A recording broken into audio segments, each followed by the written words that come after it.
introduction. Right. That'd be a good thing. If you would like to just take a few moments and introduce yourself, and then Cordula will introduce the group and what we're doing here. We already have as soon as if you can go online, we would love to see your faces. It is 9 o'clock, so you can come in. You can come in and turn on your cameras. Join the room. Join the room. If you are listening. And I should say, Reed, I think I mentioned that. I mentioned it to the others. This will be live streamed via YouTube. So we're live now. That's really for the extended TSA community and families, etc. So sure. So this is running. So be careful what you say. I have to call my I have to call my agent and get a release first. Hold on. Exactly. Yeah, we were just talking about that. That isn't. Yeah, we'll try our best with that.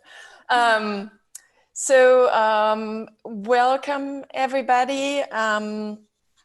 I think so. We're live on YouTube. I think it makes sense if everybody can introduce themselves in terms of our critics, rather than me or us attempting to do that. So why don't we start with Iñaki? You want to start? Okay. Hi everybody. My name is Iñaki Volante. I'm based in Santiago de Chile. I'm an architect. I make my studies of PhD at the Universidad Politécnica de Cataluña, the Escuela Técnica Superior de Arquitectura de Barcelona. I'm very in the school and teaching for the last 20 years, and actually I'm working as an architect and a real estate developer here in Santiago de Chile. I'm very pleased to be here and be invited by Tulane School of Architecture, especially at Cordula, and I meet her for a long time. Yes. Thank you. We met in the 90s in New York, in the actually. 90s, yeah. At KPF in New York City. Don't say that in the 90s that you're giving up your age too quickly. It doesn't matter. It doesn't matter. It's very good. It doesn't matter. Experience.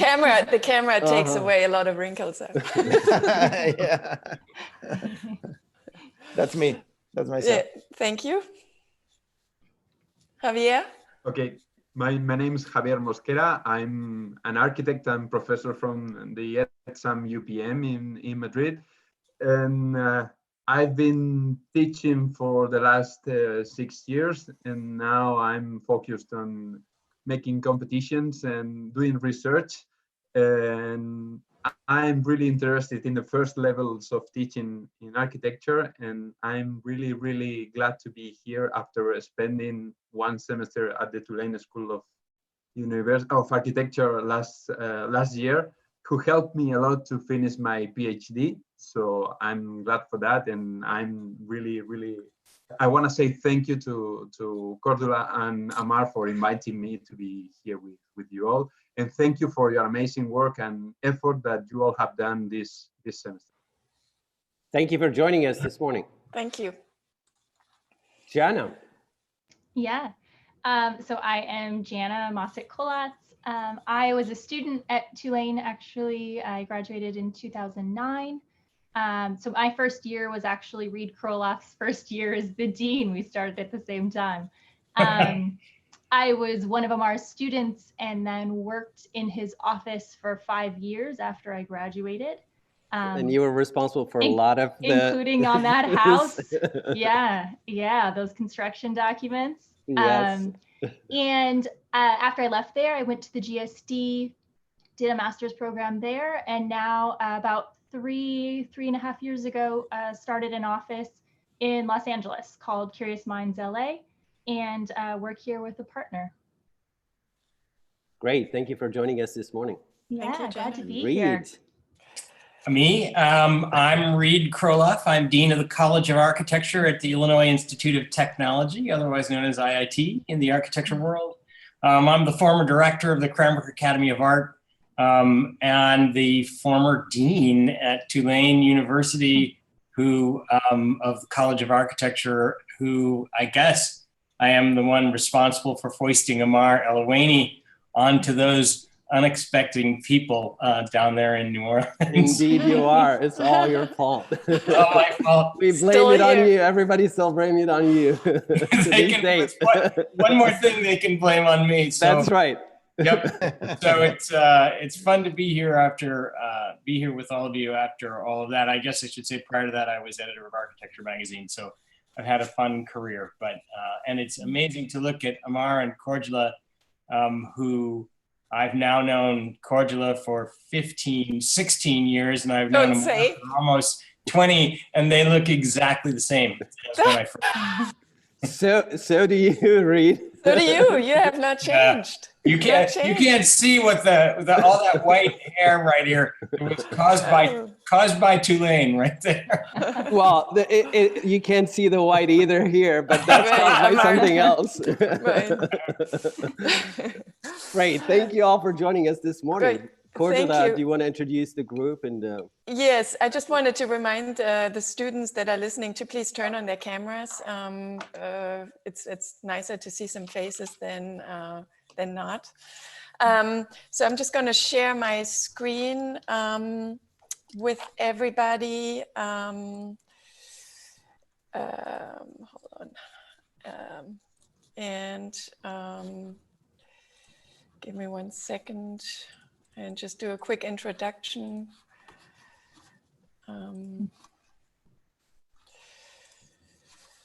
Just while we're waiting for this, everybody got the documents, the PDFs of the presentations? Yes. Great. Perfect. Yes. In my case. Perfect. Yes. Perfect. Great. Okay. Again, we wanted to emphasize that we're really, thankful, and glad that our group and all the students were able to complete the work for the semester. The last few weeks have been very challenging, for all of us, but, especially also for the students, having to move out of the studio space, not having access to, like all the tools and softwares in some cases, in computer capacity that they normally used to. So there was some distraction and some disruption, and nevertheless, and a lot of self-reliance in a way. And nevertheless, it seems that everybody really was able to see this through, to their best of their abilities and capabilities. So we're very thankful for that, and proud of the students that they managed to work through this time with so much focus and concentration. So we think that's great. So just a brief introduction. The Thesis studio, the work that we'll be reviewing today is mostly comprised this semester, although it is based on research work that is done through a seminar in the fall semester. The students pick a thesis topic, an area of research that they conduct research about over the course of the fall. They look into topic areas. They write an abstract and a brief thesis statement, a hypothesis in that sense, that is based in the architectural field and making assumptions about things related to the architectural field. They look at case studies, and they ultimately write an essay and develop a program and identify a site that would allow them to test those assumptions or the hypothesis that they're making. So this testing process mostly takes place in the spring semester, although we lay a little bit of groundwork in the fall. So this is quickly the breakdown. There is some some preparation going on over the summer with some reading recommendations and some past thesis document review. And then they develop a short bibliography that supports the development of the statement and the abstract. They look at and analyze a series of precedents and develop case studies from that. They write an essay, and sometimes that's accompanied by some prototyping efforts, testing out aspects of the assumptions that they're making in a conceptual realm. And then they look into program and site. And then at the end of the fall semester, they put together a thesis document that contains all that written and research material. At the end of this semester in the spring, we revisit that document. That is their final submission But prior to that, entering the spring semester, they start designing a project that again tests some of these assumptions and questions that they're asking through their thesis. We always emphasize that the project is not a thesis, right? It's a testing component, right? That allows to maybe answer to some of the questions that the thesis is asking. And so what we're looking at today is that the presentation of the proposal and, like a presentation of the thesis itself. And then on Friday, the students have to submit their final document digitally that is a compilation of the fall semester and the spring semester. So that's how this year is organized.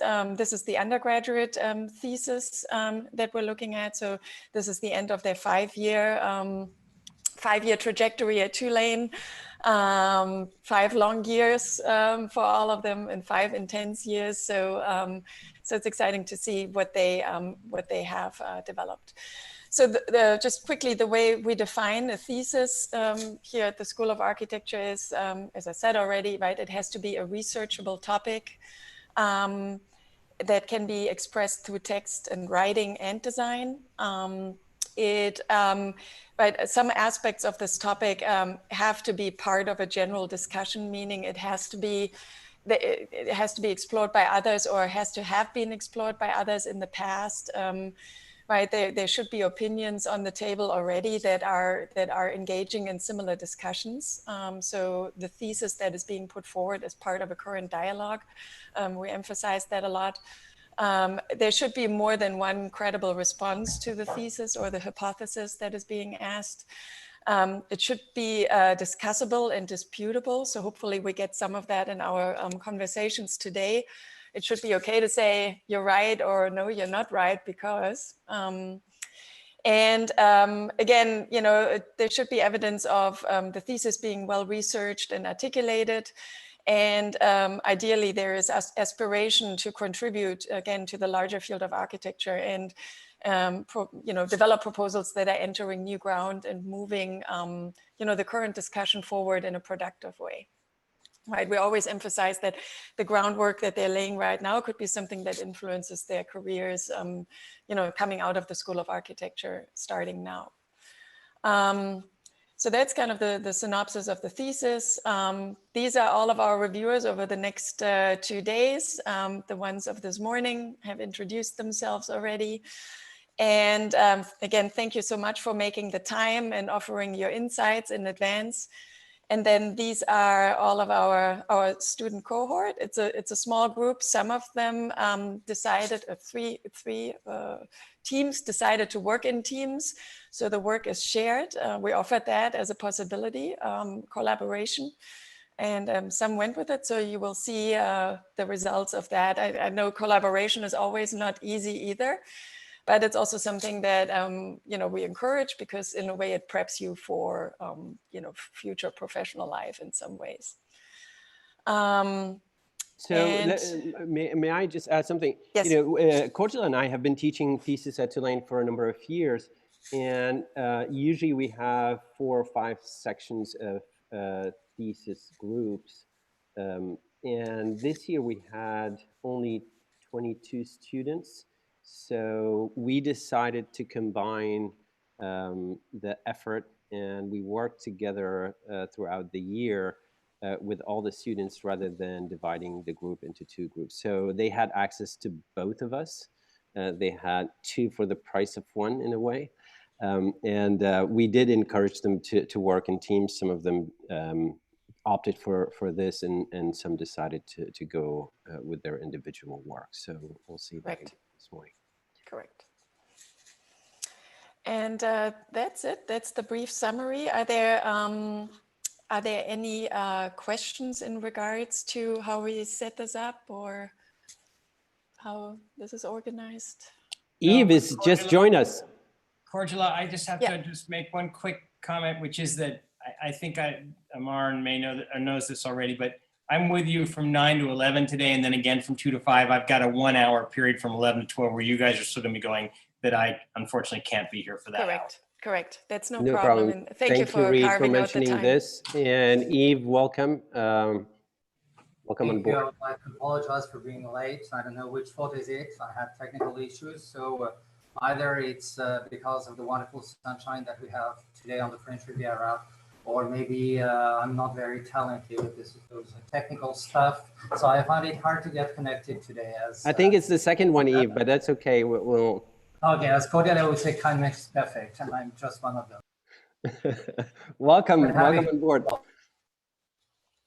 Okay. Great. So So let's welcome get everybody. started. So we're going to get started. The students will be sharing their screens individually and guide us through their presentations. And then we set aside about half an hour, to 40 minutes per presentation. We have 5 this morning. Okay. I believe the first one is Luna. Yes, it is me. I will share my screen. Can everyone see the screen? Yes. Yes. Okay. Okay. Hi, my name is Luna Eaton Sharon, and the title of my thesis is Consensual Space, Collective Isolation, New Forms for New Living. This thesis explores our notions of domesticity, how that changes, and the ways in which that we occupy our spaces collectively. So reading the thesis statement, design patriarchies constrain and dictate expression and movement, removing the agency of spatial occupants. Limits constructed as capitalistic products must be deconstructed to realize consensual space. Subverting boundaries dissociate spaces from social and cultural impressions of gender and power. New paradigms of domesticity are created when spaces must be adapted for constant living and working. So from that, I have a list of keywords, and 2 that I want to land on are consensual space and collective isolation. And these 2 themes kind of remain a constant throughout the thesis and the project itself.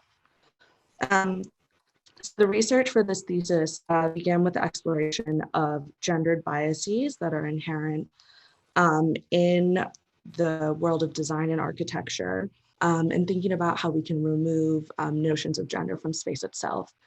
From there, the research moved on to the topic of consensual space. The creation of undefined spaces allows or can allow for occupants to enter and appropriate their own meanings from that space. Creating undefined spaces allows the spatial occupant to enter and appropriate their own meanings. And however, the creation of consensual space is of course impossible, but allowing for complete physical isolation between actors within a space can create a new chance for consensual occupation. And so new definitions of domesticity must be adapted. And so from there, the research moved on to exploring a new domestic realm, which is made up of spaces that must encompass all of our daily activities and allow for an entire world or an entire life to happen in one space. So the project speculates about a future where homes and neighborhoods will be forced into a collective isolation, which eradicates the private and public spheres and instead imagines a new domestic realm, again, where all living takes place in one isolated space.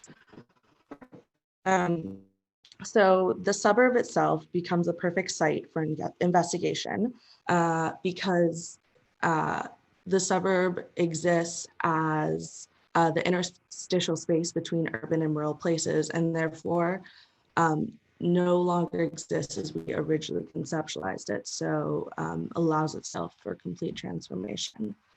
I looked at projects such as No Stop City by Archizoom, which explored kind of the suburban condition and how it can be manipulated within the architectural sphere.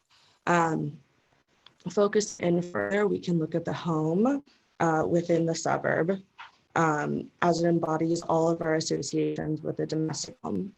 The home itself exists as a fascinating object for architectural exploration and as a banal and lifeless form. So there's kind of 2 notions of that home within our knowledge of it.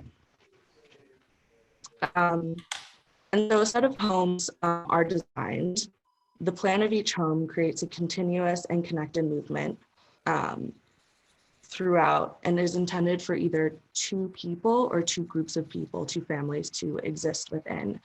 The idea is that you can occupy the home as a set and not interact with people within the home while still having visual connection throughout. The set of homes also allow for adaptable thresholds to give occupants greater agency within the space itself. And again, looking at other projects that influence the work, I turn to Continuous Monument, which enforces monumental contextualization for the entire world. Looking at this and contrasting this with the notion of the suburb and thinking how it can use that kind of monolith to contextualize the project itself. And so I landed on the notion of the field condition, which can follow the grid of the suburb, but also allows for adaptability within that grid itself. For this new suburb, each home can be mirrored, multiplied, and repeated, which allows for any number of aggregations as seen in this slide and this next one. These homes can then be aggregated into larger suburban block-like structures, or they can exist here, as you see, by themselves in isolation, or can again be combined into greater monoliths that can stretch and expand. And so each home or each aggregation of homes exists on its own, allowing for complete living isolation collectively. And that is the end. Great, thank you, Luna. Yeah, absolutely.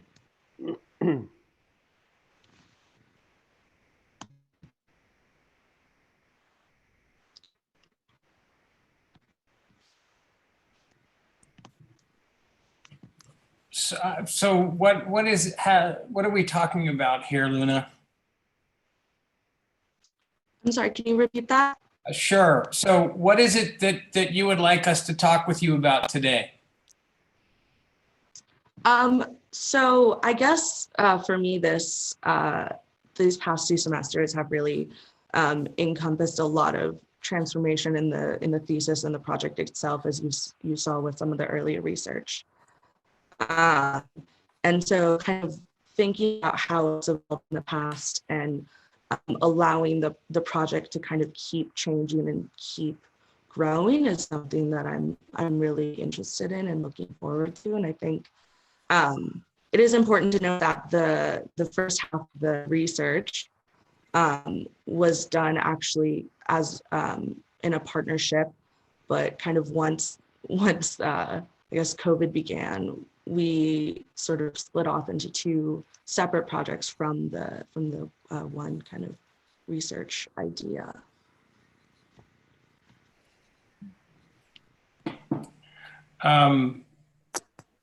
Well, I guess I'm still a little confused, but I'm intrigued. I'm intrigued with the first part in particular, where you where you explained that you spent a fair amount of time on issues like what entails or what comprises gendered space and how you can undermine any sort of preconceptions through some kind of spatial manipulation of those spaces.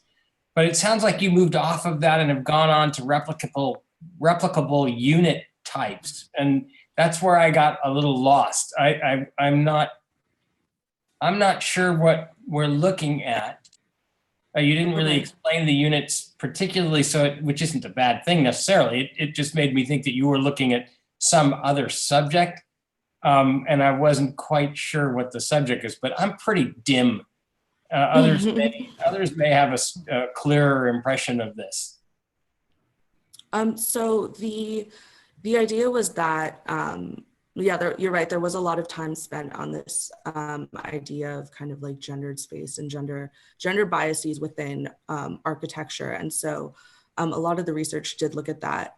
But moving forward was the idea with the units themselves, and I can go back to this slide, was kind of moving this idea of consensual space into a more, I guess, kind of contemporary or relevant sphere or topic right now.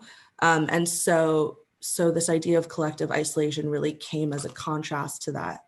that notion. And so that's where the units themselves came forward from this idea of the home, which from our research really embodies everything that is kind of gendered design, if that makes sense.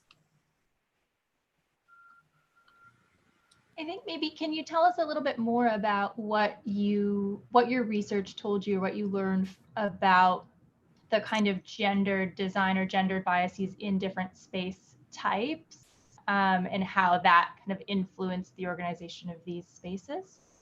Absolutely, yeah. So from the research, a lot of it, I think it's kind of clear to say, or easy to say, that there are gender biases inherent in design. And from the research, a lot of that comes from the kind of, I guess, patriarchal world of architecture itself, and who designs the spaces and who they're meant for.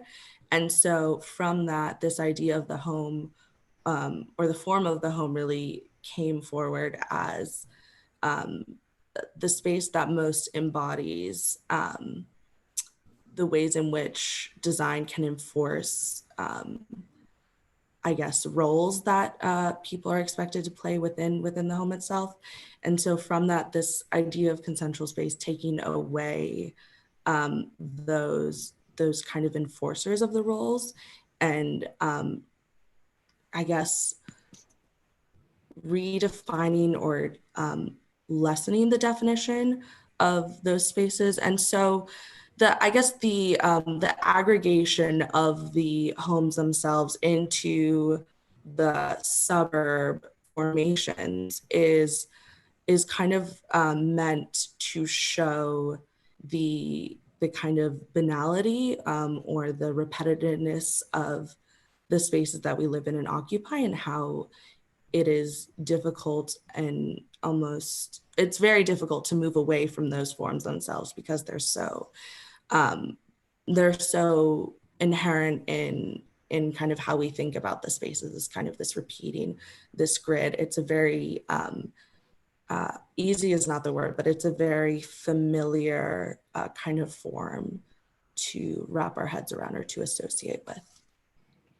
I mean, so in some ways, based on the description that you're giving, I feel like what I'm seeing, or how I kind of read the result you've come to, is that, one way of eliminating some of the kind of gender expectations or norms of spatial and habitation are, in fact, to begin to kind of aggregate and also, in reality, represent them in a way that has some sense of anonymity. When you look Absolutely. at, just as a kind of convention, when you look at a floor plan of a small residential unit, as you're showing earlier on, one expects to see, labeled program spaces. For example, what's the living room? What's the kitchen? There are just these kind of norms of a program of a small residential unit.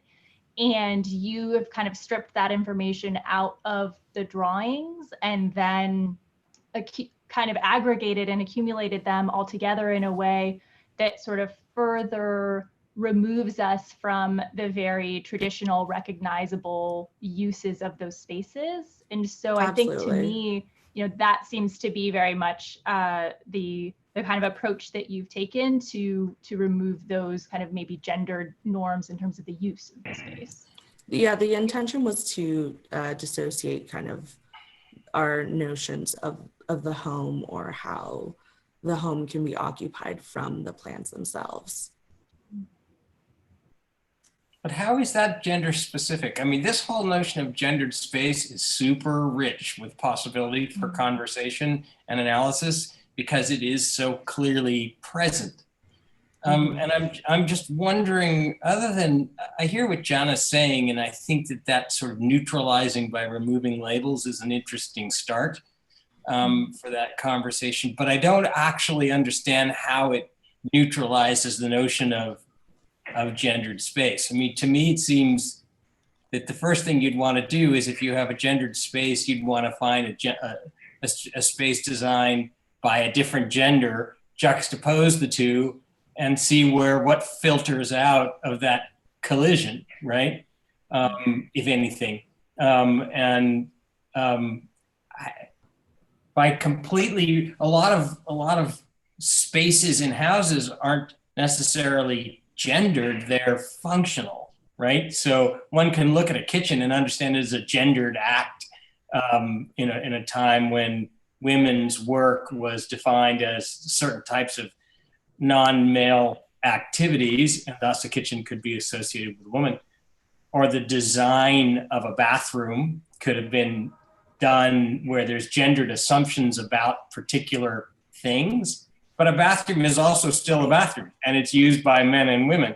And so removing its label doesn't, I wonder how that takes the gender use out of it, or where the value judgment is made in that kind of thing. And I'm not arguing that it doesn't occur, I'm arguing it does, but I'm looking for you to provide the critical response to it, rather than just simply wiping the slate clean, where I find myself spending most of the time trying to figure out in the diagram that's up now, what I'm actually looking at, and how it is that you can aggregate these in a meaningful fashion other than pattern making.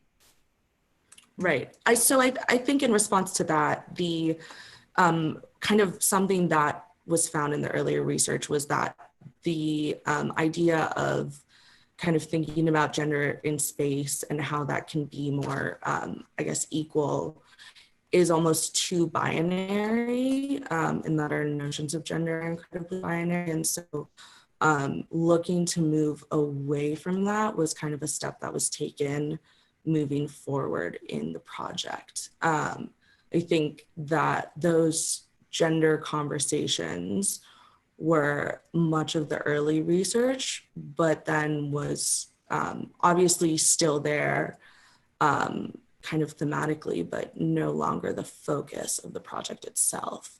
I completely understand what you're saying, and agree that it is a very rich topic, and still very important to the project. But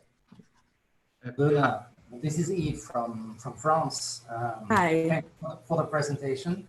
I have a few maybe observation and naive questions. Amar knows that Absolutely. I'm very naive and also lazy. So some of the questions were already answered, and I share some of the things which some of our friends said. Somewhere I got lost on the way between the idea of the gender-based design at the origin and at the end something with spaces for two people or families, and so I felt I had lost missed out a few steps on the way. I think you cleared out some things. Going back to the vocabulary and the words which you use, I like the idea of the discrepancy. I can't help but think the discrepancy between the idea of consensus and isolation. And especially these days, even if this work is not contextual, especially these days with half of the world locked up at home, what do you mean? How do you envision this idea of consensual isolation? It's an idea or a discrepancy which I find interesting.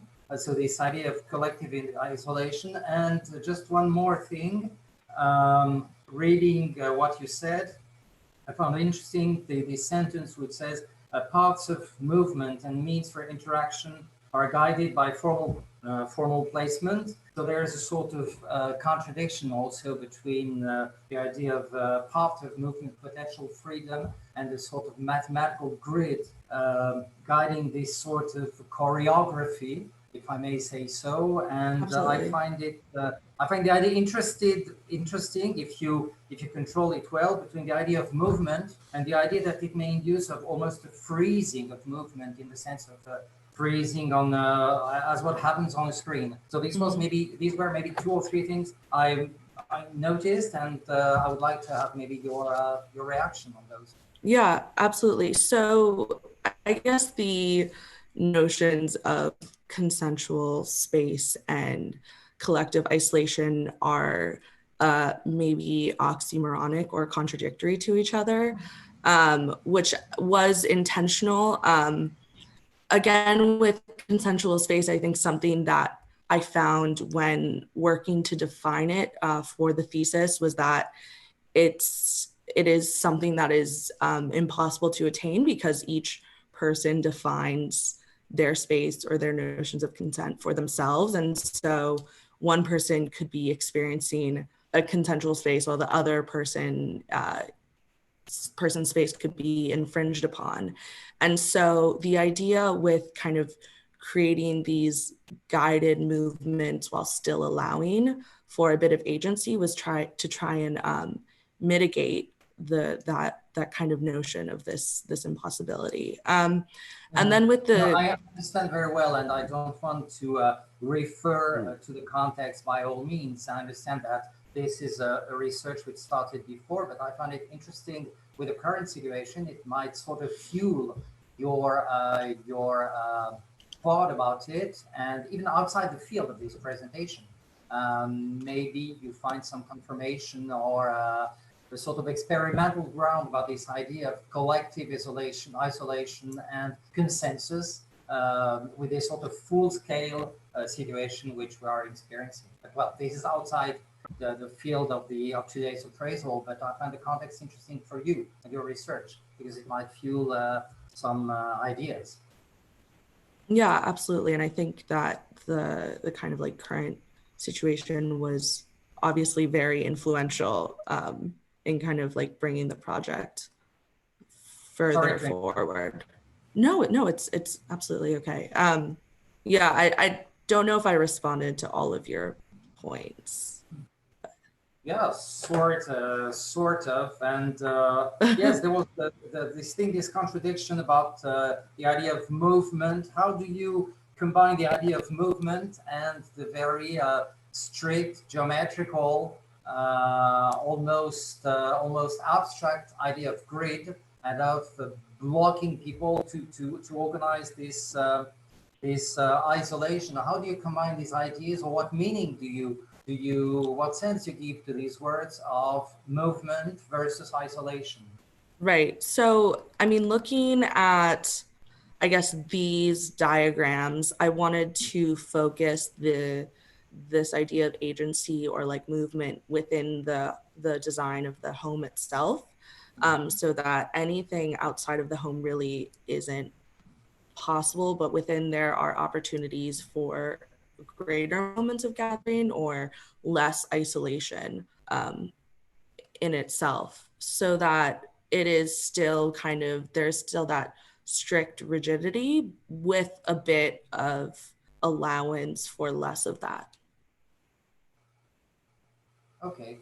Now I wanted to raise this question because when I see this drawing at the bottom right, for example, it reminds me somehow of some drawings by choreographers of the Bauhaus era, you know, when they tried to find the design to codify movements, their relation to movements in space. And so these designs have a sort of dynamic within themselves, whereas they are about isolation and about cutting people out from each other, etc. So I find it interesting this juxtaposition, this overlapping of graphic designs, provided that you control them well and that you know what they mean and that they don't happen just by accident.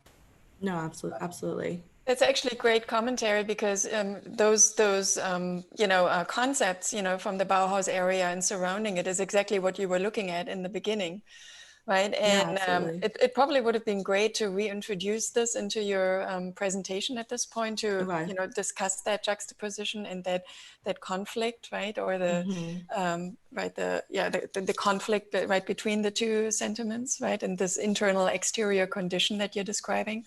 So but that's a really on the point commentary right there.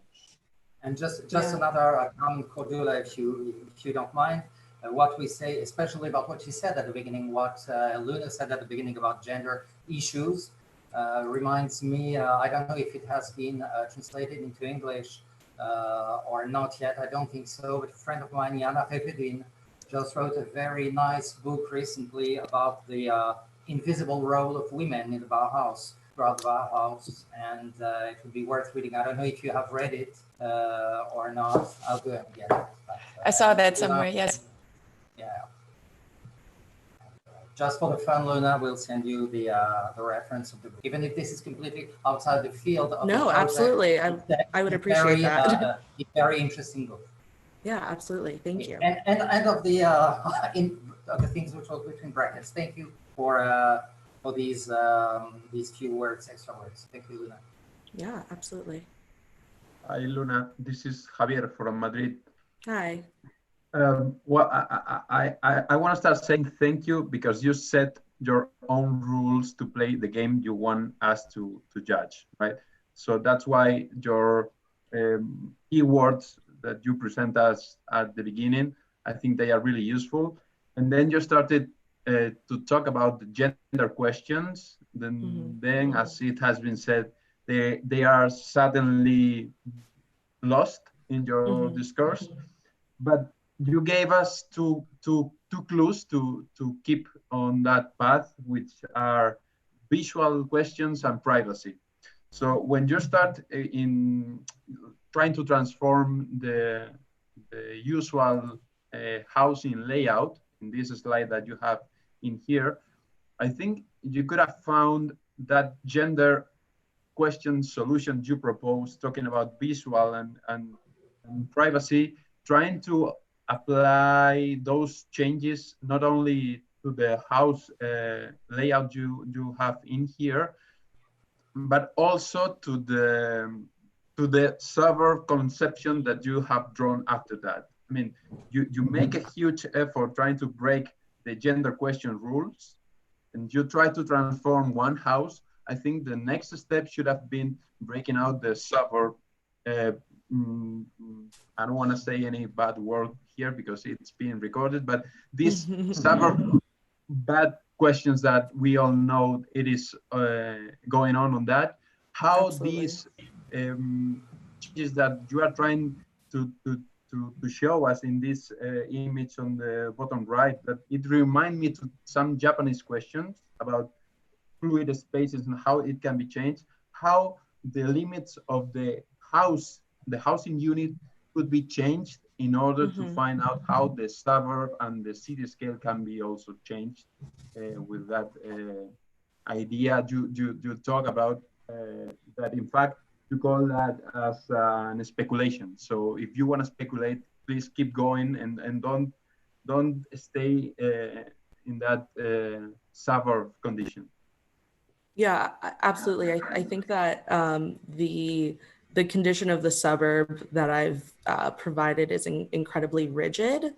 And I think when I am looking to kind of like keep working on this project, is that something that feels important for like moving forward and kind of keeping my, I guess, studies going after I graduate, is thinking about how that rigidity can be broken in a similar way that it's I've looked to break it in the design of the house through the adaptability itself.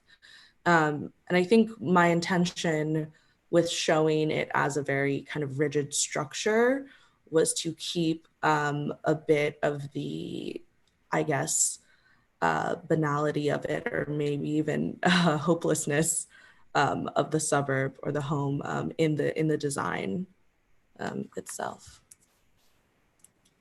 Thank you. Yeah, absolutely. Hi, Luna. I'm Iñaki from Santiago de Chile. How are you? Are you having fun? How are you? I'm fine. Yes, so much fun. Great.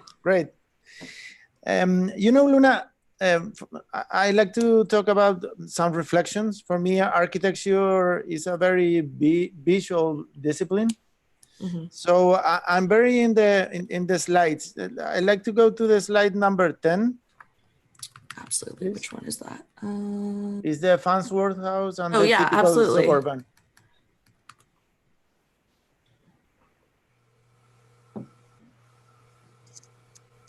This one. Yes. This image is very interesting to talk about because right now at your left you have the perfect spot for a very nice lockdown. You know, it's perfect because you You in front of you, you have the Fox River and all these woods surrounding you, and it's quite silence every time. And then you got the idea of the Mies van der Rohe issue of the nature inside and outside the house. So it's quite sublime, you know. That's kind of interesting. And in the other hand, in the right, you got the typical suburban house that is quite interesting too, because you got the private space. You cannot see from the outside what is going on in the inside. So these are the two types, you know, of architecture that you can see as a perfect way to can manage a lockdown and isolation, you know, a private isolation. So these two images could be interesting to match then with the super studio. That is slide number 14. That one. The super studio college, this one. Yes. Because then you got the scale, so you can then can translate the idea of the private isolation to the big cities. But the main issue here is that suburbs are being the perfect area to the research and the transformation. Actually, in our country right now, because we have a lot of country and you know, the cities, we live in a city of 8.5 million people. So one of the issues right now about the pandemic is that using, you know, these satellite cities that are around the whole cities is very good for the health, you know, because the cities are kind of sick right now. Mm-hmm. So then you got this idea of the new city, of the dystopic city of Super Studio is kind of interesting to match with your project, with your proposition. That I think I kind of agree with Reed about the idea of this abstract idea of grid, you know. Mm-hmm. It's kind of difficult to understand. I have nothing with the abstract. Of course, I really like the abstraction in art and architecture. But I think when you go to your own project, it's kind of difficult to get inside and understand that space, because the reflection, I mean, the reflection is quite important. Is the main idea. Here at the office right now, we're discussing about these spaces for home working. You know, absolutely. Home working right now is going to be something in many more years is going to be something so familiar that we architects have the possibility to give that form and manage that. You understand what I'm talking about? Mm-hmm. And your project is an opportunity to do that. So in the same way, I like to remember some Mies van der Rohe, the Bauhaus projects with the students. What in the 1930s, they doing the Kurt House group. You know, the agrupations of the house court. Mm-hmm. That was very interesting. You know, to understand some of the ideas of the Farnsworth House translate to a collective isolation. Right. That's it. I'm trying to explain.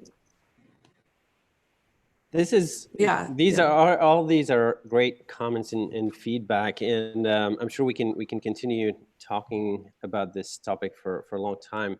Unfortunately, we had to move on. But to me, the project, there are two aspects of it. One is the kind of gender-based design, and the question of how much of it you can decide that it is the designer or someone who is biased in that case, or how much it's cultural and how much is projected on it through, let's say, publications or other things. And we talked about that.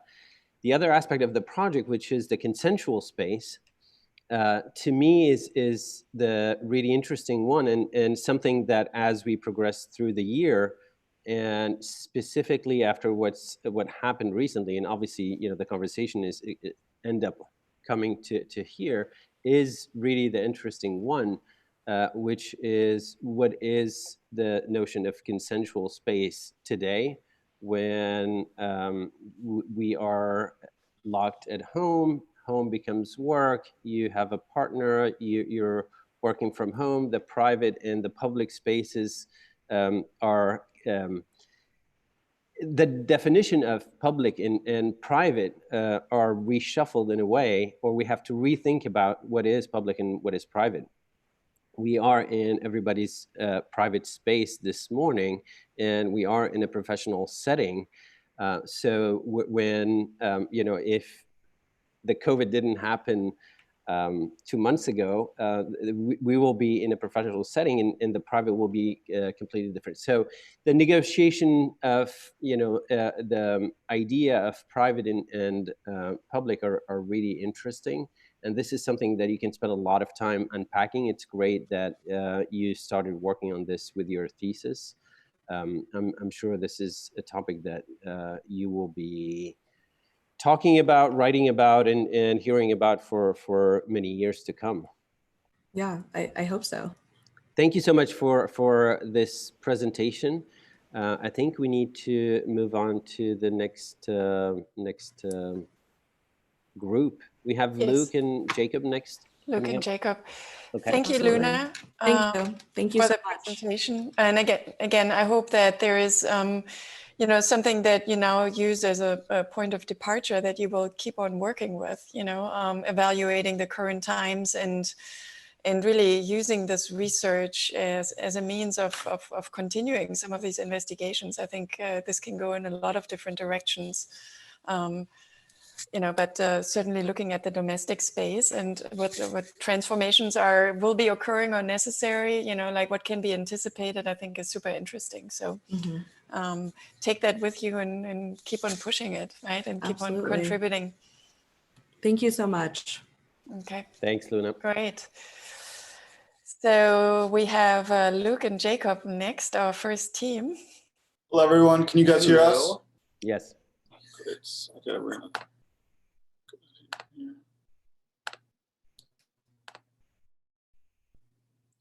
Everybody see the screen? Yes. Yes. Hi, everyone. I'm Luke. Hi, my name is Jacob, and our thesis is titled Dead Space. So our thesis is focused upon finding a new way to deal with the dead within dense urban environments. So when examining the origin of dealing with the dead, we must look all the way back to ancient civilizations. Bodies were buried below ground to have a quicker transition to the underworld. Today, we continue these burial practices as inheritance from these spiritual beliefs and question the logic behind continuing this practice. Cemeteries began as open public space for communities, but as the density of these urban environments has increased, a number of issues have arose. The current program is on a path to be impractical in the future, impractical today even. As we lose space on the horizontal plane, the cost of a single plot becomes seemingly unattainable. These current practices contribute to a number of environmental problems, including material waste, pollution, and deforestation. When looking at efficient and eco-friendly ways of dealing with dead, human composting is the answer. As of May 2019, Washington State became the first state to legally compost human bodies. The process undergoes a 6-week timeline, which the body is placed in an insulated vessel upon a bed of wood chips and is decomposed into rich soil, which then can be planted into the environment. This technique's carbon footprint is 1/8 of what cremation's footprint is and eliminates material waste with its reusable vessels. Upon examining the expansion of urban environments, we see a shift to vertical development, whereas cemeteries have remained fixed to the horizontal plane. Cemeteries must now mimic urban growth, not only utilizing the vertical plane, but thinking sustainably as well. The form is derived from the stacking of vessels and movement of placing and removing them from their designated space. The cylinder is the most efficient way a fixed lift can access all sections of the structure. Each section is a modular unit made up of 3 floors of stacked vessels that rotate around the fixed lift. The rotation allows for the lift to move solely along the y-axis while also direct sun exposure to the vessels to avoid disturbing the decomposing cycle. The project is a processing facility utilizing the practice of human composting. The resulting structure is a circular tower that stores bodies as they undergo the decomposing cycle. The 55-foot diameter allows for a small footprint and can hold 21 vessels per floor.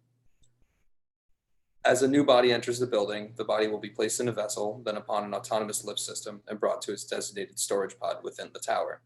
After a 6-week timeline, the body has been completely reduced to a rich soil, and then the soil is removed and brought to its underground soil processing area to be distributed to users of the system.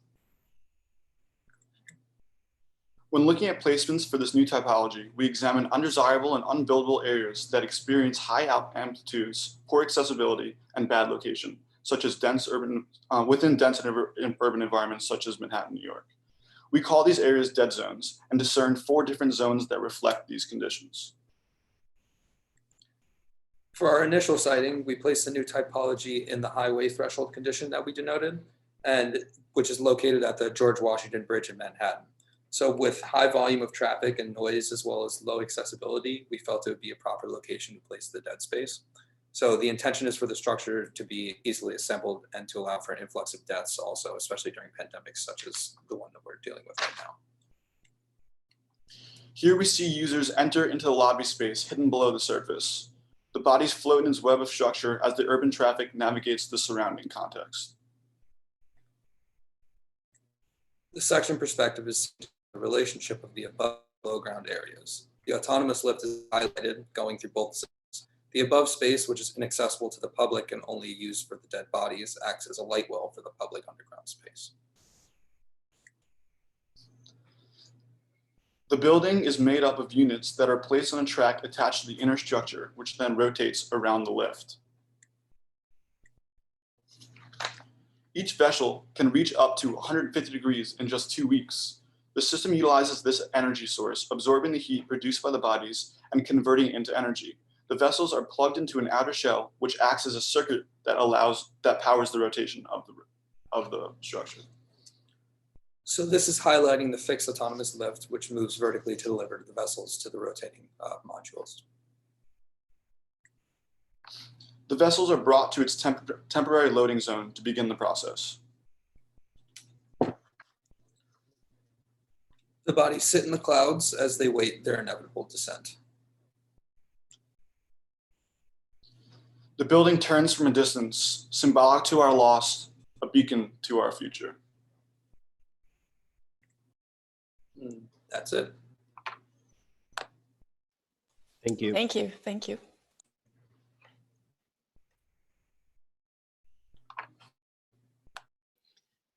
All very timely topics. I love your project. I have to say that it's a really interesting proposal that has something that you have, for me at least, since you were talking about that, for me has something that you have not even mentioned, that is that spiritual dimension of death. And that vertical movement that in some cultures is something that is really present. In fact, even if you don't, I don't know if you thought about that when you were developing this project, but for me, it's present. But I think it opens a huge potential, adding that that dimension of how living people could use this building. It should at least not just be an infrastructure, that is what it is right now. It could become a proper public space, as in Europe, many cemeteries are public and places to go and walk and have some inner moment to be in calm and to see your beloved familiars. I don't know if it could be added or it should be, but it's a way that this project could add more layers of information, and with that, I think that the structural infrastructure studies that you have already done and that seems to be really precise could add again this spiritual dimension that I would like to see in this kind of possible future building. I share, I'm sorry, Javier, did you finish? Did I interrupt? Yeah. Okay, I fully approve what you just said, and I would like to add one or two more observations. In your references at the beginning about certain models throughout history of cemeteries and how people deal with bodies, you could add in your second slide, you know, those towers which they have in Asia, in certain regions of India or Afghanistan, places like that, where like in San Gimignano with towers, you have towers where dead bodies are put at the top so that eagles and birds would come and eat up the dead bodies. So even if they are not visible from below, and even if people likely don't see the details of what's happening between the birds and the dead bodies, it's no longer a taboo. And the idea, which is now being rediscovered, the idea of composting dead bodies, is not a new idea. So this sort of fuels your reflection. I would just like to add something more to what Javier said. These places for the dead are places to live and to live in. And so maybe we would like to know more about that. And I would take two more examples, especially in the landscape, the urban landscapes in which you put your towers. I don't know how how things happen in the US, but in Europe, the car dealers of Smart usually at the very beginning were small skyscrapers along the ring roads or highways near cities, and you have those glass towers through which you could see the cars being shown. And there's the same thing in Wolfsburg in Germany, where the main factory of Volkswagen is, and you have a place called Autostadt, if I'm not mistaken, which is a glass tower where people come to have their brand new Volkswagen delivered.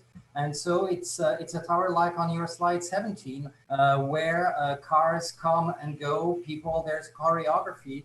People are happy to have the key of their new car, and there's a turnover of cars, which makes this tower always different, as it would be with your dead bodies. So I would like to know more and see more about sort of collective life of these living with the dead, or maybe other activities, other interactions. But I would like the idea that this would not just be a monument in the city, but a public space, as Javier said. And I would like to know more about what could happen in there.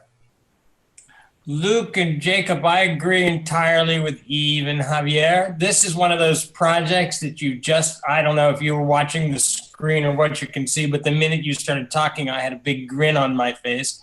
And it's not because I am morbid. I have a morbid fascination with death, although I guess after you're 50, we all do, and I am older than 50. But it's because of how smart and clever your proposal is, and not just because of its interesting architecture and way of dealing with the dead, but because of how many ways you can take it for further investigation, right? And how many ways, as Javier and Yves have so eloquently already stated, you can consider this further and enrich the project that you have. It's one of these projects you'd be crazy to turn this in and not work on it some more. This is one that just begs you to keep working and adding forever and ever. And I'll just recommend you think of two things. Number one, thank you for talking about the energy transfer when bodies decompose and how that energy can be caught. As Yves noticed, and I think Javier as well, the piece of this that's missing that I think you can develop is the spiritual aspect of it and the representation of that. And if you can imagine that energy being applied to some sort of display of, the human being finally transferring itself to nothing but celestial energy or godlike energy, you come from that, you go back to that, it's not the soil. And then there's also that one, you come from the soil, you go back to the soil. there's the possibility of, you know, high rises go vertically for all the good people in the world, and then all the bad people, they're in the tunnels that you dig down into the ground, sort of fiery damnation on the other side. You could have so much fun with this and go so far with this because the fundamental idea is so good. And the second thing, two other things I'd like to mention.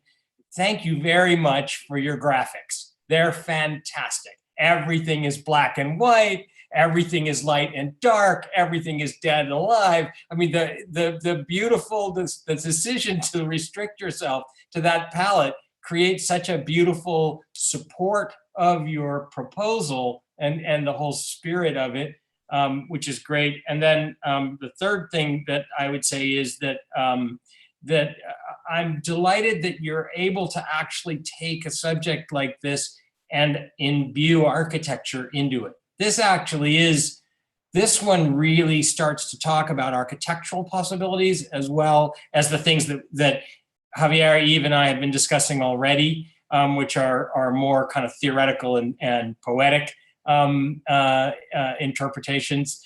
This is a building form, and it's nice when you happen to have chosen a good one, but there are lots of other things that you could talk about that easily come up from this. And that's what makes a thesis project, something you can revisit and keep developing and keep talking about and engage a group of external reviewers. I just think you've nailed this, really nailed this project. No pun intended, we're not putting a lid on it and nailing it. I just think you've done a fantastic job. One last word, which might sum up what Reed and Javier also said. With all due respect, I'm not talking on their behalf. Reed just mentioned fun. Yes, keep having fun, serious fun. And so we can have more fun. I agree with you when he said something was missing. It's not necessarily the spiritual dimension. As a Frenchman, I have a little spirituality. But you're sort of teasing us with something, and you didn't go far enough, which is the storytelling. We would like to know more, as we said, about what's happening. So maybe the keyword would be the storytelling. Go further into it could also be a sort of graphic novel. I mean, tell us further into the story, the life, or the autonomous life of this building, or its interaction with the world around. But you leave us halfway and a little bit like frustrated. So go further. Not that this is not a great job, but I mean, you sort of teased us, and it's your responsibility to go further and to give us more, so we would have more fun. So we want more, a little more storytelling. Take it as a sort of compliment. Thank you so much. Thank you. Yeah, I think following up on that, you know, I agree very much with everything that's been said already. And, you know, another kind of more specific suggestion in terms of what a next level of information might be, or kind of thought that you might give to this, or storytelling that you might add, would be to speak a bit more about the kind of I would say the social component, or the social aspect of death and the mourners who are left, and how this type of proposal might impact or change that kind of culture.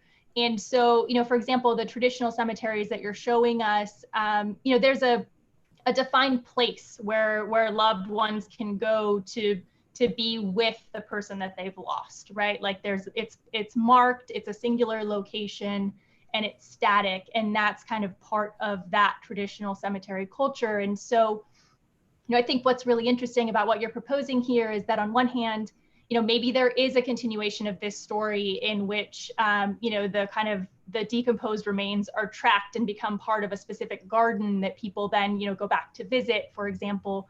Or maybe, you know, on the other end, you're proposing a total departure from that. And as people's loved ones die, they become part of this community and are sort of returned to a kind of more of a communal social idea around death, right? And it's no longer so individualistic in the way that we, you know, remember people or visit people who've left. And so I think that, you know, that particular aspect of it maybe you haven't, led us very specifically in one of those two directions, or there might be even other ways to think about it. But I think that's another kind of rich topic for further investigation or storytelling, as Eve was saying. Yes. Hello, Jacob and Luke. Hello. How's it going? I'm very well. I really have fun taking a look to your project because it's very nice. You see, all the professors are really agree in that, and it's quite interesting. Thank you. Yesterday, when I received all the information of the projects, I was researching, and well, actually, I found this project in Tokyo that is quite interesting. That is the vertical cemetery at Shinjuku in Tokyo, but it's kind of interesting, and it is spelled Hinjuku.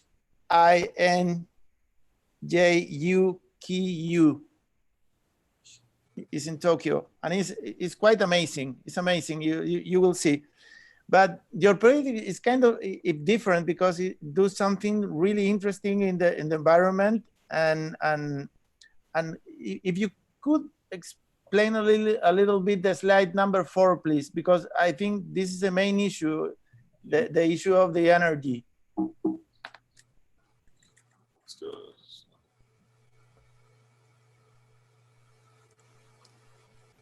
This one. So you want to discuss the process of human composting, or where it's come from?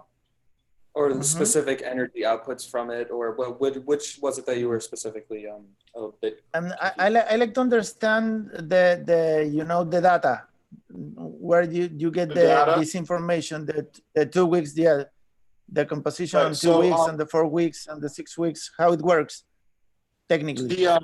The majority of statistics, the majority of statistics come from a company called Recompose, which is the first project. It's the first facility in Washington State, who's the first state to legally allow for human composting. And they're the ones that pushed the bill to be passed.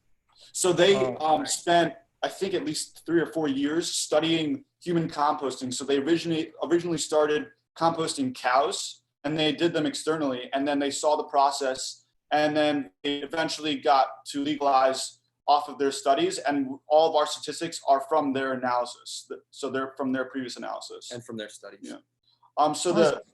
Great.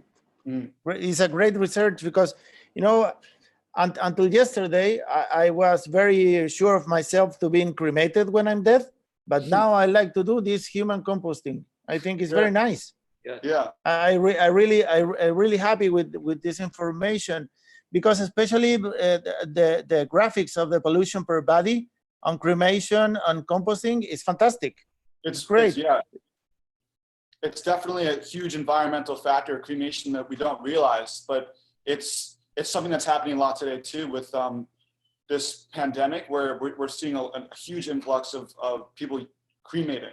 And so it's even estimated now, by the time that we run out of burial plots, that by 2035, cremation practices can estimate to be 77% of our burial practice.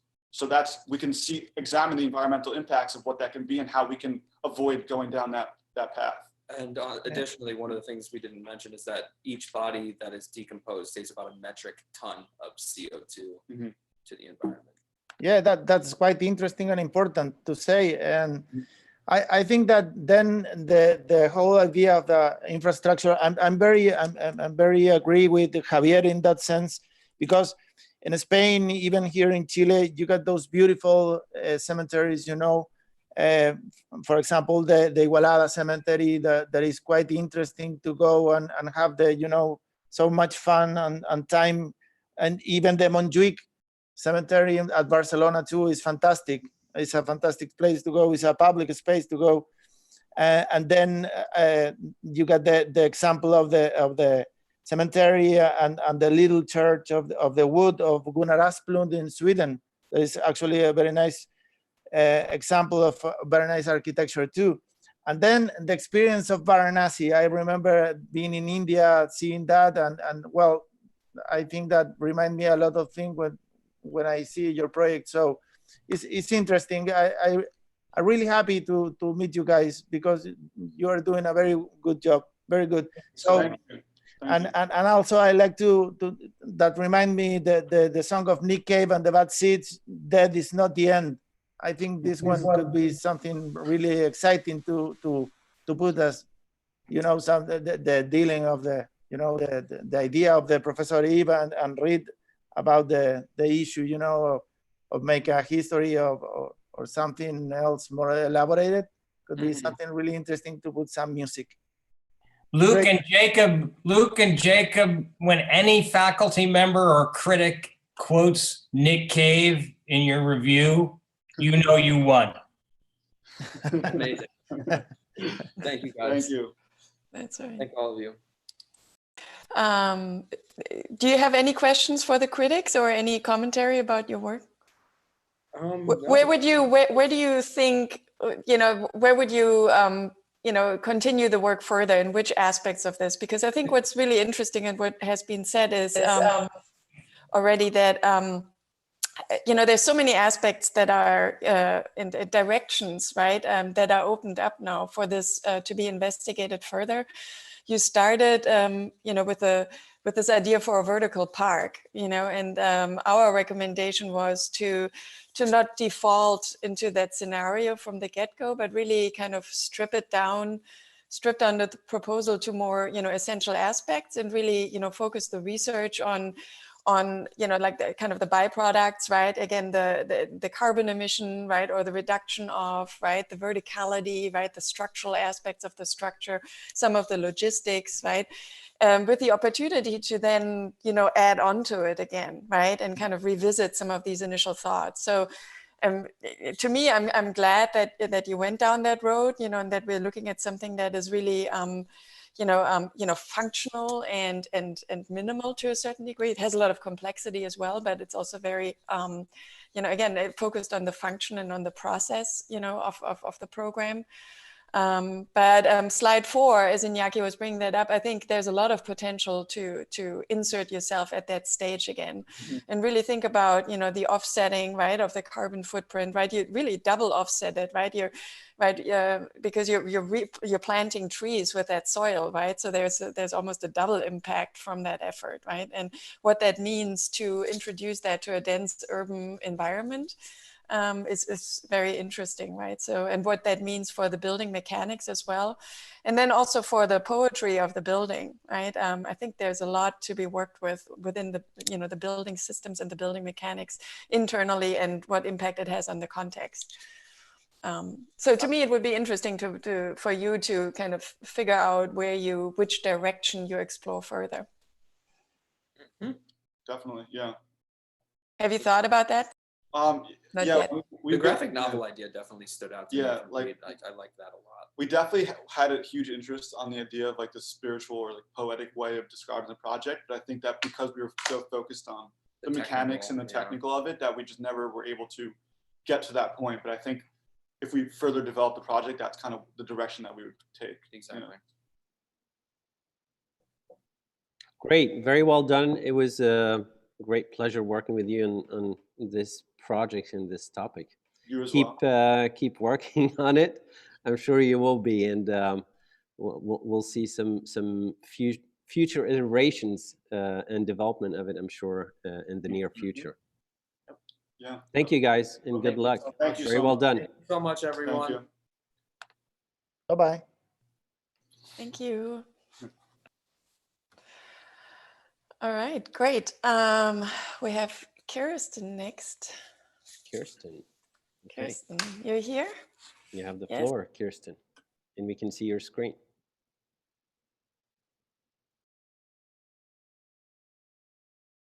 Good morning. All right. Hi. How are you guys today? You want to make this a full screen? Yes.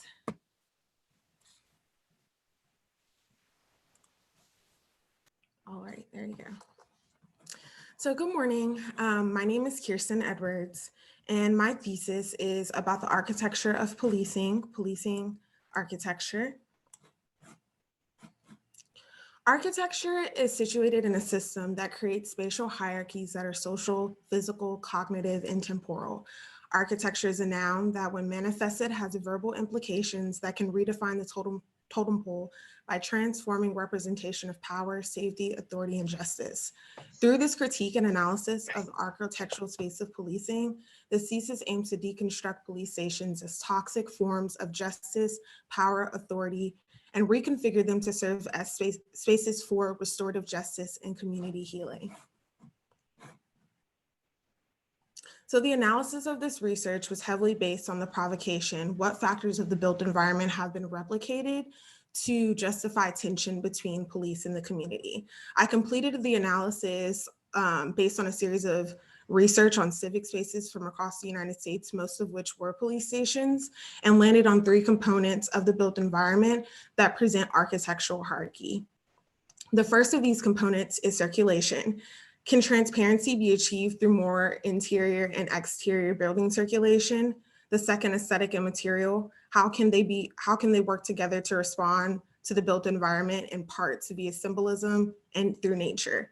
But most importantly, program. Reimagining program to better serve not only the people that work in the space every day, but extend the program to untraditional user groups in an effort to change the historical, social and cognitive existence of police station spaces. So the site of the overall prototype is tested in Gretna, Louisiana. It's located in the heart of a mixed use area. Surrounding the overall program is surrounded by, or the site is surrounded by Oakwood Mall, a series of multi and single family living spaces. The building program is overall, it's broken up into a series of parts, as you can see in this diagram, but the overall design is predicated on this idea of circulation as an armature. The surrounding context of the built environment was used to serve as a guide to carve out building massing in an effort to create a series of natural pathways throughout the space.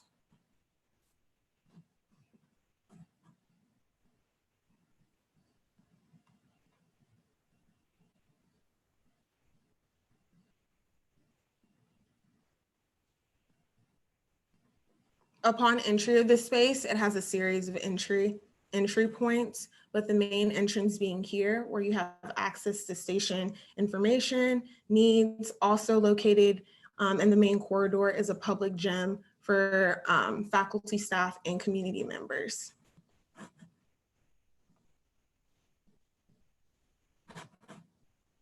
Second level floor plan, which is mostly for the overall programming of the station. Third level floor plan is for mental health services and also the more private spaces necessary within the overall station. So evidence, dispatch, testing, archives. This section shows the relationships between the overall 2 building massings and Part T. And the second section is a reflection of that pedestrian corridor throughway throughout the building. And finally, this space is representative of the restorative justice space. Bell Hooks once said, "To build a community requires vigilant awareness of the work we must continually do to undermine all socialization that leads us to behave in ways that perpetuate domination." So these spaces they really serve as like an armature of the overall program, thinking about ways that we could provide healing between the community and just instead of replicating punishment. Thank you. Kirsten, can I ask just a couple of quick points of information questions? Of course. The first one, did you develop the program or was it something you took from a program that you had either seen in your research or worked with people about? I developed the program mostly. I looked at a series of police stations from across the country. There are a few that have tried to integrate forms of community spaces, but hold on, I'm gonna show you in this analysis. But in my overall analysis, I took parts of like stations that I had seen and like capitalized on what they did well in an effort to kind of like make my own integration of like different program spaces.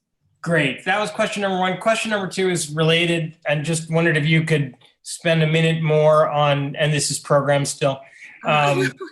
You've got on your second or third floor, I can't remember which it was, but there's a pretty extensive mental health facility. Yes. Can you just tell us how that got there and what the idea behind that was? Yes. So essentially I did a series of like interviews in the like research part of the project. And I sat down with like police officers, people who had been engaged with the criminal justice system. And one of the issues essentially that is like really overlooked is the integration of like mental health services after engaging with the system as a whole. Like the police officers also experience a certain set of like psychological challenges that isn't necessarily like addressed on the job day to day. So by having a mental health facility, whether that be therapy or if you have some form of like mental health issue, disabled, you know, you're able to like go to this space and have a resource in-house, but it's also like open to community members as well. But it's supposed to serve as like kind of like an armature in that within that space to really be there as a resource for the people of the surrounding community in relation to justice. Okay, great. Those were the questions. Thank you.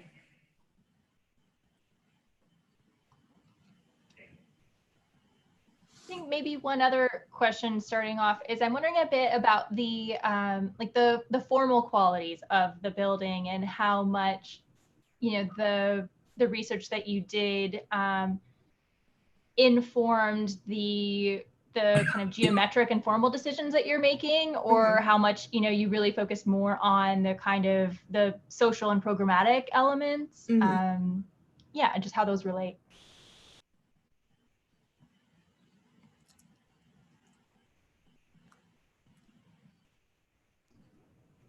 So maybe, is there anything else about the formal decisions that you made that you can tell us a bit more about that? Yeah, of course. So in addition to this, so as you said, yeah, I use the overall context of the neighborhood to kind of carve out the formal massing of the building. But when I actually got into the overall design, it really began to be about integrating nature within like the overall programming. So this is essentially the Restorative Justice Center. So really making sure that I, like in every single room that was designed, providing access to view the outside was really important, providing ample space, making sure the spaces weren't crammed together or you're not going through a series of dark rooms and corridors was really important. And also like using these like throughways or pathways as like a way of pathfinding throughout the entire building. So this being the main pedestrian corridor and serving as like the central kind of like gathering spaces with like gallery, cafe space, like that program, thinking about like program that would like allow people to like engage with the space as a whole was like really important to like the overall center of the circulation of the space. But I think that like, it's really, in regards to the formal element in the overall program, it was really about providing spaces or creating program that was accessible to people who wouldn't traditionally like be in that space in general, if that makes sense. So Kirsten, I think let's fire this up a little bit. Sorry, Jana, did I cut you off? No, go ahead. Okay, let's fire up this review a little bit because I want to say a couple things straight off the bat here. The first is that I think you've designed a building that is way better and more important than your description of it would suggest. I think by concentrating on circulation, that's a nice element, and I agree that it's critical and that it can be the difference between one of these kinds of facilities being successful and not successful. So yes, good on you for that. But I don't think it's the most important thing that you've got in your building, not by a long shot. I think what you've done here is you've jumped into the middle of a fabulous problem that's being discussed now nationwide in architectural circles and as well as criminal justice circles, which is the dismal design of police stations and justice facilities that is as dismal as the system, as the failures of the system itself. And that what you're suggesting here is an entirely new kind of building that melds different sorts of facilities, ranging from an in-house place of worship to a meditation center, to a psychological testing and counseling service, to public space and cafe and garden space, all the kinds of things that would bring, that would transform that could transform a police station from the image of the man and how, the man deals with the rest of us, the people, to one where the police could actually be seen as a community resource. And that's your project, not circulation. And you've done a really good job. So I'm complimenting, I'm slapping you and patting you on the back simultaneously. That the project is a phenomenally good project with some great ideas. I want to recommend that you take a look, if you haven't already, at the very interesting work of Chicago-based architect Jeannie Gang, who has been working on this very same subject. And it sounds like you've done that, which is good because you're wandering into some of the same territories where she's been wandering around as well. And I think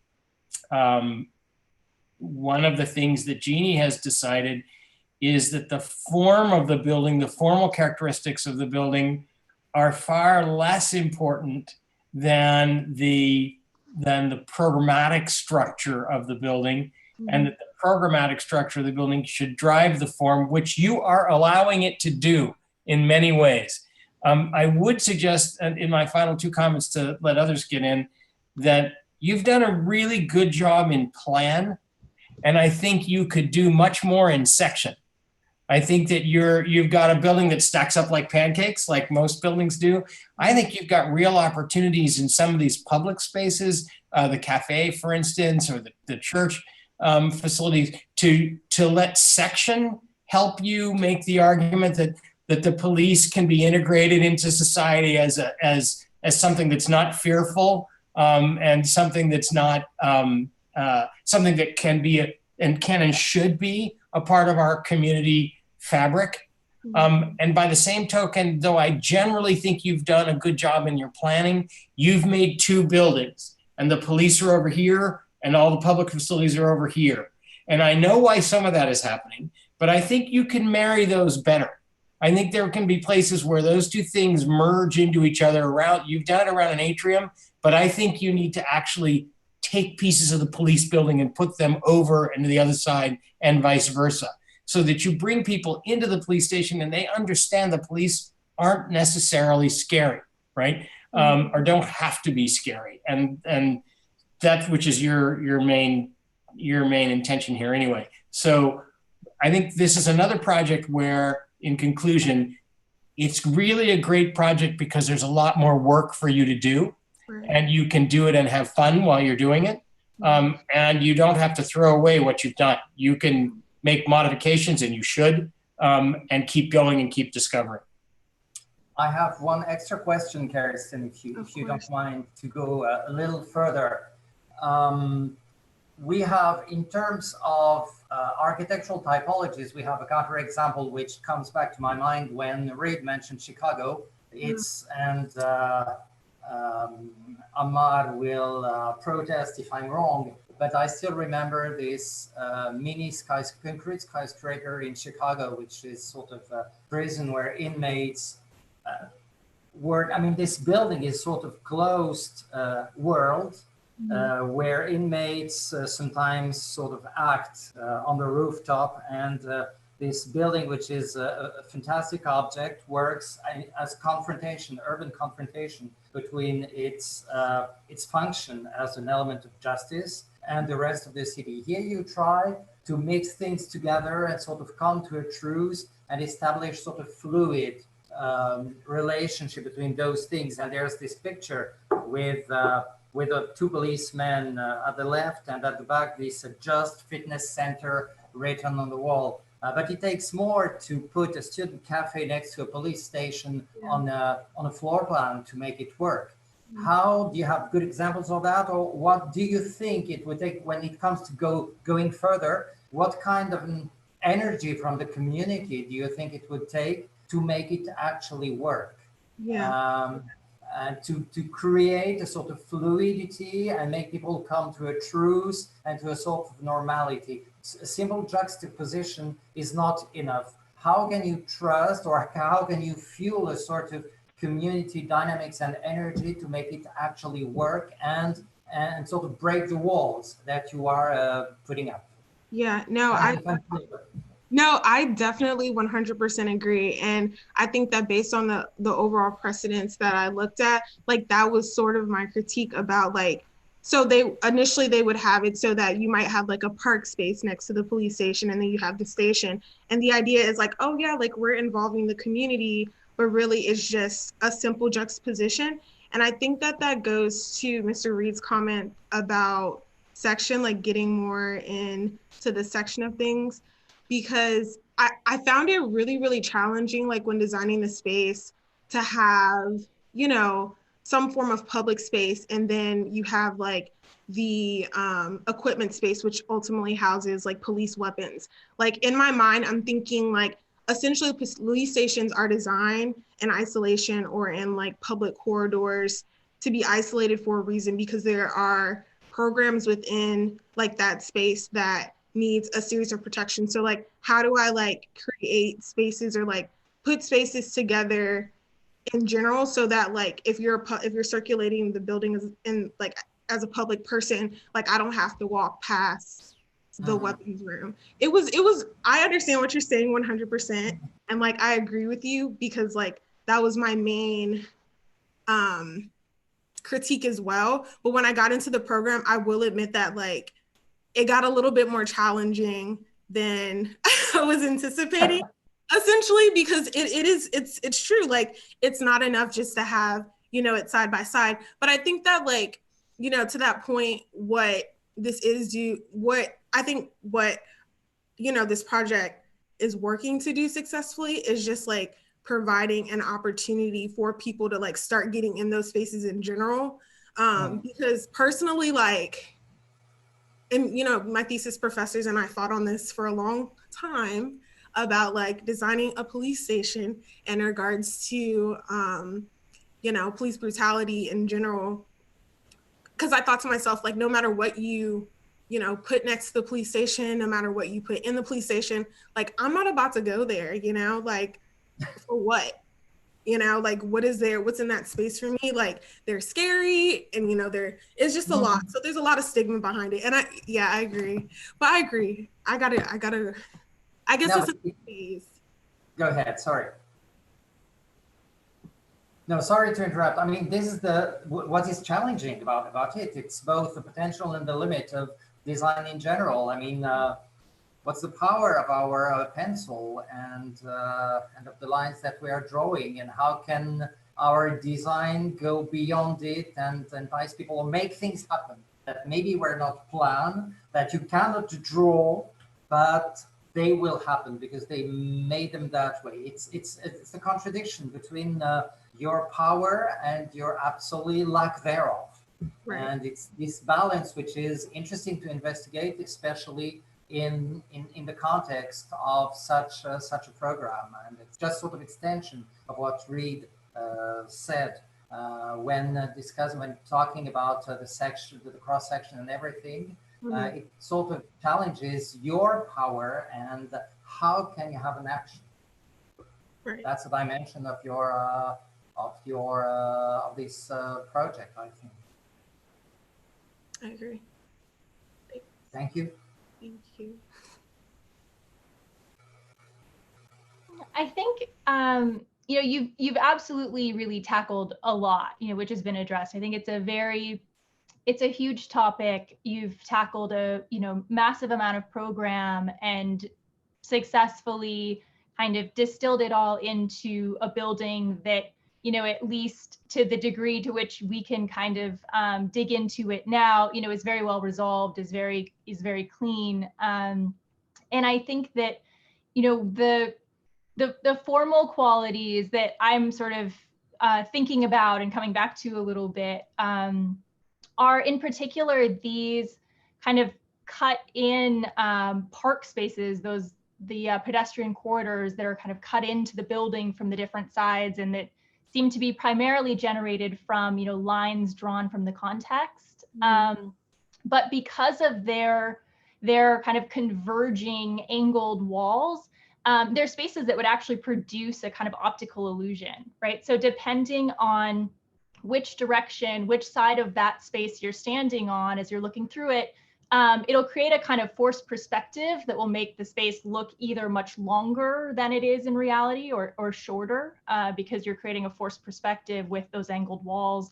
And, you know, I just start to wonder if there are ways in which you can use that tool, which is this kind of optical illusion that's built into the way you've developed the plan from the context. And, you know, think a bit more if you continue working on this on how that might start to, you know, guide a bit more the formation of the building and the hierarchy between the spaces and the kind of the way it would be perceived from the exterior.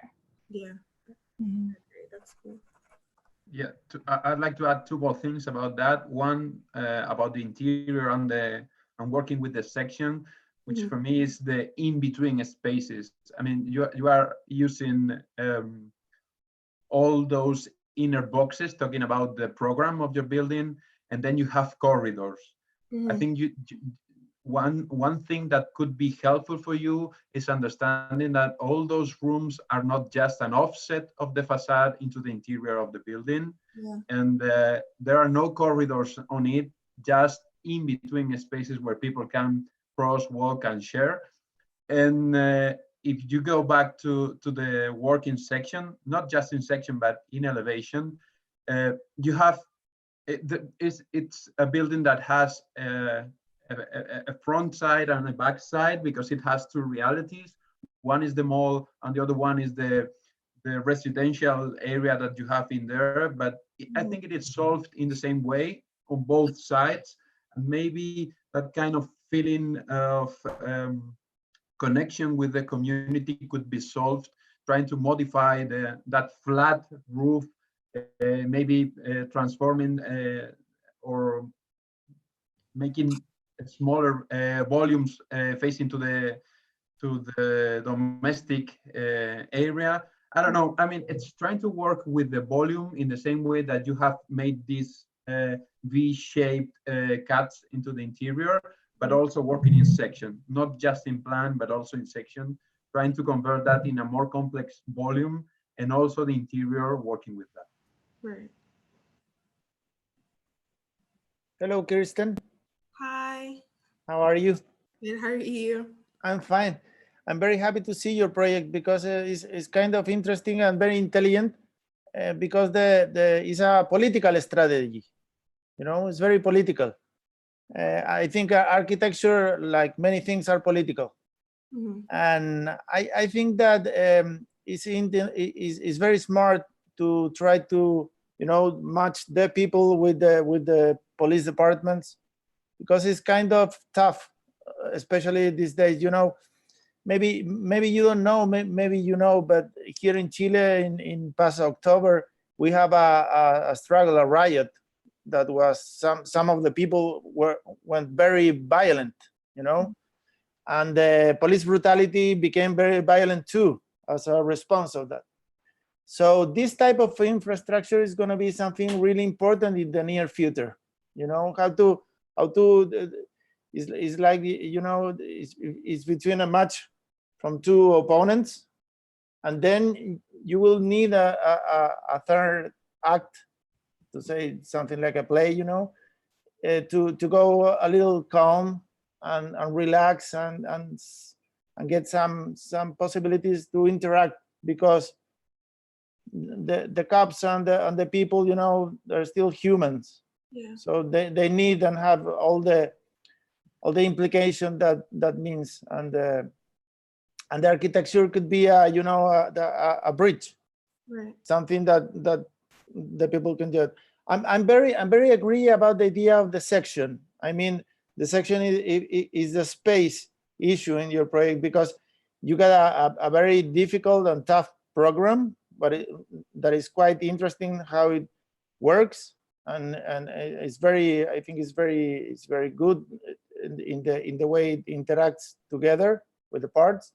And then the architectural strategy is very interesting with the site.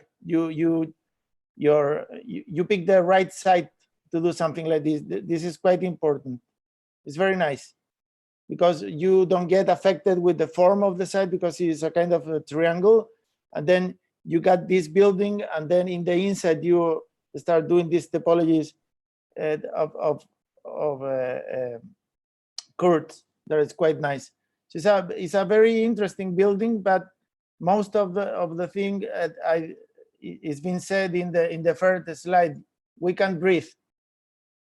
That's something really interesting. Mhm. I appreciate that, and congratulations. Thank Because you. politics is very important for architecture. Yeah, thank you.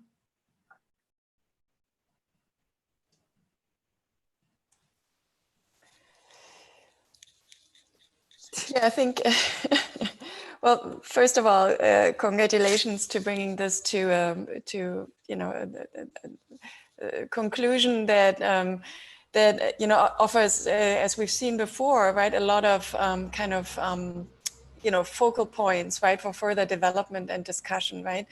I think one is the question of, you know, how this, like what this building wants to be for the community, right? I think what you're attempting to resolve is, you know, some internal arrangements and overlaps, right? And it was already pointed out that, and you recognize, right, that coexistence, or, you know, putting people together in the render, you know, is a start and gives thought, right? Or kind of a starting point to think about it, right? But there is, you know, spatial solutions, conceptual spatial solutions that, right, that can be resolved independent from the building envelope, right, that think about how these programs individually can overlap, right, and respond to one another, right. So I think there's a lot of opportunity there to continue that further.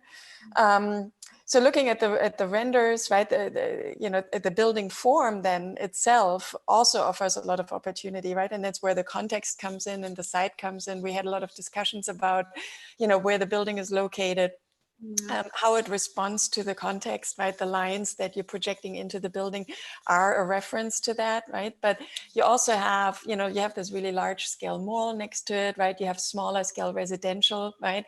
And you have a pretty open area surrounding the building, right? And the building really has an opportunity as some kind of threshold in a way, right? To bring in these constituents and navigate the context, right?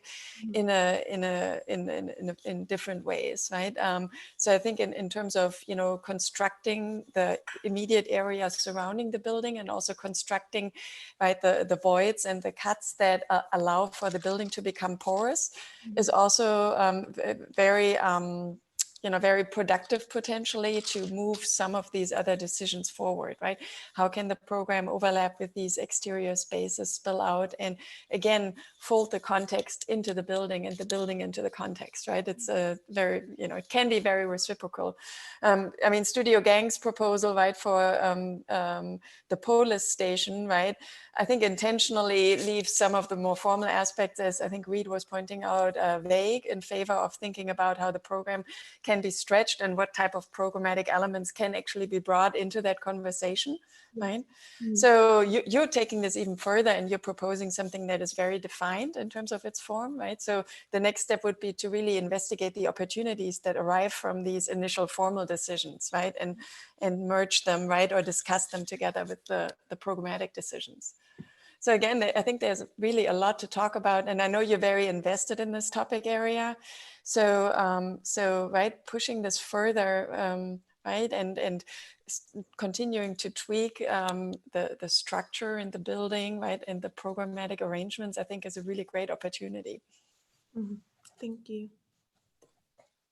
Well done, Kirsten. As it has been said, I think the section is something that is really important in architecture in general, and specifically in projects where you're mixing programs where you can connect spaces physically or visually in a very interesting way. So I think that that's something that as you move forward, you can think about and work on more in depth.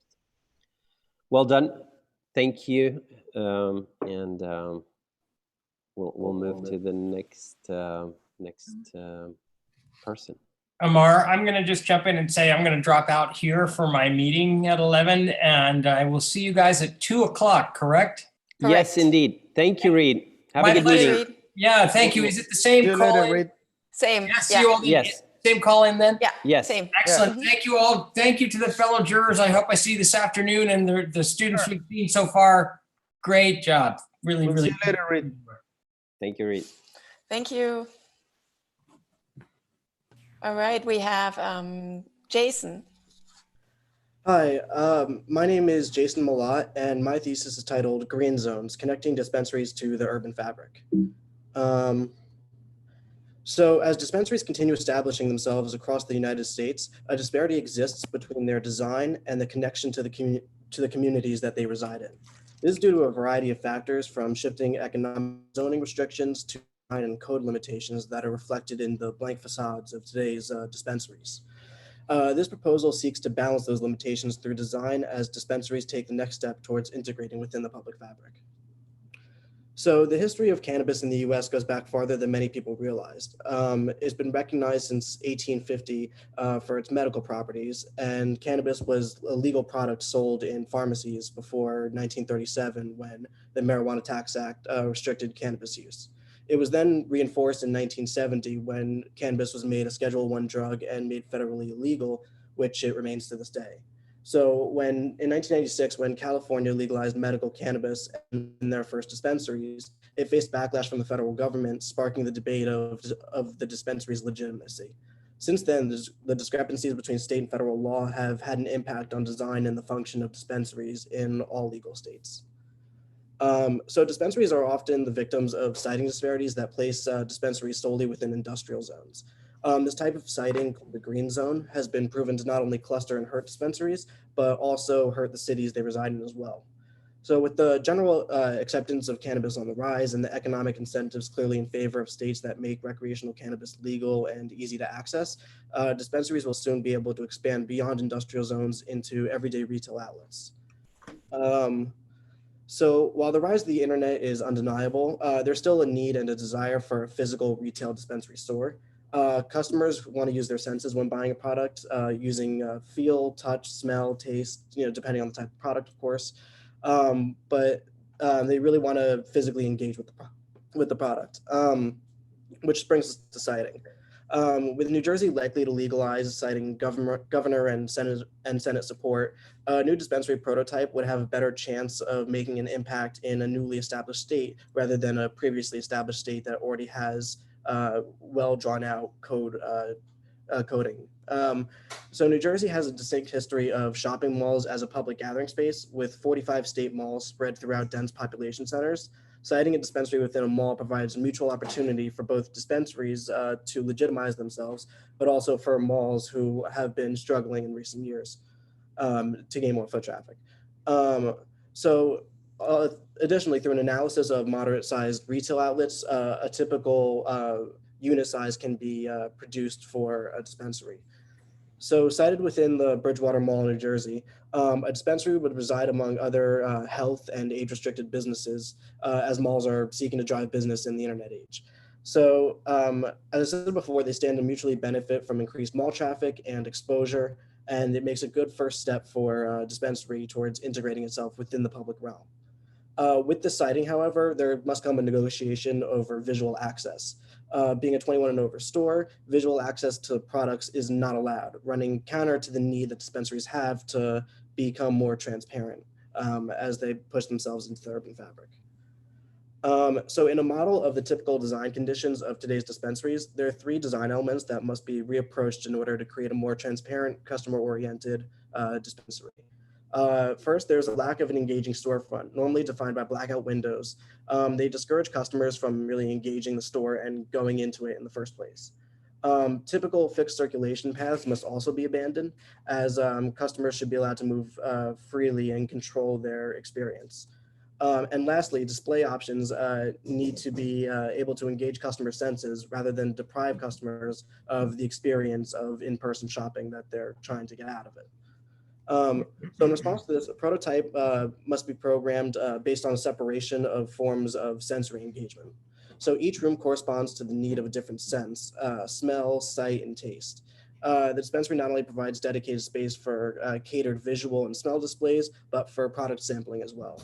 So visual display cases provide clear views of the product, and menus can provide information through technology, allowing customers to forego the traditional customer-employee relationship, guiding them through the path as is traditionally done if they so choose. So looking at the floor plan, customers first approach the dispensary through the ID checkpoint, where customers are guided into the visual showroom.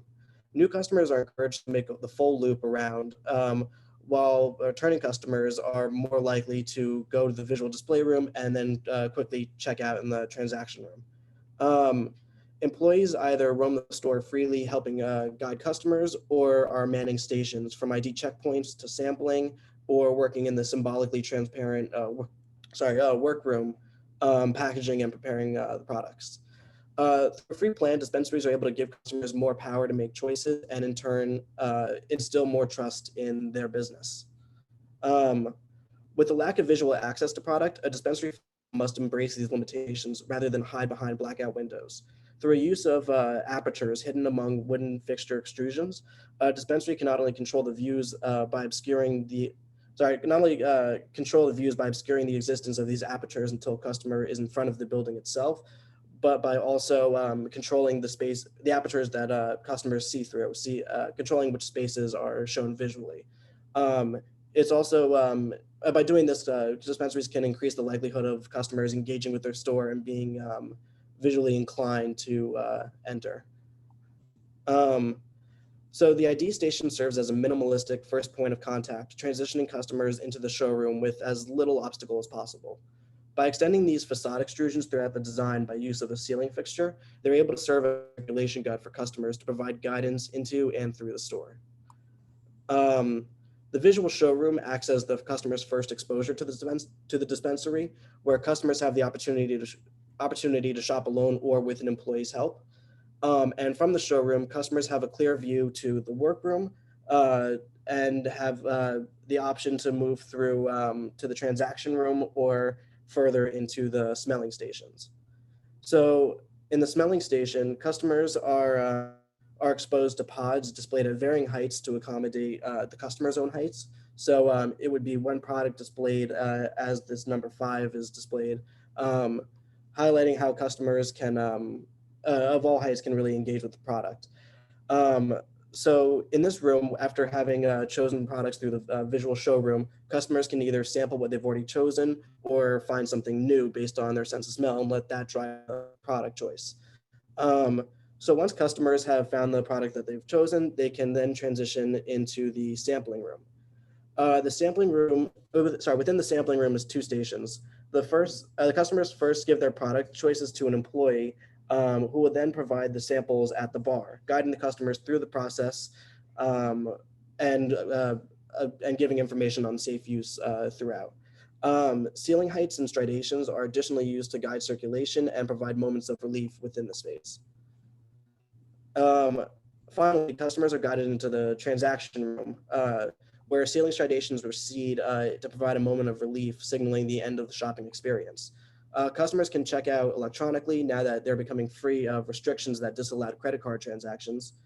And once checked out, they're free to leave through a discrete door in the facade. In conclusion, this proposal seeks to provide a prototype for all dispensaries to use and adapt towards a more connected retail store, one which embraces its limitations and reorganizes its approach towards meeting the customer's sensory needs. Whether a mom and pop pot shop or a large conglomerate, this prototype can serve its use by setting the groundwork for creating a more engaging dispensary for the public.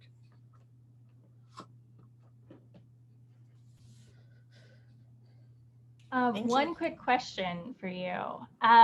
What is you might have said this, I might have missed it, but what's the research or precedent that you're using to kind of base the assumption that there needs to be a lack of visual display from the exterior, like essentially that the interior of the space can't really be visible from the outside?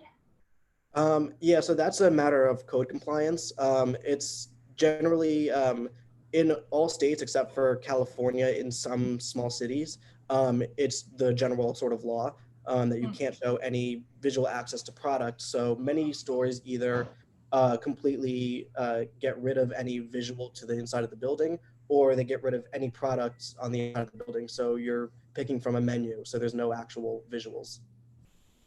Got it. Okay, so I'm just in an odd environment for that, I guess. I'm in downtown LA and, you know, can walk to a dispensary from here that has a big glass storefront right in the middle of downtown and is organized more or less like an Apple store inside with, you know, tables and displays readily visible from the sidewalk. But I think, you know, it's a very interesting starting point to think about the way to develop an architectural project, in particular, because both the retail experience, but also just generally, I think architectural design and representational techniques are so often, you know, really predominantly visual, right? That's the way we're generally taught and the way we usually communicate with other people and with clients and throughout our education. And so, you know, I think that in a way that constraint has led you to kind of take on that challenge of using design techniques that are not specifically just about visual. And obviously the product choice and topic you're dealing with really kind of is a good companion to that kind of study, right? Because it has such both tactile and kind of olfactory components to it. And so I think that, you know, my only kind of initial feedback is that I think that you've done a really good job at tackling what different, you know, types of spaces, you know, formal qualities, display and organizational techniques would be used to experience the product using other senses. And that, you know, for me personally, I think I'm kind of partial to that study. And I think that that's maybe one of the most interesting things that you're dealing with here. And just kind of selfishly would like to see it, you know, resolved even more, you know, to a greater extreme. You know, I'm thinking of, I could probably look it up and send it to you. I don't remember the name off the top of my head, but precedents like a restaurant where to really fully experience the taste and texture of the food to the greatest extent, that you actually sit and eat in the complete dark, for example, because when your other senses are taken away from you, it heightens the degree to which your other senses are more sensitive, right? So you have a higher sensitivity to smell and taste and things when you lose your ability to see. And so I think that there, you know, are kind of, there's a whole other more extreme kind of direction that you might be able to take that. Obviously, then you're dealing with issues of, you know, the program and security in the context of this program. And so I think that, you know, for me, that's maybe one of the interesting places to push this even further, but it's really great to see the, you know, the amount to which you've already kind of studied that and brought it into the project. Thank you. Yeah, I think it's interesting. It could have really definitely gone to, it could still go to extremes, I think, in providing those sort of sensory deprivations in terms of favoring other senses. Yeah, I agree with that. I mean, I think you have started doing that at some points of your project, like that ceiling on your last slide or the previous one. In this image you have, I mean, you are working with the space, and you should become a magician trying to sell us this product. Retail is all about that. It's about selling and creating that kind of experience. So if you are entering that smell room, it has to be something that only your smell is working on that. And how this could be, once you know how this shop works, because you have done that previous study and you really know how people have to walk inside that shop, how those projects should be placed. Now it's time to guide us through different areas that it becomes just an experience. Even if I don't buy that, I would like to enter into that shop, and that's one of, I think, your weakest points is the entrance to that shop. It seems to be like a small hole just to go inside. It has to be something appealing that every step I make inside is a complete experience for my body. I think it's that kind of next step you should take this project to. Okay, interesting. Cool. I'm agreed with what is telling the professor Javier, because I don't really understand why the entrance is like that. When you show the slide, you see there is a woman in the front desk. It's in the outside. How it works?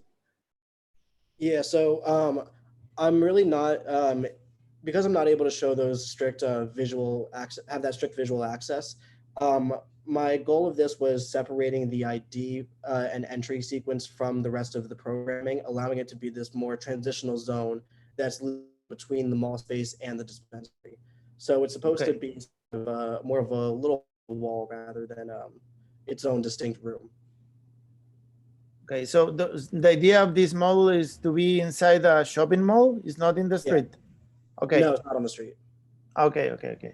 Because I think it's a very interesting interior design project. It is very tectonic. The tectonic of the project is very interesting, and it's quite nice in the way that the professor talked. The experience of being a buyer and a smell and everything like that. But I miss a little Dutch issue here. The transparency that Jana said. That is quite interesting to see when you go in Amsterdam. The experience of the dispensary are very interesting. When you get close and see even from the outside. It's because the Dutch are Calvinist, they have the culture to do that. I understand there is moral issues here, but it's kind of interesting to be a little bit bold, because, for example, in our country, there is nothing like that. Yeah. So you have this. You in one hand you have Chile. Then you have the United States, and then you have the Dutch people, and Germany, and everywhere, and Belgium. I don't know. So it's kind of interesting to try to understand the laws. I understand that in Los Angeles and in California is a little more freedom. I understand, isn't it? Yeah, I would definitely say that dispensaries, they're so varied based on their location that when I was beginning this project, I was looking at dispensaries within Amsterdam, but I had noticed that just the complete way that they had sort of become this entity within Amsterdam is entirely different from how the US is sort of rolling out. Right. And a lot of the things that characteristics I would have loved to bring over and introduce, I noticed that there was just very clearly it was very clearly not allowed, very clearly illicit in the US, and even varying state to state too. But I found that within the United States, there's generally consensus of dispensaries are allowed to exist, but they can't truly show themselves to the degree that they would like.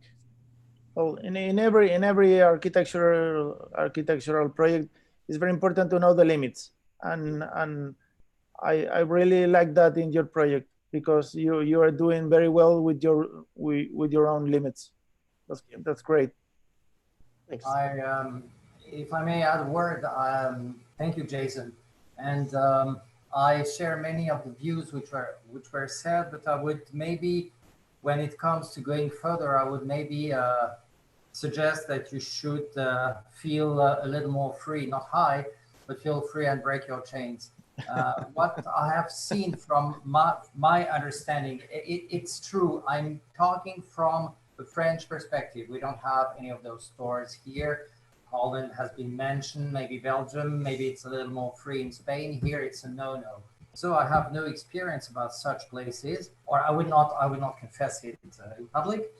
But I have the feeling that we're talking about a retail experience, and it's very well done. But what you are describing, change the word cannabis with tea or coffee, and you would have exactly the same store. Yeah. My feeling is I could give you a few chains here in France which sell tea, and it's exactly the same thing. You have samples, you can smell them, you can experience them, you get some pieces of advice from people. And one thing is maybe missing from the program. The brief is very sort of appetizing, and there's maybe a sort of experience missing. I understand the limits. You cannot, through as it was said before, you can't have a see-through storefront, etc. So you don't have much to play with, but somehow, don't you think you could be more product specific? Sure, we're here to buy, come, have some advice, etc. But to me, I don't feel it very strongly related to the product you're selling. So we're no longer in the late 70s and flower power and stuff, but maybe there's something you can play with to make it more specific, maybe in a witty way, but more specific to the product you're selling, and to offer maybe a better or a deeper experience, not to make people come out high from the shop. But to me, it's so far at this stage, it's a little, it's not maybe bold enough. Feel free, go ahead, have more fun. Yeah, that was definitely something that I had that I had explored early on, where I was separating program based on the product type rather than the sensory needs of it. And I found that there were definitely limitations within that, because there were certain, I wanted to have certain smellable qualities about several different products. So I found overlapping expressions of engaging the product within those product types. I do think that if I were going farther, I would like to have a more distinct, well thought out separation of spaces based on the product type as well. It's not easy, but to use a word which to quote from what you said, your role as an architect dealing with the program is to go beyond limitations, to question them. So it could be interesting for you to say, okay, I'm facing limitations due to the product. How can you question them? How can you try to be more, a little more perverse and maybe play with them, go around? But don't you think there's a way to go a little deeper into what you did?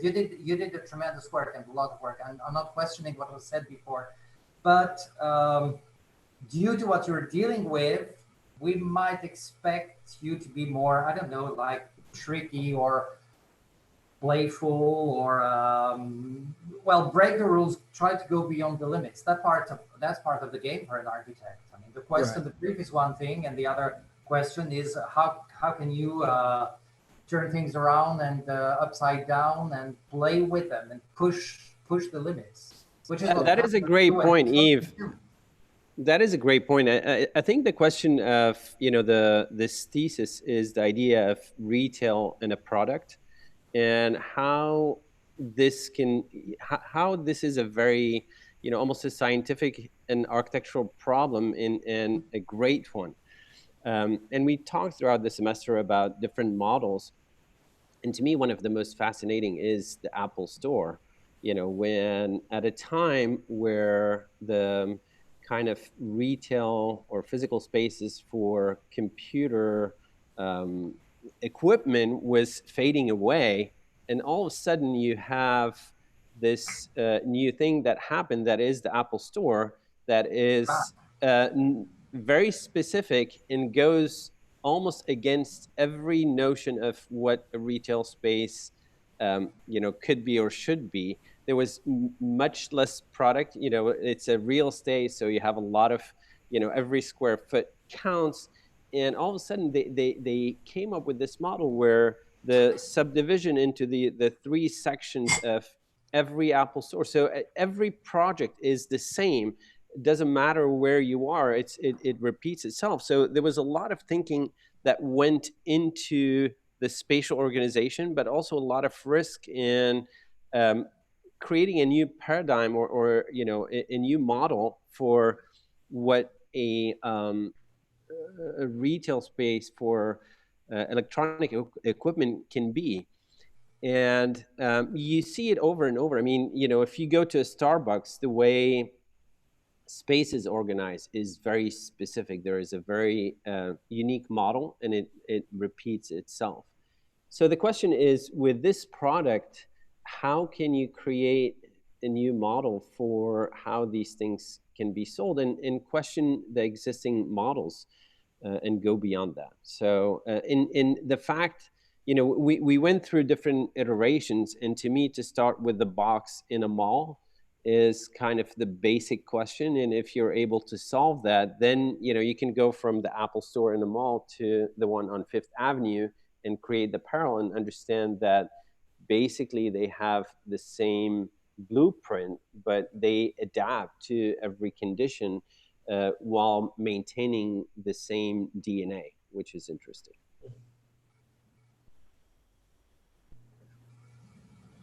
I think maybe one other quick comment that's just come to mind during the conversation is in terms of Eve's point of being more, you know, product specific, like how do you communicate to people, you know, exactly what it is that's being sold here.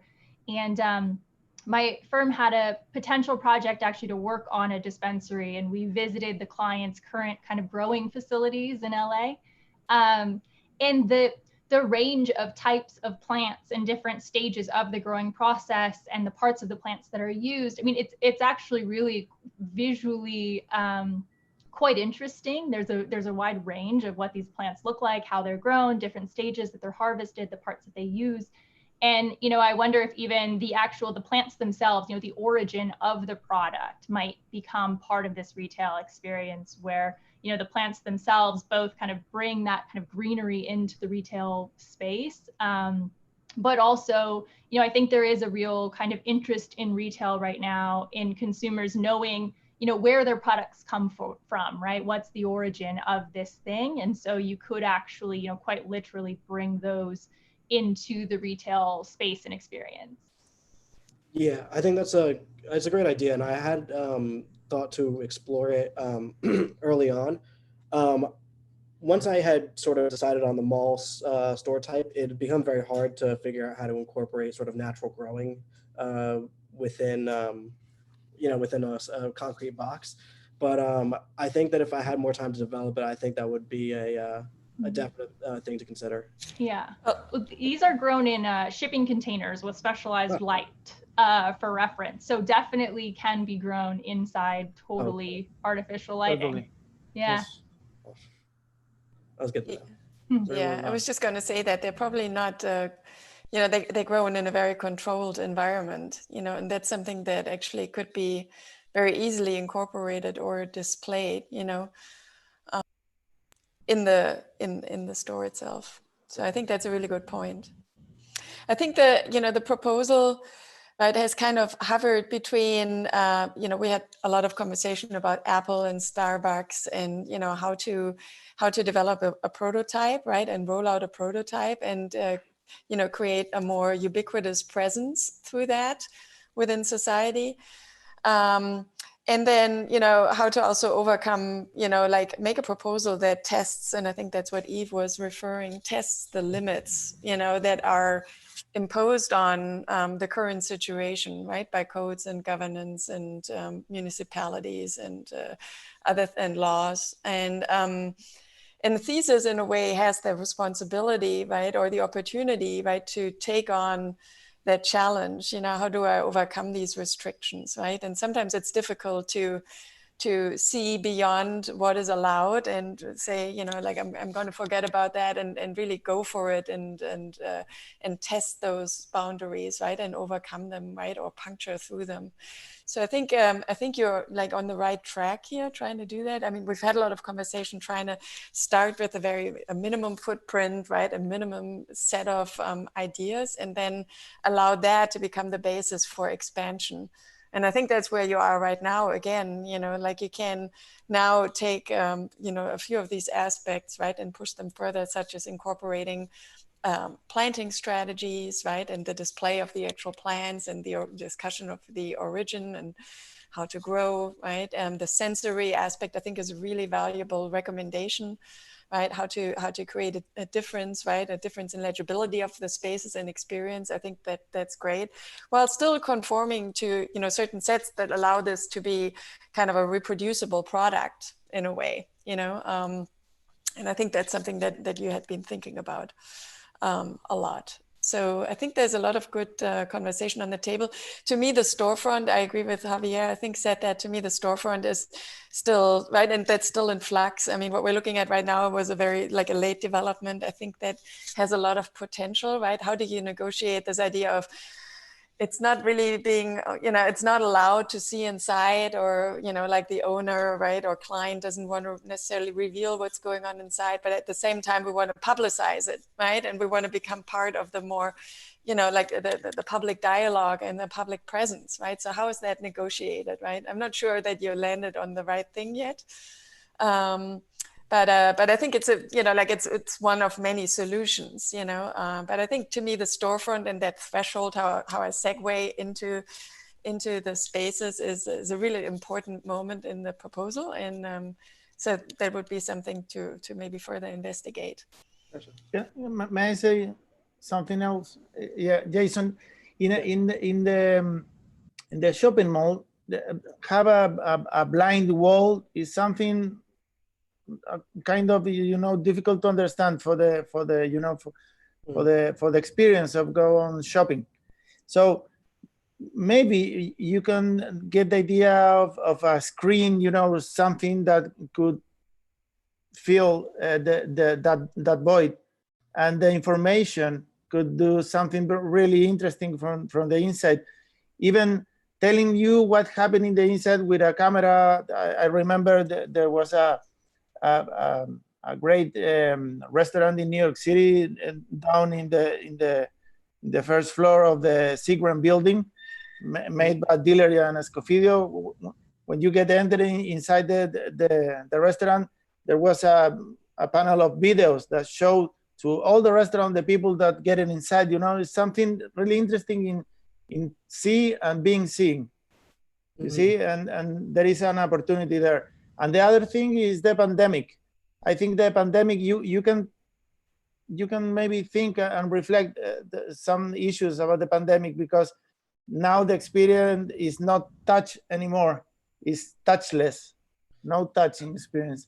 So something could be interesting for your project to redevelop that idea.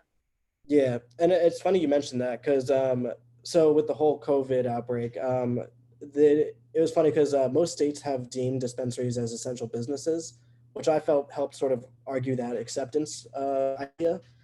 But in terms of how the programming would change if it were to exist in today's environment, I think aside from the sample room, I think most of this program could still be in existence. I think, you know, sampling, you start getting with too mixed with germs and wouldn't survive in today's COVID environment. But I think for the most part, this dispensary could be designed where you can have customers 6 feet apart from one another, and it wouldn't necessarily impact their experience. Great, that's great. Cool. Well, so they can still selling the white wheel. Fantastic. Awesome. Well, thank you guys so much. Thank you, Thanks Jason. to you, Jason. Thank you. Congratulations. Thank you, Jason. Okay. We have one more this morning. Caroline.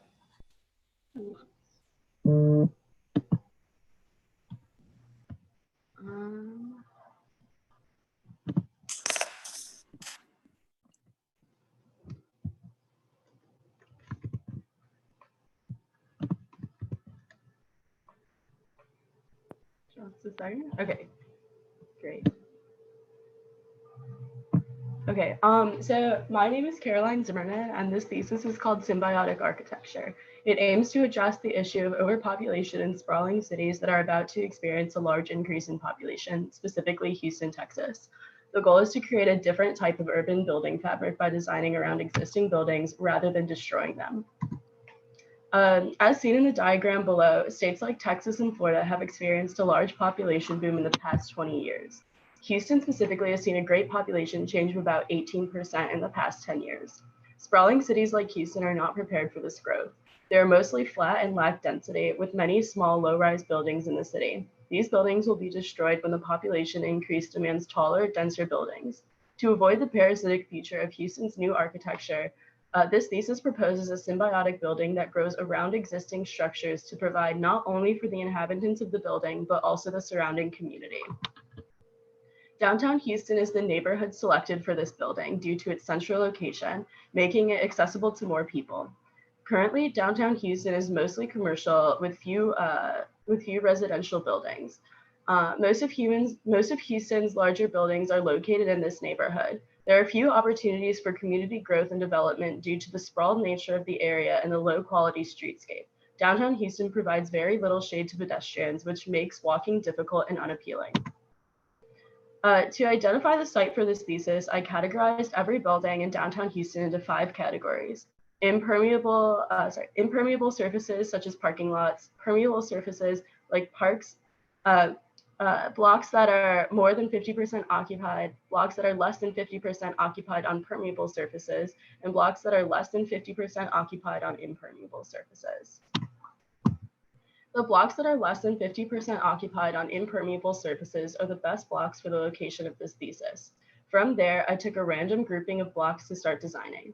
Most of the buildings on the site are low-rise commercial buildings that would otherwise be destroyed in the coming decades due to population growth. There is little to no shade provided by trees or these buildings. The design concept is to start by tracing the contextual grids of the site based on streets and existing buildings. The next step is to identify the sections of the grid that can and cannot be built on, with the viable blocks shown at the top in the darker blue. The next step is to trace around these segments to create the form, which then is edited to account for any interior buildings and to allow for more sunlight to reach open spaces. From there, we determine the segments of the grid that make contact with the ground and determine the first floor design. This diagram shows the construction phases of each building. The residential and office components will be built first, with the gallery and library coming next, which connect the 2 existing components and finish the building as it is. So here's an axon that shows the different levels of the building as well as the exterior walls. This is the residential component of the building. It has 4 levels of apartments that range from 1 bed, 2 bed, and studios.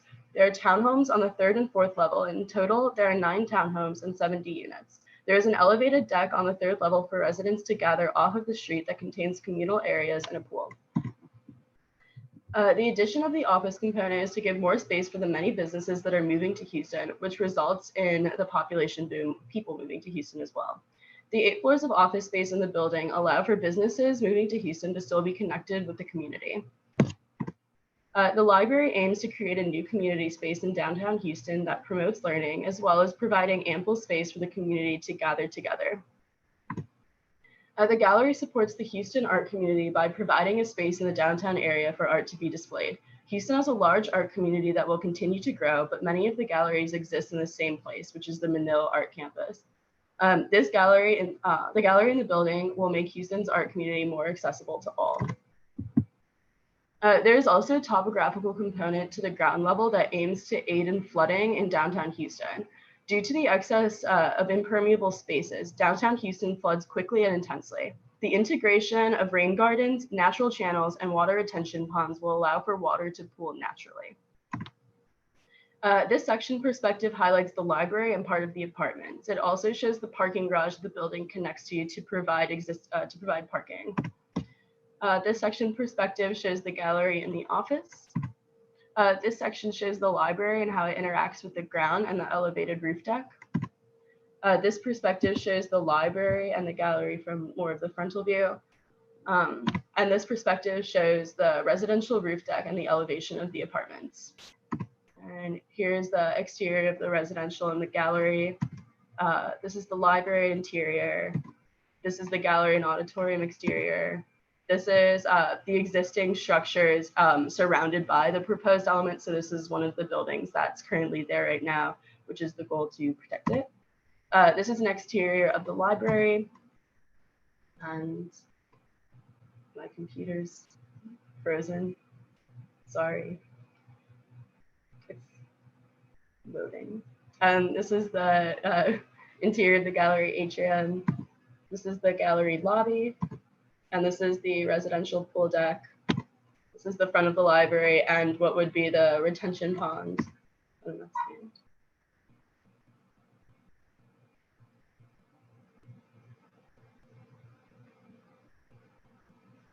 Thank you.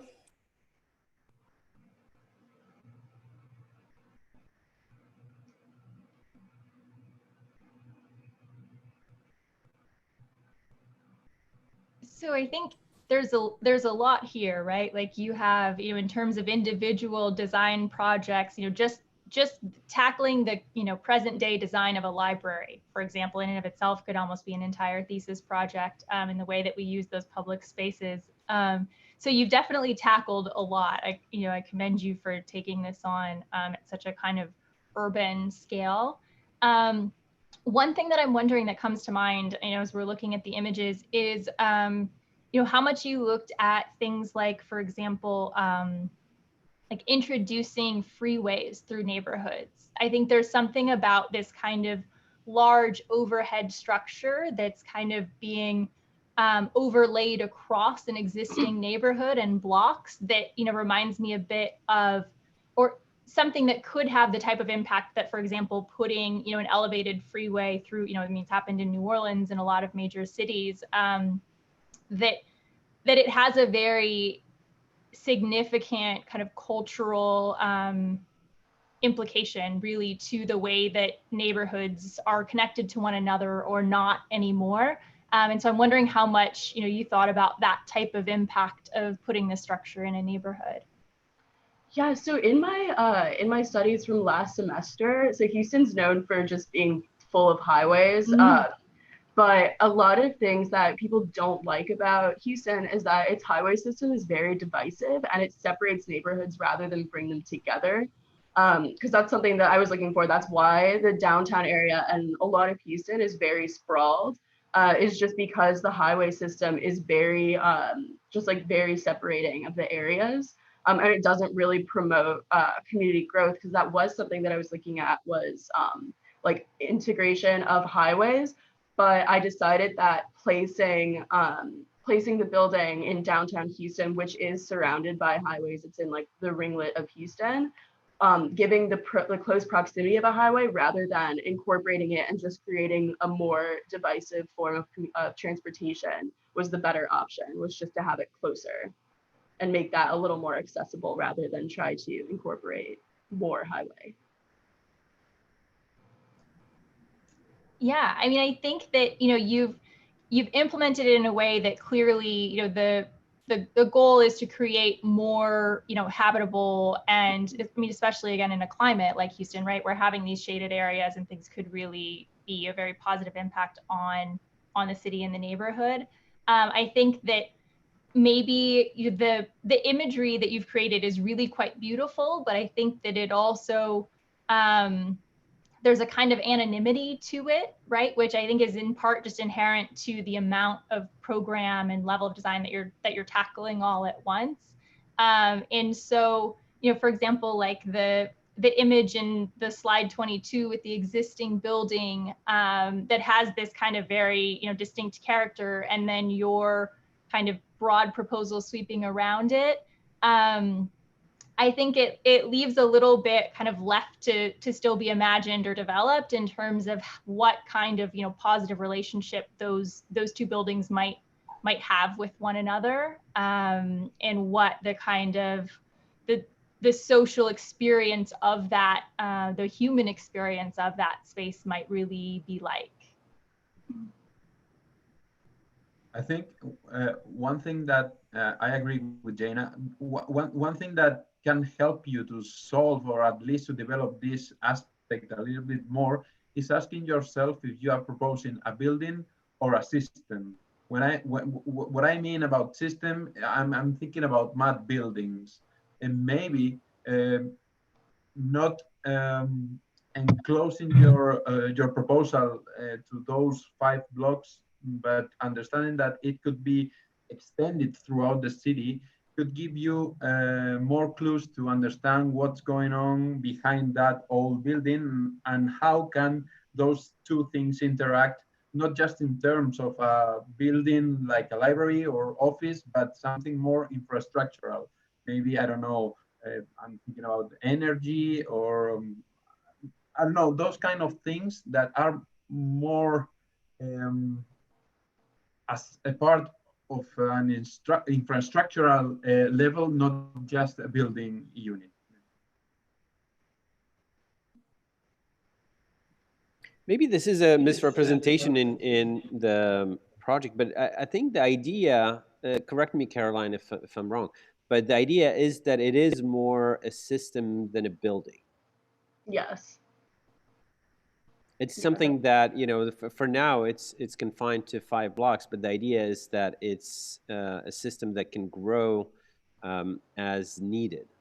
And it's not just confined to, and I think that makes it more interesting proposition than a building. Yeah. I think that I agree, and I think that's the real solution for this and the real aim of this project. But maybe those link space that link the library with the office building and whatever, that if you see your drawings are in blank, are empty, maybe in there is the place to keep working with the project. And maybe if those parts are more developed, we can understand that this can grow however.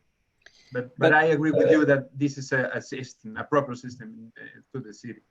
But also it's the question of how you develop a catalog of possibilities of how this new system can go around an existing building when it needs to, or start to interact, penetrate, go through an existing structure when it's needed.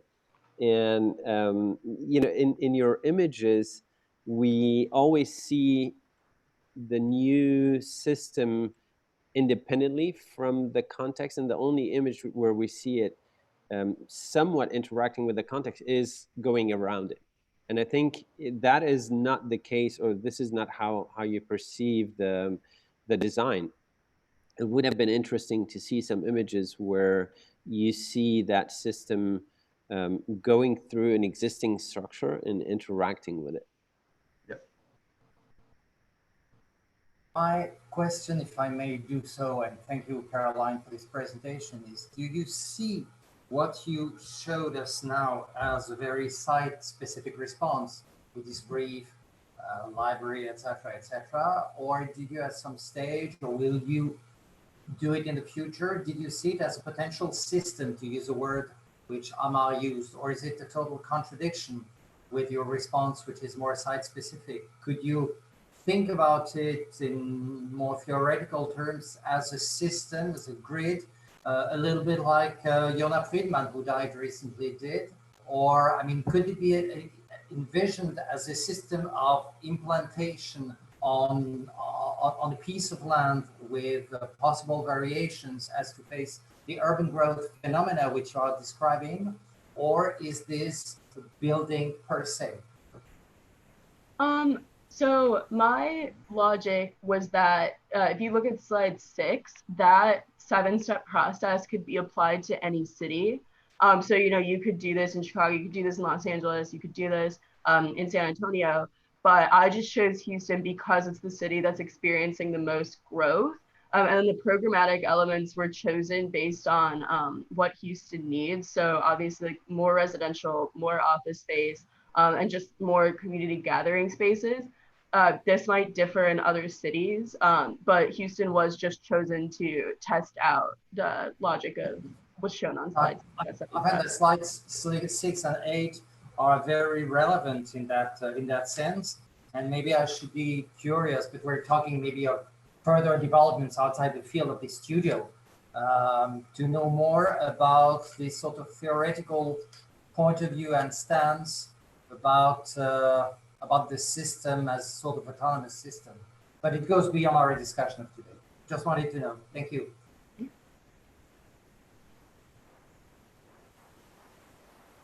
The question, you know, if it's a system, then, you know, and I understand that for the purpose of this specific thesis, you picked Houston, but in somewhere in your presentation, it would have been interesting to see some diagrams. And we talked about this throughout the semester. You know, what if this project was in Chicago? Yes, you can do the same project in Chicago, but it will take a different form, or it will be different because maybe you use the underground more in Chicago or Montreal than you do it in Houston, where you can really use the underground. What this project would look like if it was in Los Angeles, where the climate is again very different from Houston, or even more so from Chicago.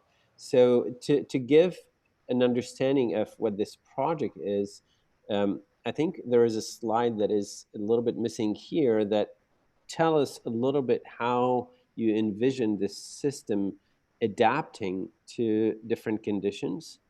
I think that would have been that would be really helpful. I mean, you still can work on it, and I hope you will, whether it's for your portfolio or you know, just to keep And pushing some of these ideas. And plugging. Sorry, what did you say, Yves? I said to go further, the idea that this grid, this system, and the idea of its connection to the existing urban context, and the idea of plugging. Correct. This is an interesting issue with your thing, Caroline, and I think that this is one stage that could be explored further, as we said, maybe in further development. But it's an interesting question, which your stance and your point of view raised. I think between slide 7 and slide 8, maybe there's one missing, and it's the one talking about components, not a program or site plan. It's about components, structural components, HVAC components, facade components, I don't know, pieces and elements that, depending on where you are trying to apply the system, I mean, trying to build a catalog of components to be used wherever, but you have under control. So as Yves said, you are a kind of Jonah Friedman in the 21st century, trying to develop a new matte building, which is in fact something that we are talking about. Like a slide 8.5, something between slide 8 and slide 9.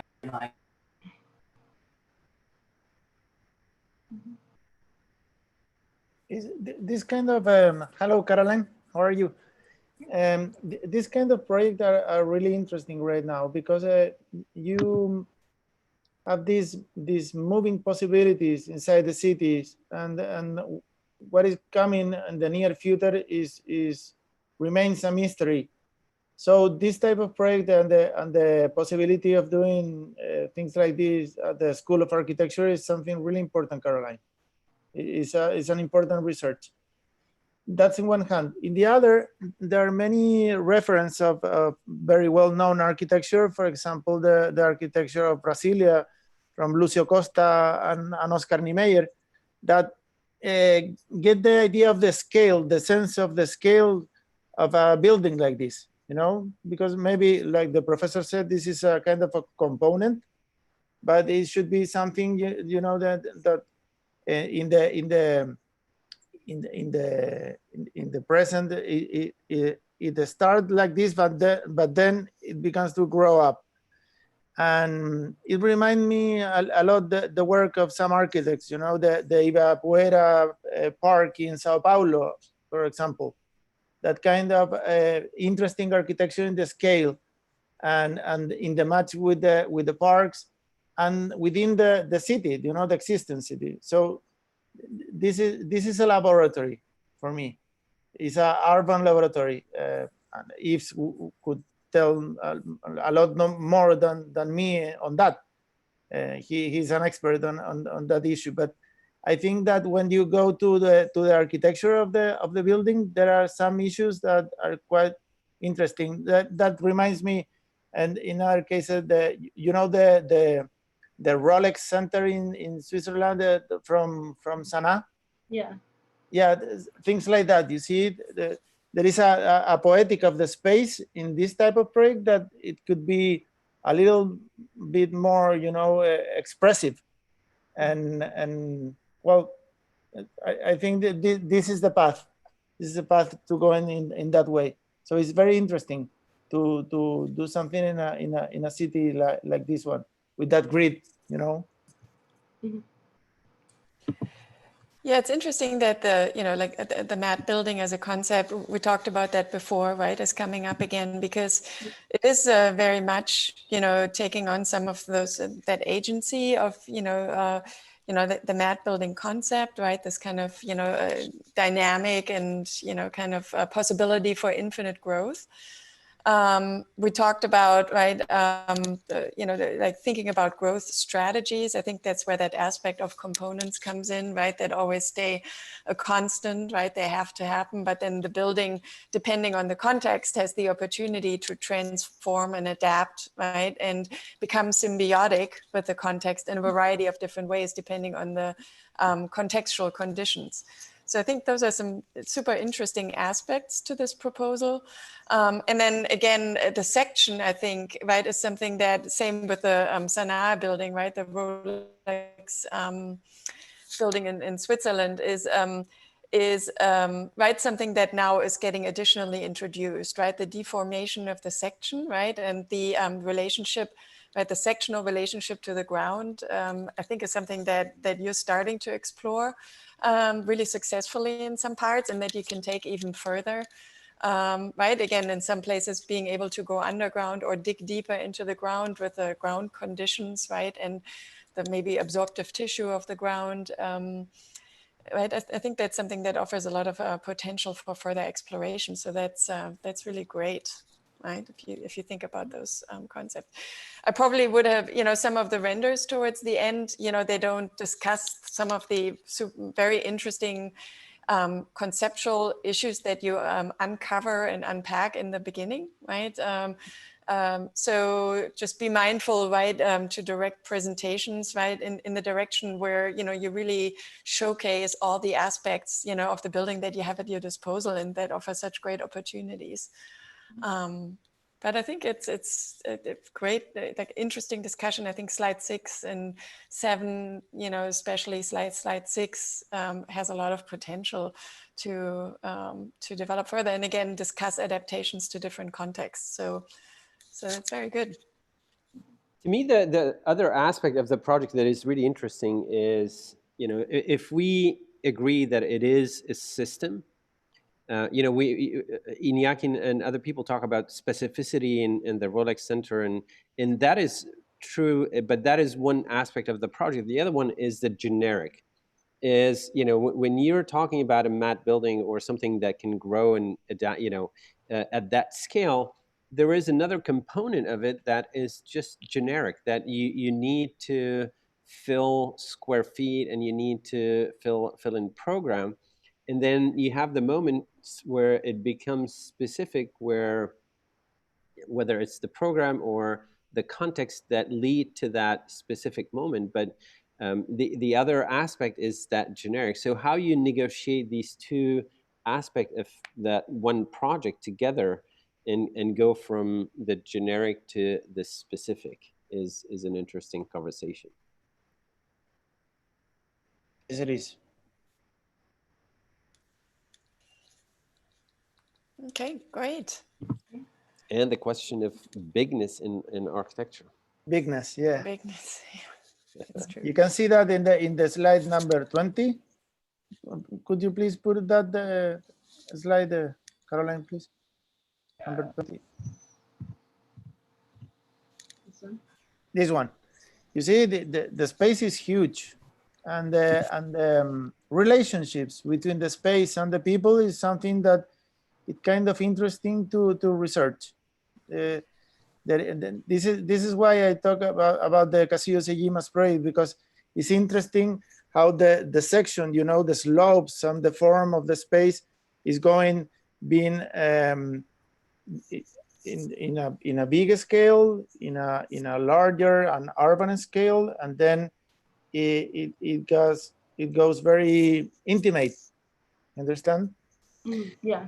But that also reminds me of Herzog de Meuron project in the BBVA in Spain, where you have that generic grid in a way, and then the specific building. So you have the two components, and specifically this image remind me of that, where it is office spaces, it is a bank, and you just keep kind of, you need almost miles of it, and you just keep creating more and more spaces. But then there is a moment where you have a specific program where you need to create more attention, in the negotiation between the small scale and that large scale is always something that needs to be addressed. And you can create the human scale of such a large project in the kind of streets they create between the buildings, and the attention that is brought to how that can happen.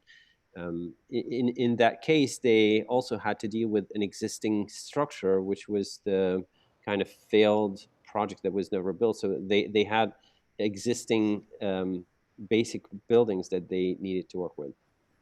While on this image, and to go further with what Iñaki said about this image of the library and how to make bigness not only livable, but an incredible resource. Remember the example of the National Library in Berlin by Hans Scharoun? Yeah, I was thinking in the same building. Yeah, you're right. Yeah. It's no longer an architecture. I don't know if you have this example in mind, Caroline. It's sort of interior landscape, and how to make a huge space so intimate and fantastic, and even moving around provides a terribly sensual experience. So these are things which your architectures open up to various possibilities, and you can sort of refine them with these. They really have a high potential, and if you can go further in details or change a few things to make them, to cope really very well with your challenge. So sorry about we share the same example, Iñaki. Fantastic. No, I think that's a great example, because actually you see that the bigness and the intimacy could live in between. There is something that it could happen, and that is very good for you, Caroline. As you see, there is what Amara is saying is very interesting to try to figure out the detail and the structure and the inner space that you could do with a project like this. So it's kind of interesting. And about details, I think there's another dimension of the example of the Rolex Center in Lausanne.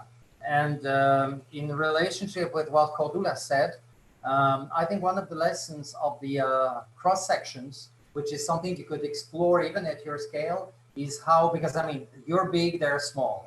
What Sana did.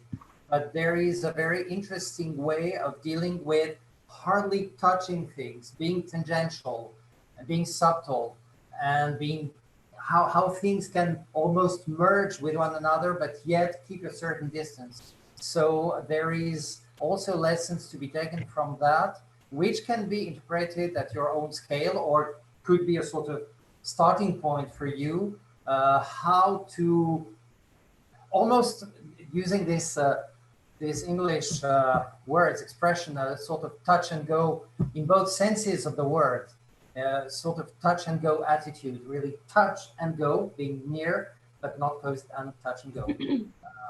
Sorry, but this is another interpretation of mine of the very good example which was raised of Sana in Lausanne. There's another aspect to the bigness, right? And that has to deal with the current situation, right? And Iñaki, you were talking about that a little bit, like rethinking workspace, right? All of a sudden, right, within a few weeks, things have switched from being merged and mixed and dense, as a work environment, to the immediate need for being far away from one another, including desk sizes and just general distancing in the workplace. And that hasn't been fleshed out yet, but, certainly one could assume that the trend now immediately goes to, we need more space so we can have people further away from one another, right? Right, this idea of bigness, right, and swallowing space, is something that might become really interesting again, this idea of, infinite expansion, right? And really grabbing, available space, for the purpose of, like de-densifying. Could be a very interesting thing to think about in this context as well. It seems like you're doing that already, right? But I think it's more pertinent than a few weeks ago. There is one more thing, Cordula. When we at the office started using Zoom like a year and a half ago, we understand that the silence was something really important for the communication. And what I see in this image is a huge space, and I hear the noise of the space. You see, so there is the Hans Sharon example of the library. Is because the German people is very well educated in that idea, but maybe in South America, in Chile, it's kind of difficult to have that silence. So it's very important to come to a place where you get the bigness and then the intimate space and then the silence. The silence is a quite important issue. There is actually, sorry. Say it. Silence didn't come only from people's behavior. It's a mix between the architecture and what it suggests to people as an attitude. It's an interesting interaction. It doesn't come necessarily in Berlin from the technical aspect and the sound insulation, soundproof equipment in the building. Also, people's behavior and respect comes from the architecture. It's sort of back and forth thing. Because actually the idea, I'm sorry, Javier, go ahead. No. I was just trying to add one more thing, that we are talking about this human scale from the interior, but this is something that can and should also be done from the exterior. Yes. This is a very bad conclusion for all guys here, for all guys present, because the conclusion of our discussion is that size does matter. Yes. How French of you, Yves. Really? I love French people. Okay, so with these very wise words, would anyone else would like to add anything to conclude our morning session? General comments about the morning, the work in general. It's very interesting to finish this moment of the day with the project of Caroline, because it's a kind of a complexity going on in the thesis project, because you could go from every steps of the scale, and I think this project give us the chance to speak about that, and this is quite interesting. So I feel very happy to participate on that, and thanks so much, Caroline, for that. Yeah, thank you. You're welcome. Thank you, Caroline. Well done. Thank you you to all of our reviewers, and we'll see you in 2 hours. Right. Yes. Except Javier, to whom we will say goodbye now. Thank you, Javier. Thank you for joining us this morning. Thank you so much. With all the time zones, we're not going to specify a time. It's just in 2 hours, same address. We'll see you back with more interesting projects in more time. Perfect. And Javier, stay well and stay healthy, and hopefully things will rebound. Thank you. Thank soon. you too. Thank you, Javier. Thank you. Bye. Thank you. Bye. Bye. See everybody in 2 hours. I'm going to pause the recording, and I think the YouTube stream continues, but we're going to take a break and resume at 2 p.m. Central Time. Sure. Okay. We will see you soon. Bye-bye. Thank you. See you soon. Bye.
Hello, everybody.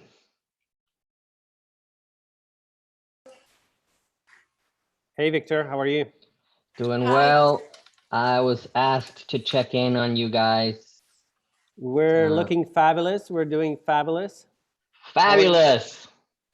Doing great. Good, We good. had a good morning. Yeah, everything went really well. Awesome, awesome. Seamless. Let's hope it Excellent. stays that Did way. you check the feed on YouTube or something? Everything is good? Let me check it right now. I haven't checked it. Look it from here. Yes, yes, yeah, looks great. Is this going to be saved on YouTube so people can view it after? Yes, I believe that I've seen others that it does get saved on the YouTube channel. So you can watch it later on if you need to or if you want to. Yep. Good. Good. Great. All righty. So let me check in with Judy. There also should be like on break, apparently, no?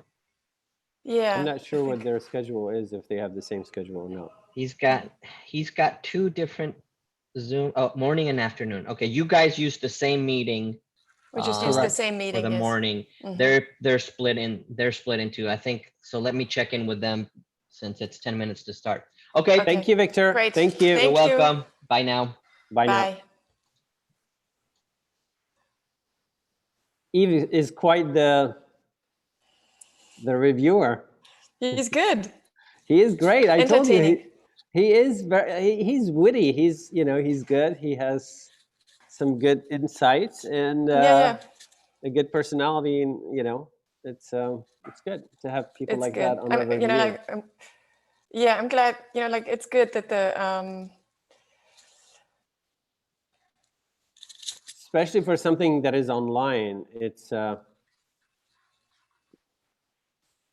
you there? give me 1 second.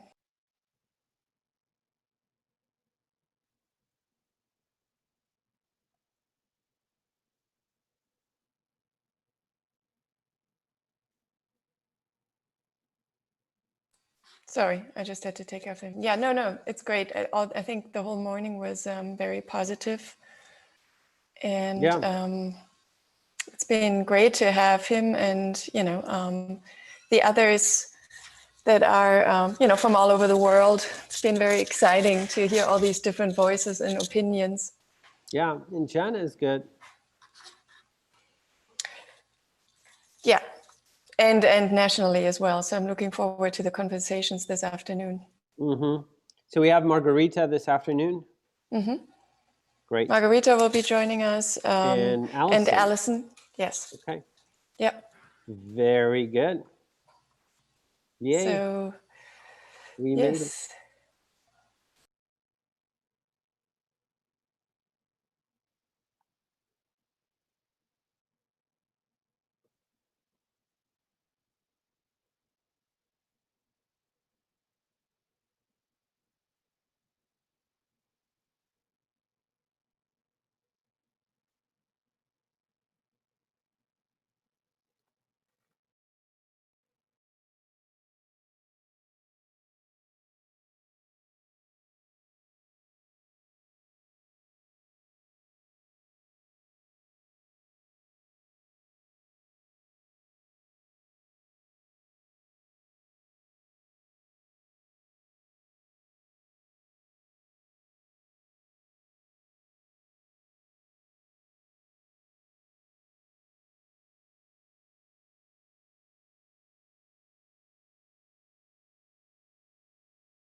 Hi, Caroline.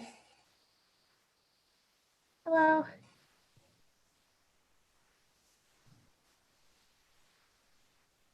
This is exciting. Nothing exciting? How are you? How did you enjoy the morning? You were here this morning, right? You were with us. Yeah. What did you think of the morning? I really like the conversations, and like I really like how with a thesis it can go in so many different directions. Like there's never one answer, and at first that was really scary to me because it seems like there's so many possibilities you can design. But I think it's a good thing. So Yeah, usually it's always good to have these conversations about the project, but also go broader than the specific project, because all the topics on, you know, there is the project that you develop, but all these topics are bigger than a project, and the conversation can go in so many directions. And this is why also the reviewers is important to have different point of views and discussion. And, you know, we didn't have a lot of contradictions this morning. But that could happen, and it's not necessarily a negative thing to people when people disagree about something, and that even might get more interesting if they disagree on an idea or a topic.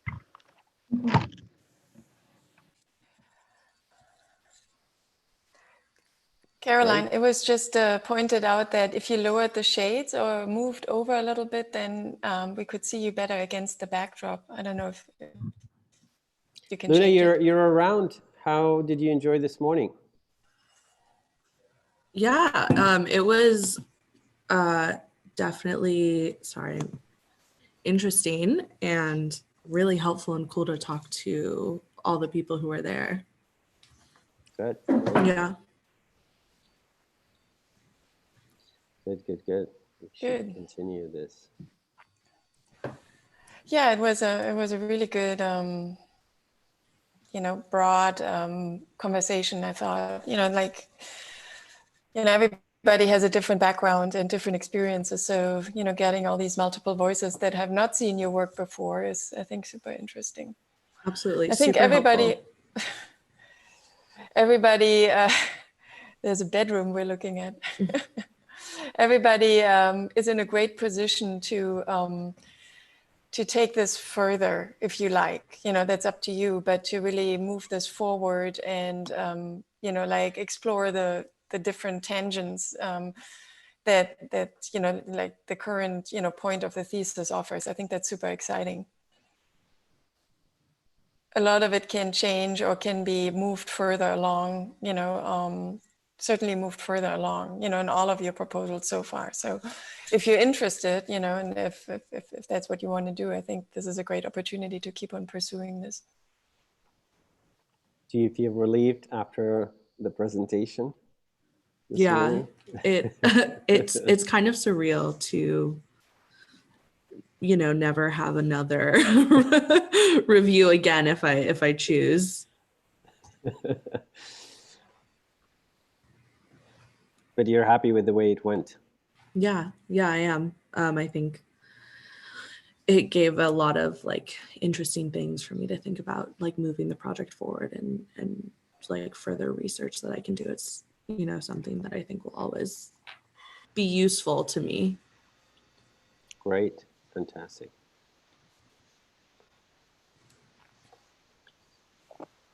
We're Good. almost So at 2. Yeah, 2 o'clock. So we're waiting for our reviewers back. Hopefully they Jana said didn't. she might be a few minutes late. She had to Okay. take care of some business, and she will be joining us maybe a few minutes late. That sounds good. So this afternoon we have Reed should be back, Margarita. Scott Bernard is not joining us this afternoon because he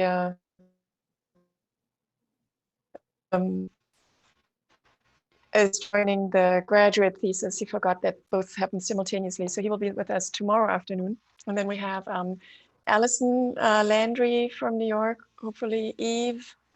Eve will be joining us. Eve Reed will be back. joining us. And Iñaki from Chile, from Santiago. So we're waiting for them to make a reappearance.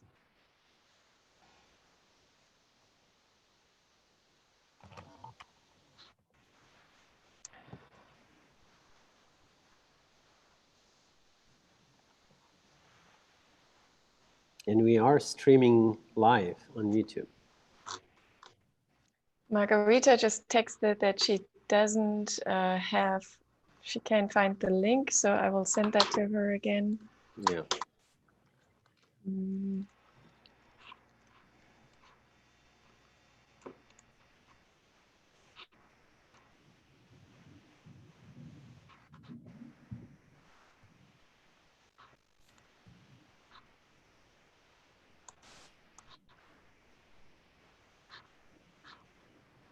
So hopefully she get that done. And let's see. There's Iñaki. Hello, I'm here. Hello, welcome back. Thank you so much. Hi, Iñaki, welcome back. I'm back. I'm back. What's the temperature in Santiago right now? Right now it's like 28 degrees Celsius. Oh, okay, so it's quite warm. Yeah, it's very warm. Yeah, I'm just asking because you're dressed in a thick sweater. Yeah, because in the inside of the office it's very cold. Okay. So it's like but in the outside, I don't know if you see. It looks beautiful. Yeah. Yeah. Where are you exactly? This is around a neighborhood called Huechuraba. That is a place where you have a lot of offices and many working spaces, and it's nearby the place we live in Vitacura. That's great. Hi, Allison. How are you? Hi, Mar. Well, welcome. Good to see you. It's been a while. I know. Nice to see you guys. Hi, Ali. Hi. How's it going? Oh, it's great. How are you guys doing? How's New York? Good. Good. I don't know, Amar, if Cordula mentioned you, but I've been working on, I work for the city. So I'm working on some of the emergency projects. We had been working on 2 emergency hospitals to create additional bed space. And now we're working on clinics for people that are recovering from COVID. So it's just been fast and furious. But That's great. Fantastic. Well. How long have you been in this position? I've only been in my new job for 2 months, but I have been working for this city for 5 years 4 or 5 years now. That's great. Yeah. We have to catch up next time I'm in New York or next time you're Yes, in I New know. Orleans. There will be a future where we're traveling between New York and New Orleans again. Yes, hopefully soon. In the near future. Yes. That's How great. are reviews this morning? Great. Yeah, everything went really well. Didn't have any technical difficulties. Knock on plywood.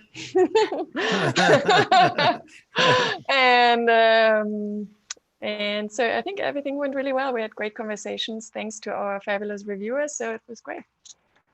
Good. I think we have everybody. Jenna will be a few minutes late, but maybe we can again start by few words to introduce yourself for our reviewers, for the rest of the audience, and then we can get started with the afternoon session. Ali, why don't you just tell us one more time? We'll start with Who you. you are and what you're doing. Sure. So my name is Allison Landry. I graduated from Tulane this time 10 years ago, 11 years ago. I live in New York and I work for the city's Department of Design and Construction. I'm the executive director of Design Build, and I'm currently managing the emergency response. That's great. Margarita?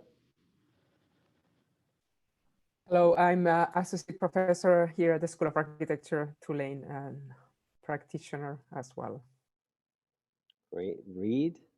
I'm Reed Kroloff, Dean of the College of Architecture at IIT and former Dean at Tulane. Yves? Well, I'm speaking from France, and I was trained as an architect, but I don't practice as such. I'm an architecture critic, and not only interested in architecture, since I also studied music and performed music for many years, and was head of cultural centers, French cultural centers abroad for many years. So I'm interested in architecture too, but I like to mix it with literature, cinema, whatever else comes to my mind. Great. Iñaki? Hi, I'm Iñaki Volante from Santiago de Chile. I'm a former professor in many schools here in Santiago and worldwide. I'm an architect too, and I'm so happy to join these reviews. Thank you all for joining us. And I think we're going to start with Caroline this afternoon. Yeah, if I could just say, whoever is listening from the student side, please turn your cameras on. It would be nice to see all the faces rather than a black screen. Thank you. That was quick. Beautiful. That's great. Yeah. Perry, I like your outfit. You're ready, Perry. Thank you, Yes. Perry. The elegance. Thank you. I was waiting for the big reveal. Yes, the bow tie works. Did you tie it yourself, Perry? It's not a tieable bow tie. Oh. I've had to tie his bow ties for him before. Someday one of us will teach you how to do the real thing. Okay, great. So we're going to start with Caroline this afternoon. All right. Can everybody see my screen? Not yet. Yep. Yeah. Yes. My name is Caroline Garfield, and the thesis explores how architecture can formalize effects of climate change in buildings, highlighting the change over time in a landscape. Architectural interventions that deliberately reveal, record, and accentuate effects of climate change can focus the needed attention to the climate crisis. This thesis is situated within the realm of architecture as activism and symbol, and borrows ideas from landscape architecture. So climate change effects of sea level rise and erosion are major threats to island communities throughout the world, where millions of people live, severing their strong community bonds and displacing people. The small island typology was chosen from the thesis testing ground because islands are among the most vulnerable places to climate change. Furthermore, the effects of climate change and our emotional responses to them in the context of small islands is enhanced by their boundedness, remoteness, and small scale that renders change more noticeable. So the specific site of study is Cuttyhunk Island near Boston, Massachusetts, a place that is known as a natural destination, home to year-round residents and regular seasonal tourists. So the site is 2 miles long and 150 feet is the highest point. And residents live there in a small village along the inner harbor, and it is accessible through a boat through one main channel. It's so it is affected by climate change in major ways. So its future viability is threatened by climate change effects, noticeably sea level rise, and thus causing land loss, and flooding is increased by the increased storm frequency by climate change. And so the population is very seasonal, and the year-round population is dwindling due to a number of factors, including climate change and the harsh weather conditions worsened by climate change. The small population relies on each other in a web of collective maintenance to keep the island alive as a community. The proposal are architectural interventions or markers that act as datum in a system to track climate change. Through horizontal datum strategies and a vertical datum strategy, the viewer reads the buildings, enabling climate change to be legible. Programmatically, they benefit the islanders by providing both practical and recreational programming, and importantly, raising awareness about how their community is threatened by climate change. The first site for the first marker of investigation is in the harbor entrance channel. So during storms, waves wash over this land, indicated on the left. The sea level rise is increasing this frequency. And then eroded land fills into the channel, the only access point to the harbor, and it becomes too shallow. So every year, the island has to bring in a dredging ship that visits to remove the sand from the main navigation channel, removing 150,000 cubic yards every year. So dredging is when a boat removes eroded land sediment from the seafloor, usually for the navigation purposes. And currently this dredging is happening as just a short-term mitigation effort. The concept for the first proposal is that it's a marker. So it's located at the harbor's entrance on purpose so that it is the most visible part of the island. And it's kind of a symbol of the constant maintenance needed to keep the island alive and captures dredging practices due to erosion. So the vertical strategy is used so that over time the stacks grow, and the stacks are made out of dredged material that is cast by the residents every year as a social tradition. And the dredged material is similar to a concrete material. Programmatically, the building functions as a nature observation tower, which supports the tourism industry and the residents' recreation, as well as a navigation light and a broadband signal, which are vital elements of island's functionality. So the tower captures 30 years, which is a human generation, kind of symbolic of our fight against humans' fight against climate change. And so each stack represents 1 year and is 4 feet tall, which is kind of a number that is, the 4 feet is very noticeable to the person over time. And each stacked ring is about 31 cubic yards of dredged material.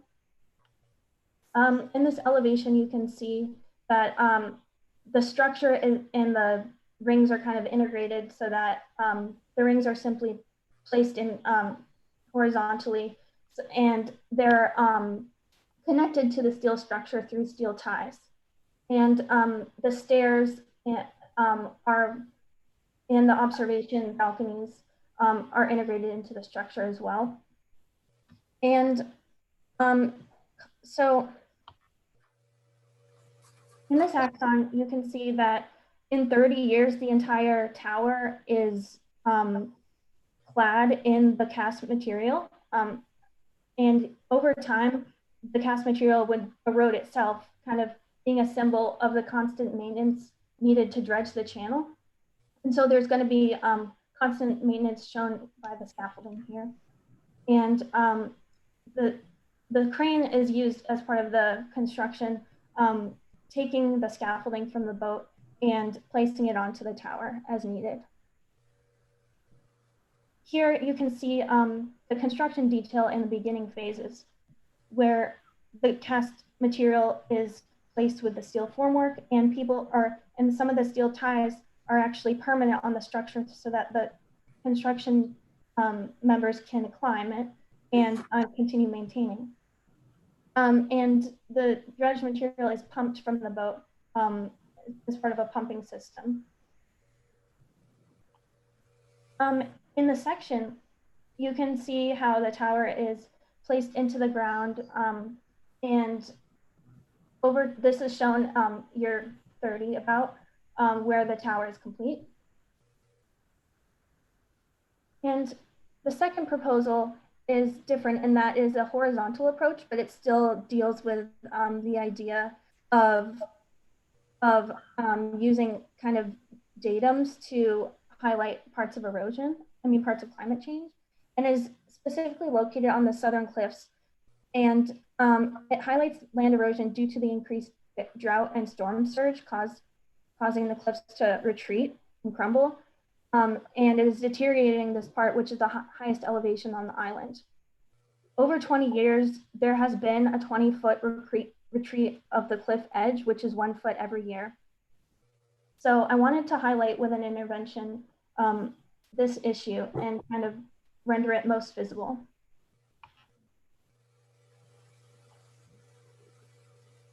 The concept is that the intervention would be revealed more over time, going from being more embedded to being more exposed.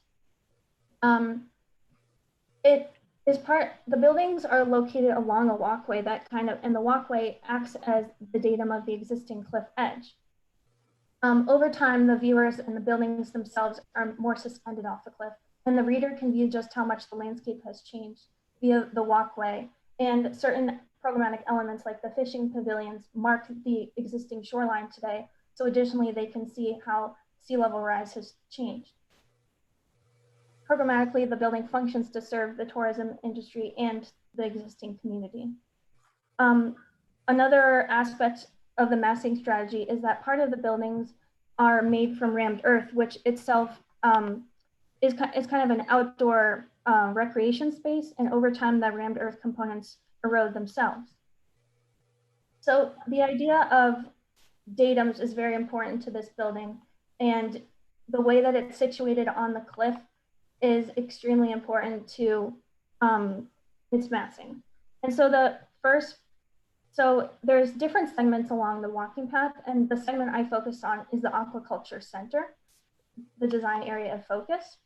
And these buildings are in segments of different programming, and like I said, the walkway is kind of on the edge of the existing cliff, kind of denoting where that exists today. And the buildings are connected via pathways. Additionally, the fishing pavilions are recreational areas that mark where the existing shoreline is. You can see in this section that kind of encompasses both two time periods, today and in 30 years, how this cliff is really changing over time and how the building starts to become more revealed. In this rendering, you can see how today there's different rammed earth components and the shoreline today, whereas in the future, in 30 years, it is predicted that it'll be more precariously positioned. This experience will be incredibly revealing to the viewer, showing effects of climate change and how severe they are and threatening the viability of this island. In conclusion, this concept can be applied to other sites, informed by other site-specific climate data. How buildings change over time is just as important as their design today. Though these interventions are small, they play an important role in a larger dialogue of climate change, demonstrating that architecture can be used as an instrument of reading climate change in a landscape and provoke thought about the immediacy of the climate change threats. These interventions are physical manifestations of the landscape's memory. Thank you. Thank you, Caroline.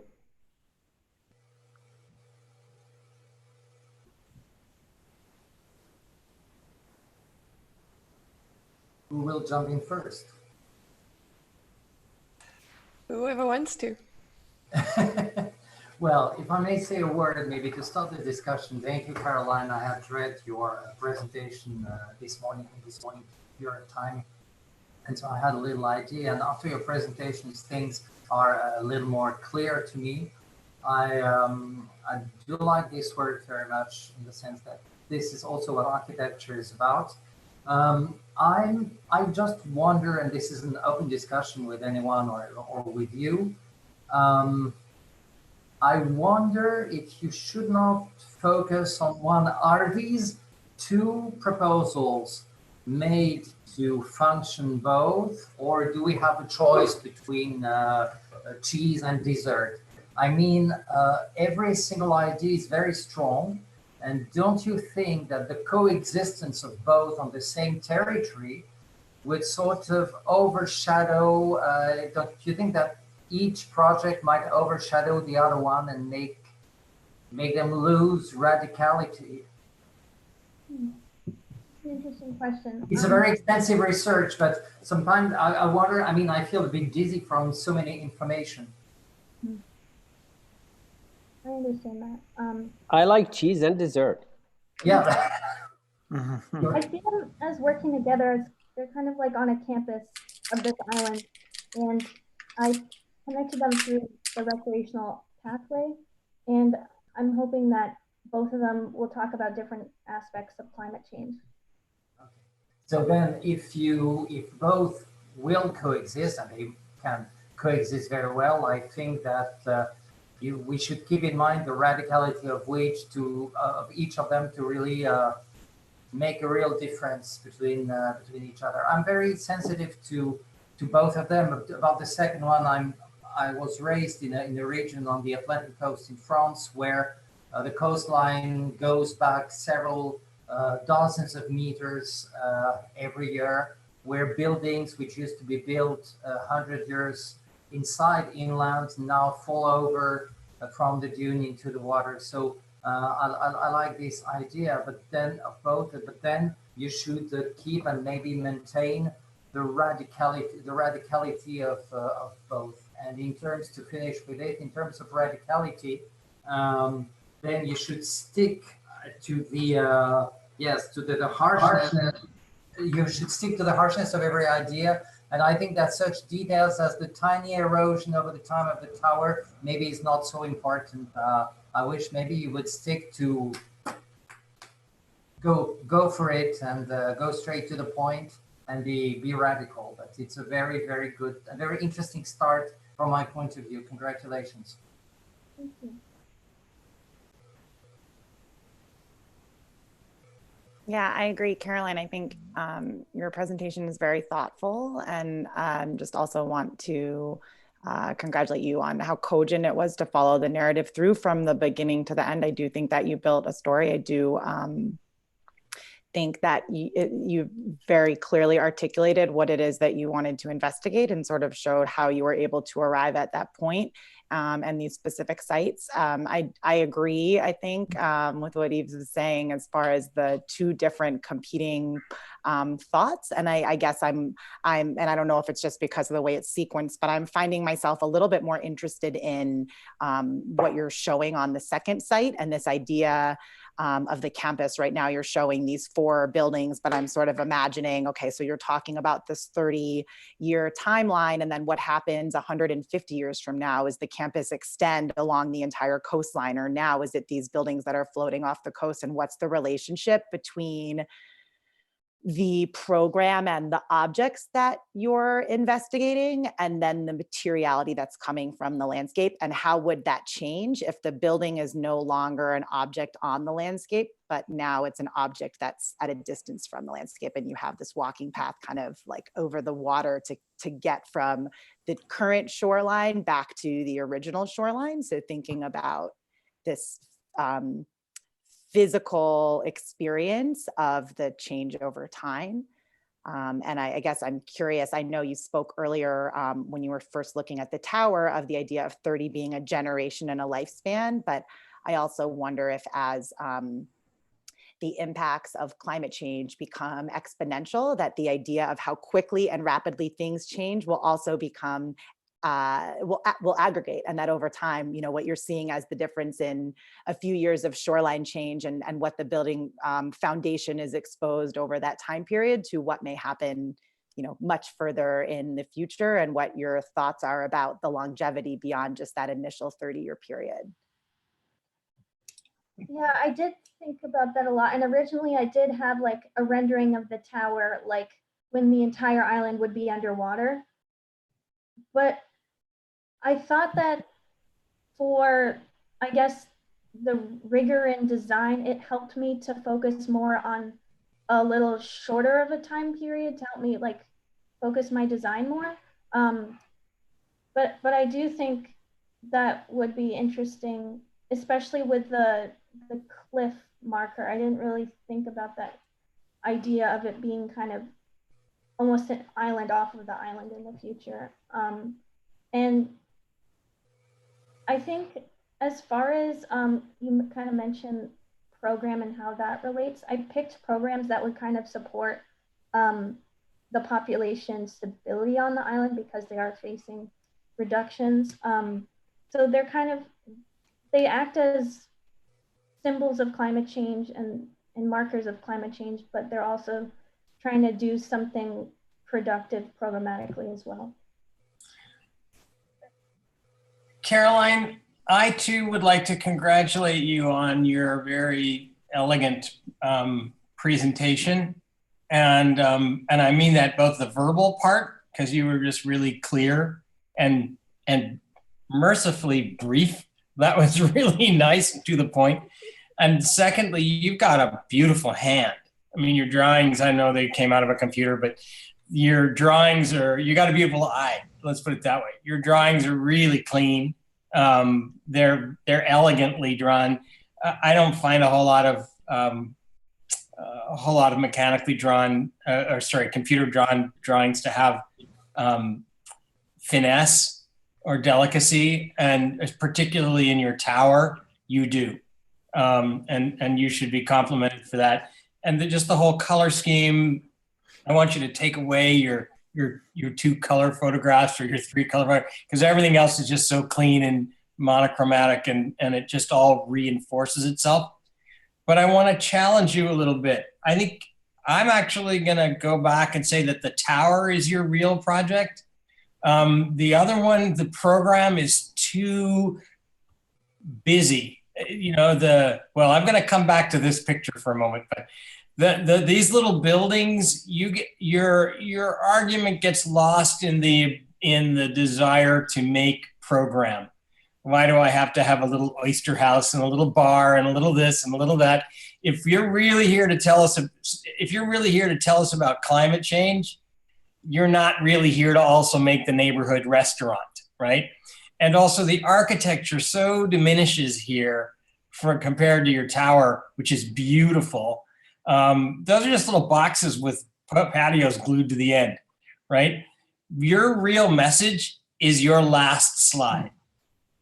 That's your real message. It's much more powerful than any of the buildings you've put on the beach, because that poor little slide, can you go to the very last slide, 27 or whatever it is, that guy, yeah.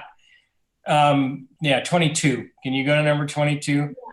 That, you want to talk about climate change? That's all you got to talk about right there. All done, story delivered. If that were all I saw, and your tower in the distance, right? And your tower talking about a kind of defiant, I don't give a goddamn what the ocean's going to do. We're going to be here, and that's just all there is to it.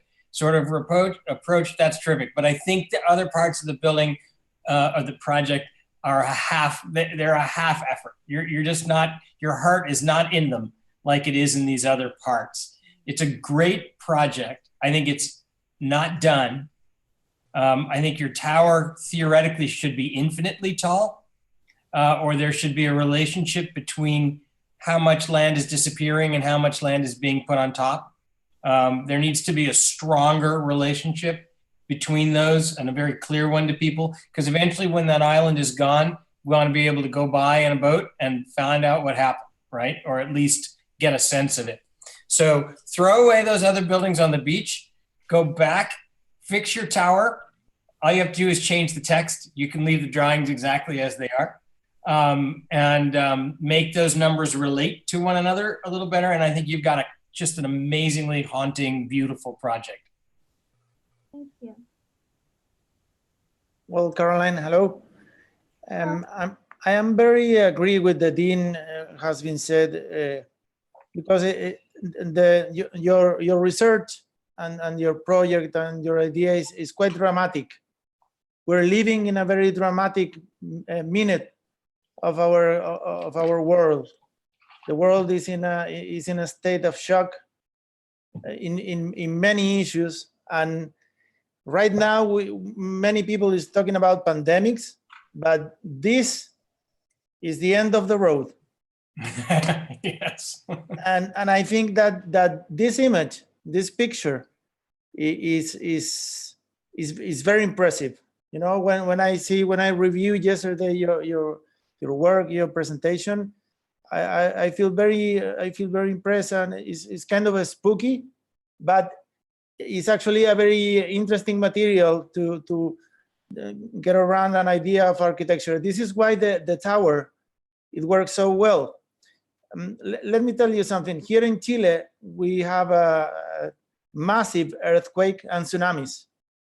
Actually, the most important tsunami in the history being recorded, it was here in Chile, in Valdivia, 22nd of May of 1960, 9.5. The energy of that earthquake and tsunami was a big issue, a strong issue. And between that time and here, we have many other earthquakes. And we, the architects and the engineers, we discussed the idea of which is the height, the real height that the buildings have to need.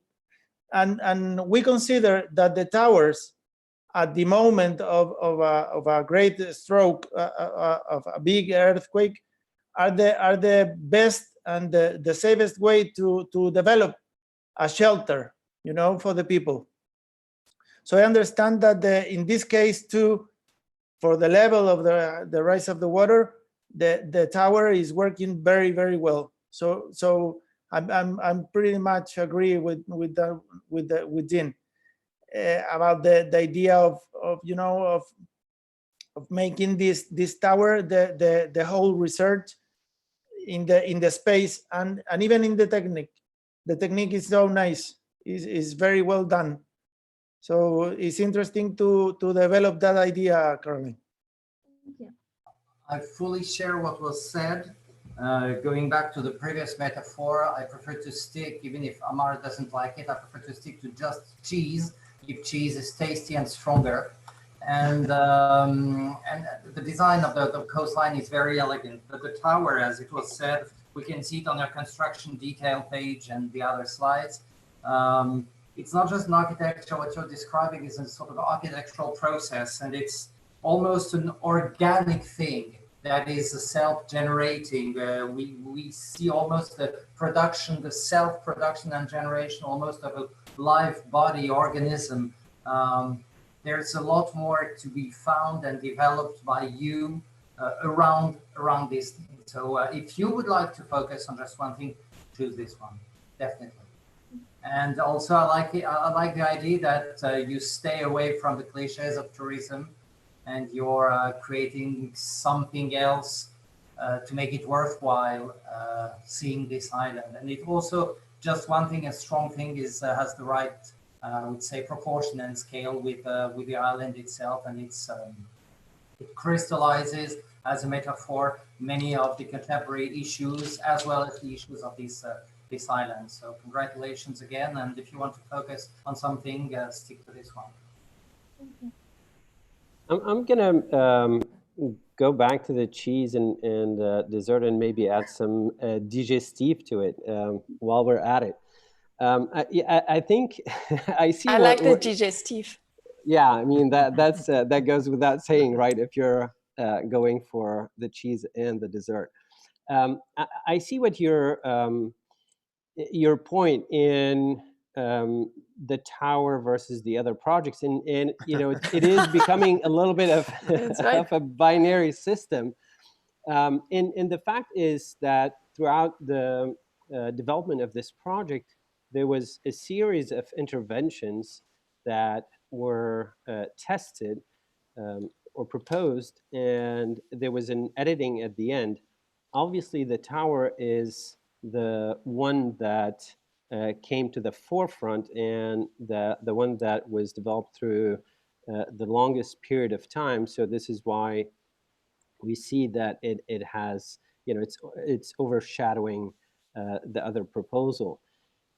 What I like about this project is the fact that you know, there are two sides where we're trying to solve the problem, we're trying to go against the system, but here there is something of where the intervention is not trying to solve anything, but just point at the problem without trying to come up with some solution to it, which I think is very poetic and very beautiful. And the idea is how you can take different aspects of what's happening on this island and in the world in general and start to reveal those through these poetic interventions. So I agree in the sense that the tower for now is the most developed and accomplished in terms of the two proposals, and maybe it was a mistake to show them as a binary 1 and 2, the tower and the horizontal. But again, throughout the semester, there were 4 or 5 different ideas that went through the development of how we can reveal issues of the climate change on this island. Can I jump in? Oh, sure. Yes. Yes. My comment will be to say that there is, in my view, a big clarity on the idea of a dual idea of a tower and horizontal datum. I think this is very clear, but it seems that, and also the drawing is also very clear, and it comes through, and the explanation, as it has been said, I agree. So, but then to me, there is perhaps, and that's something maybe that can be harvested for portfolio, etc. It's a missing explanation of performance. So it has been said that every so in a while, every year, the cubic meters are going to be added to the tower, etc. What I'm missing is the performance of the event of sea level rise and the storm themselves. So the kind of quiet step up of sea level rise, as well as the performance of the catastrophic events of storms that are not tracked or drawn or or maybe missing it. And instead, what we see is a description of a program that might be, in my view, maybe too loose. That is trying to feel. I see the project more strong when it's really almost an artistic intervention that tracks time, rather than something that is wrapping up a series of programs that are linked to the community. Because at the end, the role of architecture here is to track and to tell, to be more talkative. So maybe harvesting data and explaining that through materiality, etc., would be more important than hosting a fishery or restaurant, etc., in my view. So in that sense, the second one maybe is looser than the tower. I agree. And that might also even get back to something that Inaki was just saying about sort of the importance of cataloging these different events that are very formative in the spatial experience in a place, right? That this is something that happened at one point in our place, and then now the impact of that shows up architecturally, but also socially, and in the ways that people interact and all of these things, you know, whether it's whatever the different types of events are that are happening that are forming the future of the places that we experience. And so maybe there's a way to think about how you are mapping those rituals onto the, whether it's, you know, on the tower or whatever the different other kind of handful of experiences are. But I do think that the, Caroline, the feedback that you're getting from the panel as far as focusing on one investigation as a result, knowing that there are still these other spin-off series that are possible for you to think about in your future, but that this is sort of one way to be very precise about the investigation that you're doing, and then to layer on additional meaning to that related to, like you're saying, these specific events that are happening, or the ritual of all the people coming together and building this, and then also capturing for posterity so that people could come back 30 years from now, 50 years from now, whatever, and look back and understand why this exists, and then what are the things that have formed it over time. I would add to it that Toyo Ito wind tower that is tracking performance of wind in its constituency as a reference. I will write down here in the chat.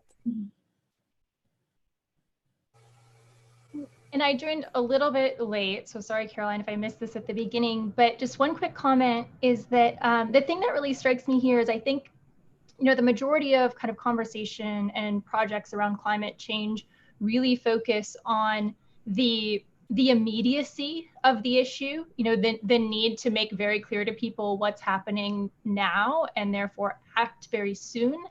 And I think that there's something really interesting about, you know, what I've kind of seen and heard here, which is that, you know, you're not doing that in a way, right? You're looking at what's going to be visible and kind of on display, and this kind of didactic tool that's going to teach people 30 years from now what's already happened, but are not necessarily addressing, you know, how do you bring those issues to attention now in order to try to, you know, encourage changing behaviors and things like that. And I think it's a really interesting and kind of unique way of approaching the topic, and maybe something that would be good just to think about how you formulate the approach in light of that. You know, there's a whole tradition, Caroline, which you may have already looked at in contemporary art, called the land art movement. Yeah, so you've taken a look, because I think that there may be messages for you there as well. But your kind of post-apocalyptic tower is also a metaphor, or a metaphor device that's got a long history in popular literature and film, and again in contemporary art as well. There's a lot for you to look. It's a rich, let's put it this way, it's a rich field for you to continue to investigate this. Whether or not it ever changes your portfolio, it's still, I think, something that you could continue to learn from and enjoy. By the way, all of that land art is pretty squarely dessert. that is a great point. There is something about this project that is between architecture and art, and you know, we look at a lot of those references. Even people like Didier Faustino, whose work, you know, dealing with immigration sometimes or other topics, and the interventions that he makes that are at this threshold between art and architecture. Referring to the works of Didier, I have this vision this morning when we talked about the decomposing, the human compost, and about the container for migrants. But about the tower, if you find a reference, in addition to the wind tower, the reference which was sent to you, there's also by Didier Faustino a tower which was built for a private client on the border between North and South Korea, and which was sort of observation deck with a very interesting structure. But referring to what, not exactly to what Reed said, but since he opened the discussion about art and territory, this is how I would conclude this this thing about my cheese and dessert thing. If you start scattering architectural interventions over the territory of an island, it could become a sort of Naoshima experience. You know, this island in Japan where artworks have been scattered all over the territory. And so then the story is to make a sort of itinerary through all of them. It changes totally the scale and perception of it. So it's up to you whether you want to have a sort of territory strategy or with a sort of system of things interconnected with each other, or one very strong idea. So at some point, even if this is not art, the field of art could help you make your ideas clearer and stronger, even if architecture is no art at this point. Yeah, I think that's a good comment. I mean, I think it's fair to say, Caroline, that you pushed yourself in a direction that you didn't foresee taking in the very beginning of this investigation. Which is great, right? You know, the thesis and the testing of the thesis is all about, you know, like exploration and then also discovery, right? And you started out maybe with a much more conventional thought process about what this, you know, would take shape in, right? In terms of, you know, a series of buildings with specific programs. And some of this we still see a little bit a remnant of in the second part of the proposal, right? Where the program is still attached to the building and it's almost, you know, a little bit generic in that sense, you know. So maybe that's a little bit of a leftover from the very early investigations. But I think it's really great where you ended up with, and the focus, you know, and the dedication and, you know, detailing that you have brought to this tower. I think all the commentary is very valuable in terms of, you know, the data that should now be even more so associated with the legibility, the performance qualities, right, that the tower could speak of further, right? There's tons more to be explored and exemplified. But yeah, so I think it's great that you landed somewhere where you didn't see yourself landing when we first started this whole process. I think that's a valuable lesson to take away from this. And maybe in the second proposal, and this is again going back to where you started, which was much more conventional, because you're in an architecture school, you think that wait, I need to make a building with a program in it, so I pass, or I'm an architect. But I think to liberate yourself from that burden and say, I am an architect, but if I want to do a building or a design that doesn't necessarily have a function in a traditional sense, but it's a marker of a problem or point at something that is important, use your skills as an architect, and only a trained architect can do something like the tower you design, which is great. So don't worry too much about the fact that as an architect, you just have to design a building with a program in it.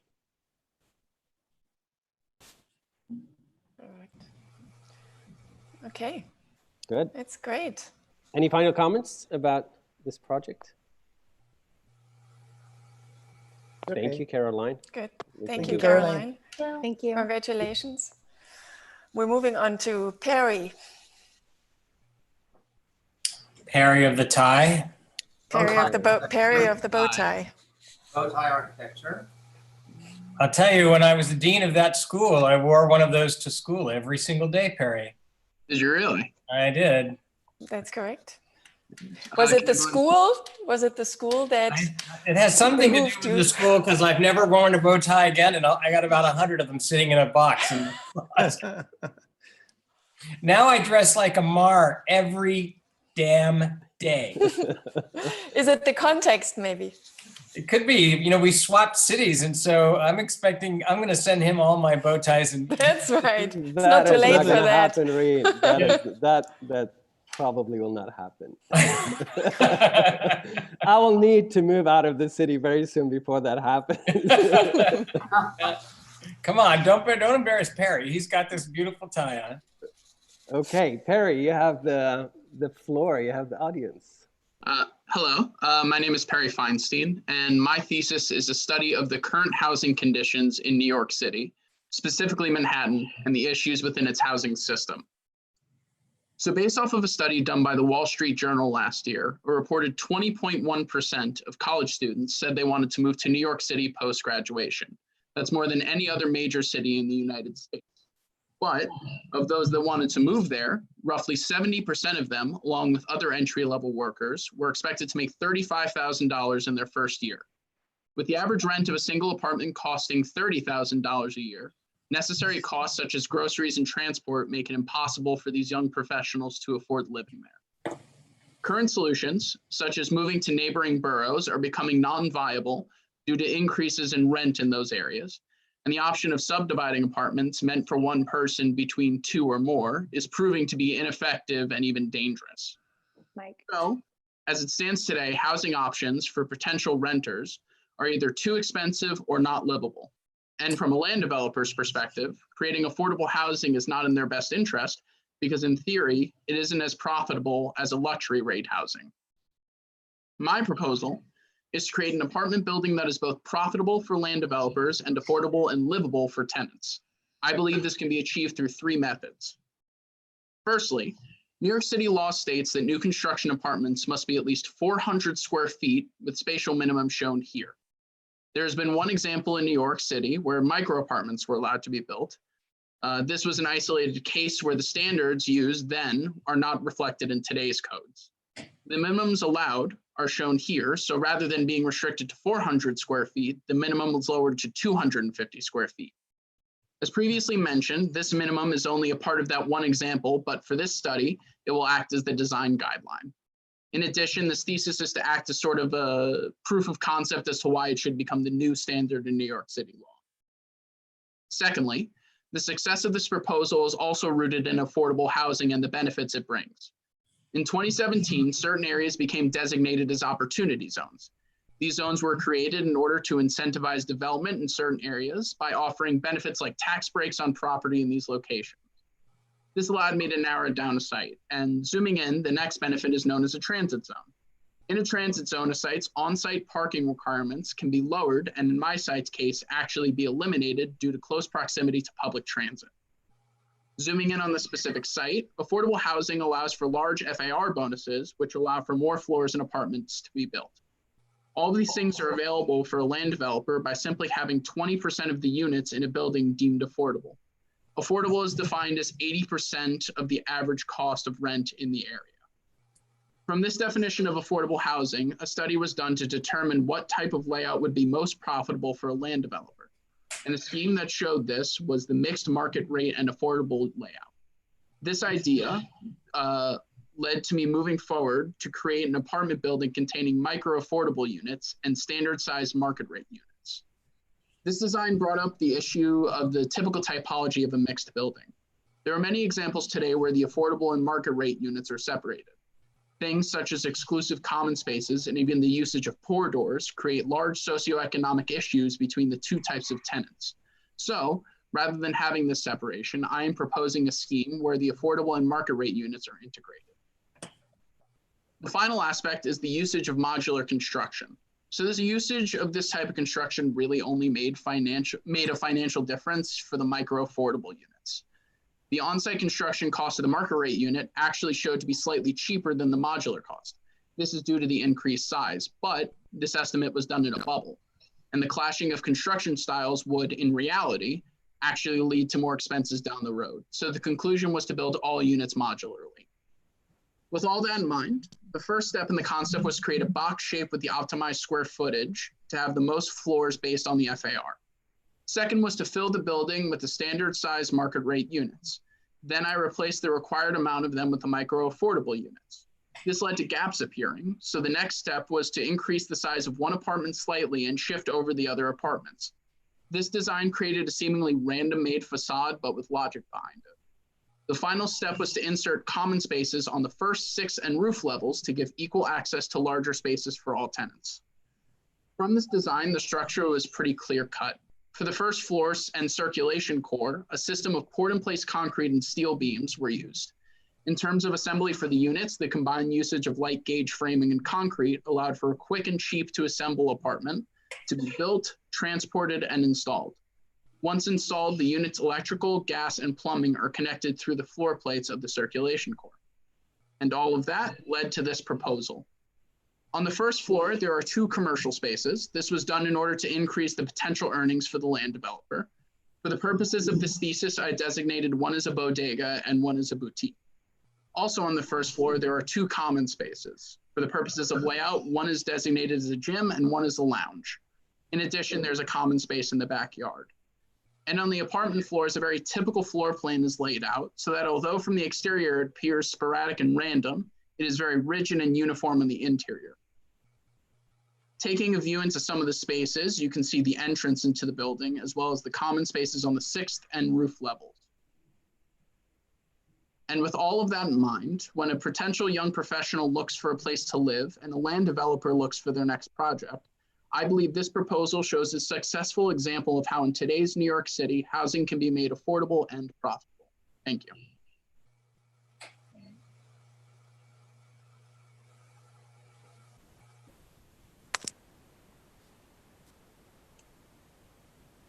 I'm sure Allison has some input on this.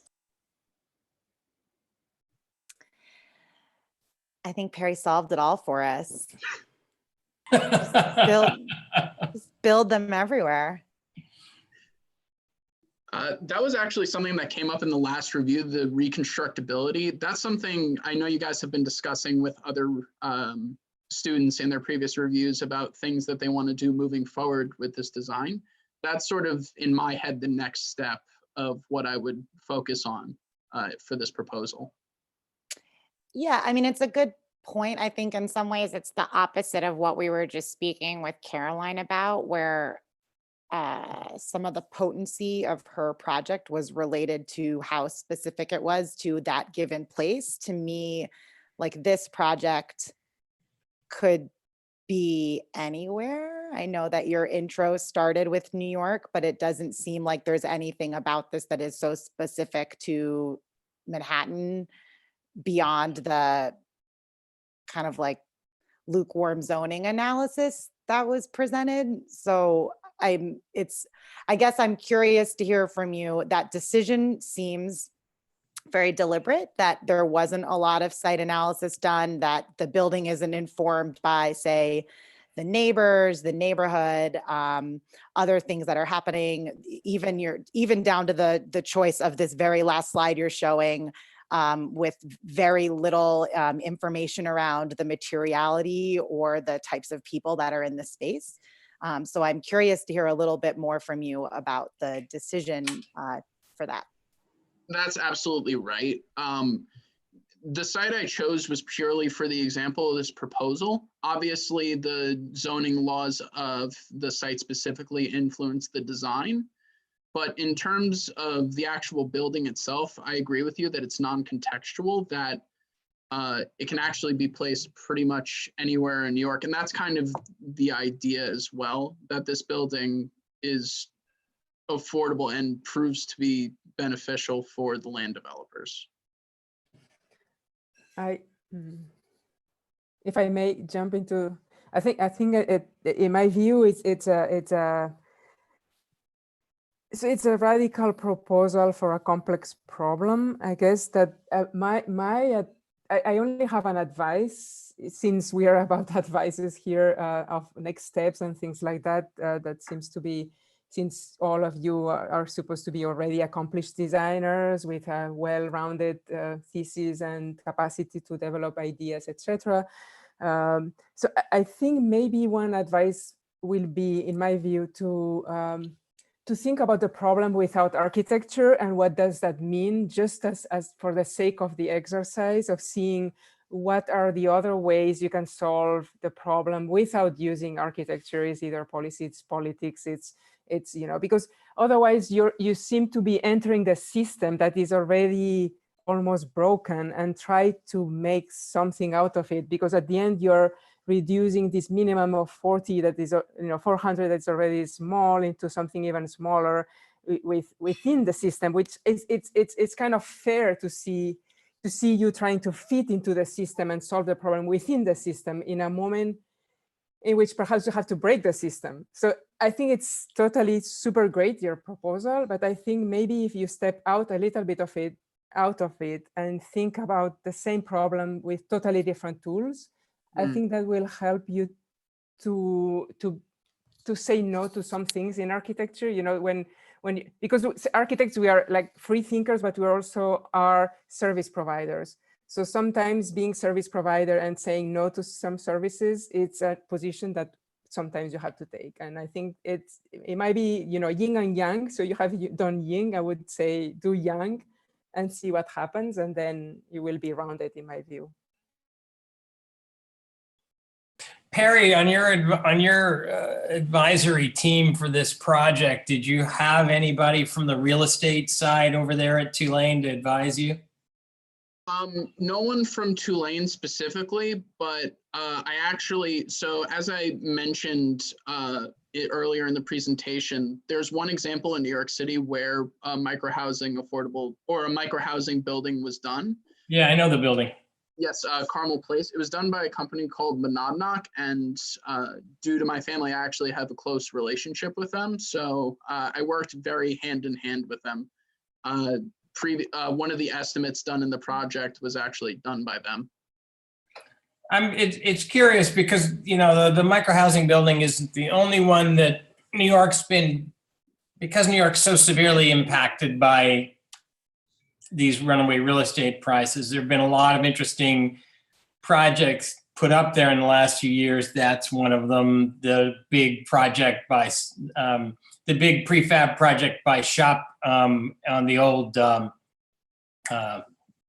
sugar company site, Domino site,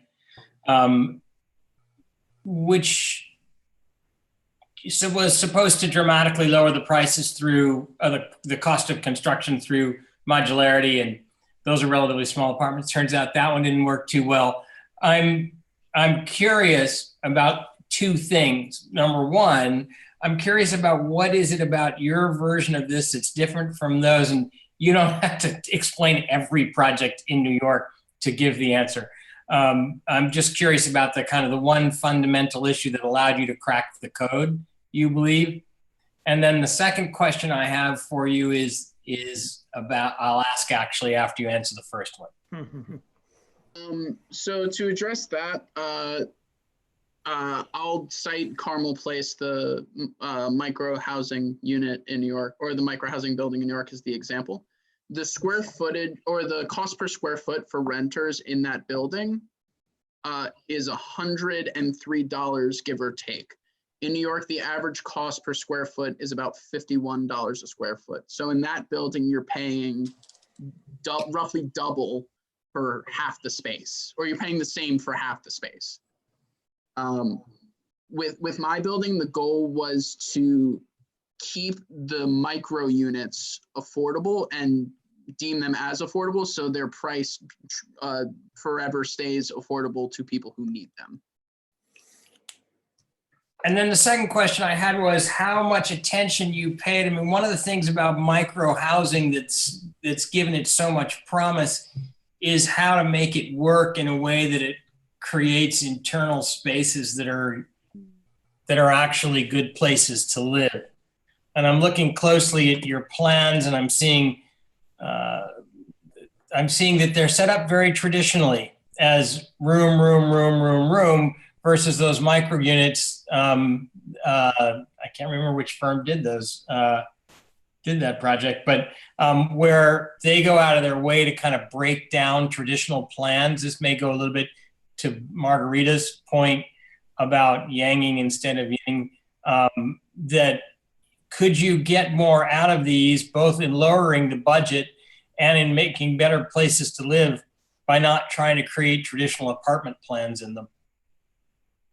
So to speak to that, pretty early on in this semester, I became way too focused on the actual layouts of the apartments themselves. And I took a step back because for this project, although I did lay out the apartments, the actual layout of the micro apartments themselves are not the most important part of this project, in my opinion. I believe that in a lot of cases, a lot of the micro apartment designs that I've seen, they have a lot of moving parts and a lot of clever ways to get the most bang for your buck. But at the same time, with all of those clever solutions, there's a huge maintenance cost that's brought in with those. So I tried to keep the layouts of these units as simple as possible. So it's okay for you then to have a 6-foot wide living room rather than a moving table? I think so. In terms of studying all of these, the maintenance cost of all of them was too big of a glaring issue for me. All right. Well, I'll register it as a challenge to you that I think that the spaces don't live up to the promise of your argument, which I find to be, I love it when someone bites off the whole problem here, and you've bitten off a whole huge problem. And so that excites me tremendously. But I think when you do that, you do owe it to yourself and to the whole group that you'd be building for to consider that all the way through. I fully agree. I understand what Reed said. And I would say too that I feel that you're, from my vision, I feel that you're halfway through. You made a big step, and we understand very much your starting point and what made you become interested in this architectural issue. You mentioned figures and real estate, jungle, and all sorts of things. But when I see your design, yes, we've seen the idea of plug-in architecture is great, but it's been explored by many people before. About the stacking things and minimal spaces, we have probably in the US, you have the same thing. I don't know, but here in Europe, we have many student housings that are being made with the stacking of ship containers, for example, sort of discourse about this combination. So I think it's a very good starting point. From my vision, you're halfway through, and yes, I would encourage you, as it was said, to find some extra added value in terms of architecture, to go beyond your principles and find a way to make it more sexy, I would say, clever. And now you're on the verge. You're really at the top of the mountain, and you should take the risk to go deeper into an architectural specificity and added value, which I feel is there potentially, but not explicitly. Yeah, I think not to take too much time sort of reiterating, but I agree a lot with the last few comments about taking a really large step and tackling a lot in terms of looking at the kind of financial feasibility of the problem and really trying to dive into that, wholeheartedly. And then, as an architect, finding the places where you step back and think, is on one level just providing a space for people who would otherwise not have it. Is that enough? You know, in your view, does that solve the problem? People who couldn't afford to live here, now they can get something, right? So that's a great step, but are you giving them a great place, right? Are you giving them a place where they will thrive and have a great quality of life? And I think that sort of follows up on the previous comments, that is what really needs to kind of be fed back into the architectural proposal. And hey, Perry, can I make one other recommendation, that you go back and take a look at a book called Modern Housing Prototypes. You'll find it in the library. It's probably still available to purchase. If you can purchase it, put that money down immediately. It's one of the most important books in architecture in the last 100 years. And it shows hundreds of different approaches to various kinds of multi-family housing. And it's just a brilliant book. And I take a strong look when you get it. And even if you don't, go take a strong look at the work of people like Herman Hertzberger. And I don't know if you've ever looked at his work, but he was trying to solve the same problems about 50 years ago. Slightly different set of parameters, slightly different sets of conditions, but the solutions remain brilliant to this day, and also incorporate first-rate architectural design at the same time, right? So he's actually taking yet another step forward, trying to kind of recreate what architecture can look like and feel like to the street, because your responsibility is to your residents, and appropriately, and I think great for you to do this, to your owners, but it's also to the public and the people in the city who have to walk by your buildings every day. And that's also part of our job, is to kind of try and be innovative at that level as well. But I think you'll find in Hertzberger a kind of breathtaking originality in how he understood the creation of space for multiple dwellers. Absolutely. Absolutely, Perry. I think you need to go back to what Margarita told you at the very beginning. I think there is a issue here. It's about the yin and yang. That is quite interesting to see that image. And you have to get the balance right. Because the whole idea and the data, in one hand, is very interesting and is very well done. But in the other hand, you can never take out the eye on architecture, on the size of the things, because this is the main issue in a housing program. It's quite important. I'm a real estate developer. I'm working on that in the last 7 years, and it's quite interesting that the difference between what many real estate agents are doing right now is about architecture, because you got the old school that is doing always the same, and we don't care. So this is why, as an architect, we are very occupied trying to change that, and you have the opportunity to do that right now, back in the school and with very nice and fresh ideas. And there are many projects. There are many engineers, that are working with these spots, with bathrooms and kitchen and everything being placed whatever is okay, but you can't you can't go against the size of the hallways, for example, or the idea of the living daylight in the hallways, for example, and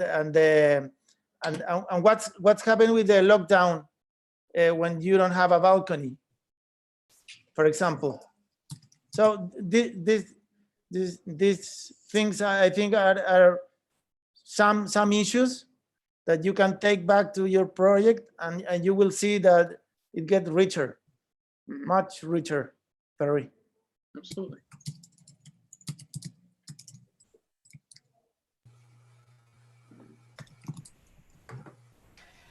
Yeah, we've had, those are all really great comments. We've had many of these conversations over the course of the development of this proposal. The most interesting ones to me were, as was referenced, I think, by Margarita and others in the beginning, these, like kind of you know, like identifying all the different aspects that are related to the development and the, you know, the proposal of a project like this. And, you know, a lot of it resides in, you know, code analysis, right? And then introducing innovation, right? And kind of a subliminal, you know, kind of, you know, reconfiguration, right, of the codes, if you can, right, as a means of introducing innovation, right, and rethinking some of the standard norms and the, you know, the kind of the generic responses to what some of the code regulations dictate. And I feel like there's a lot more to be explored here in that regard. How can I get around some of these limitations in an intelligent way? You know, how can architecture really influence that type of decision making and that solution finding, right, without reverting back to what we already know. So I think there's a lot of opportunity to take this further. I agree a little bit on the, you know, the context, right? You know, I think New York City offers a very rich environment, specifically now, you know, like, I mean, if you consider the situation, I'm sure Alison can talk about that a little bit more, you know, being confined to your apartment, you know, in a dense city. You know, what are the opportunities now that this new realm is introduced, you know, to rethink some of these conditions that people exist in high density environments as part of the agenda? Actually, when we live in New York in the middle of the 90s, you know, the mid-street parking was like $600 or $500.50 the rent for a space was pretty good. And the last time I go to New York to that place, and it was like 5,000. It was something absolutely crazy. We should have bought back then, Iñaki. Yeah, we should. With our $20,000 a year salary. But we are so poor at that time. We cannot. We have to go to and have some fun to other things and buy music. But you know, Perry, I think that is interesting because the land is very expensive.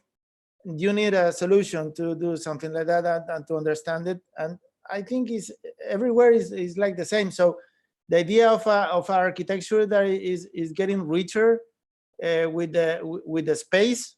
I mean, the space is the richest part of architecture. Maybe it's expensive, maybe not. I don't know. You have to figure out. But you can consider that the idea of a better, you know, solution, especially in the issue of the housing. The housing issue is very important. You can check your plans.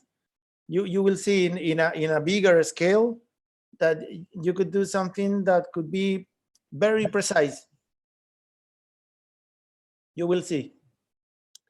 I think the point is that you're interested in the topic, and you know, this thesis was an opportunity for you to try and dive into this problem. It is a very tricky one, and it's something that is really hard to crack the code, as Reed said, or figure out how to come out of it on top and you know, find the right solutions architecturally, financially. It's very intricate, very difficult problem, and I'm sure you will be working on it for years to come, since you seem very interested in it. Absolutely. Great. Thank you guys so much. Thank you, Perry. Thank you, Perry. Bye-bye. Good project.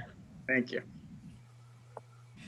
Okay, we have Annabelle next. We're staying in the same vicinity, conveniently enough. We don't have to travel anywhere right now.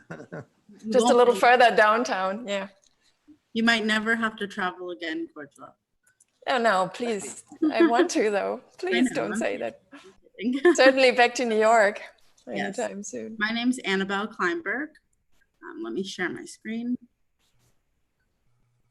Can everyone see it? Yes. Okay, great. Yeah.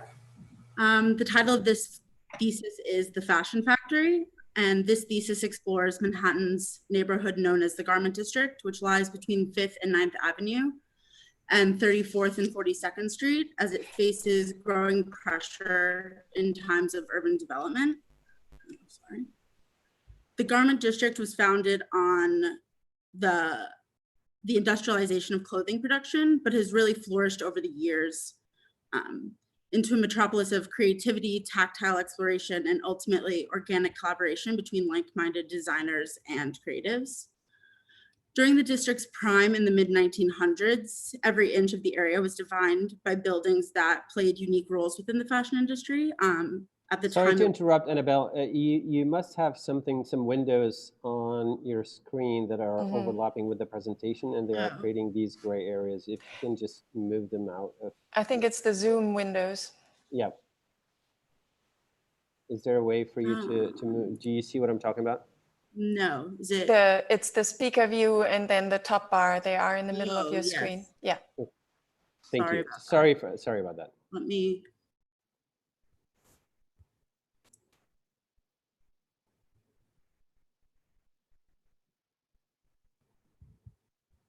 It's this one? Correct. Yes. Okay. It's still there. It's still there? Yes. Now it's gone. Okay. Okay.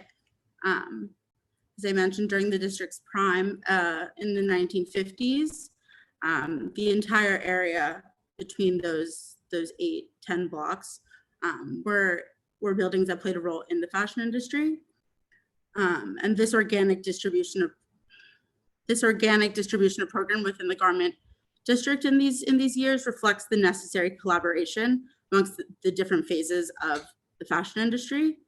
And through analysis of these historic plans, the need for a complete lack of isolation between various phases of the fashion industry became even more clear.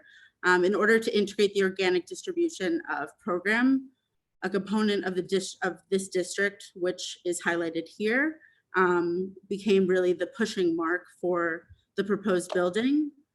And as I move forward, I really took inspiration from Andy Warhol's factory. And looking at the way that the future of Manhattan's fashion industry depends on the creation of a space that allows for both physical and conceptual collaboration, where the creative essence of the fashion industry can flourish through constant freedom of expression and experimentation. And so the proposal really aims to break away from the traditional spaces currently in place for creative industries that isolates various phases of the design process, and really moves forward with a completely mixed use program. The goal of this thesis is to reunite the various components of the garment district within a single location. Sorry. In a time of extreme collaboration and atypical work practices and the inevitable vertical growth, the fashion industry really has an opportunity to regroup in a central location, as well as reestablish itself as a fundamental part of Manhattan's identity. And moving forward, there's really an ability to design where the spaces are completely mixed, and that are not dependent on isolated floor plates and really normative spaces.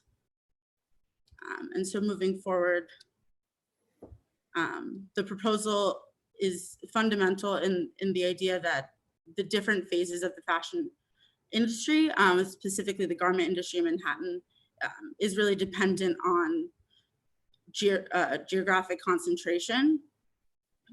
So reestablishing the now fragmented garment district in order to preserve the thriving fashion district within Manhattan. So the spaces included really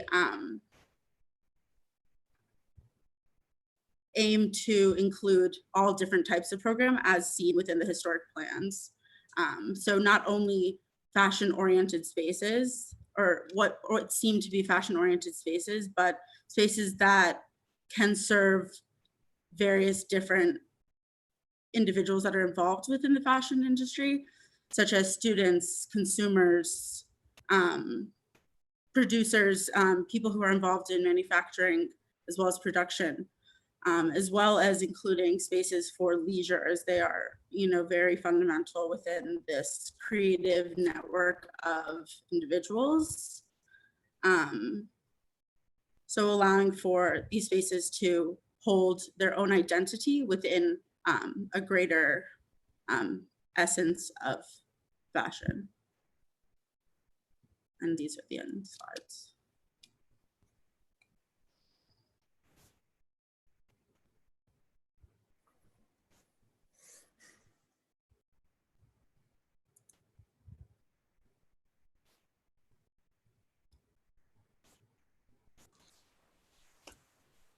And that's it.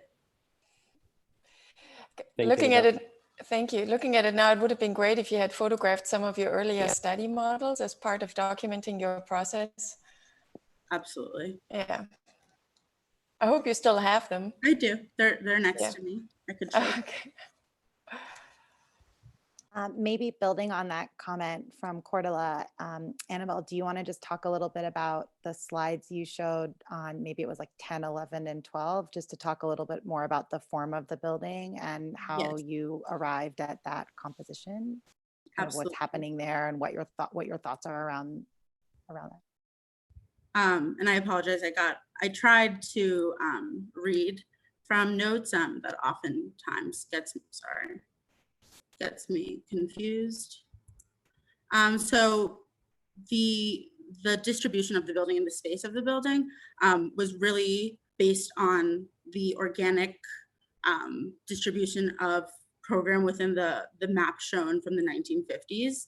And I kind of isolated one strip of that and considered it in section rather than in plan in order to allow for completely organic mixture of spaces. I spent a lot of time in the beginning kind of trying to analyze the way that, you know, retail space could fit next to factory space and et cetera. I found that it was important to draw upon the historic and the organic use of spaces and the way that the different spaces in the garment district kind of grew together and around one another.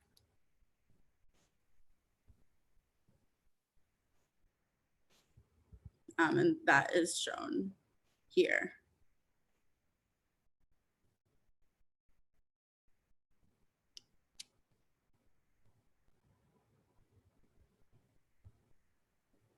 And so is the idea that the different volumes that are shown in your diagram relate to different types of program, and that is what's making the form? I guess I'm just still trying to understand a little bit more about where the form is coming from. Yes, the form comes from the form of the entire building is what you're asking? Mm-hmm.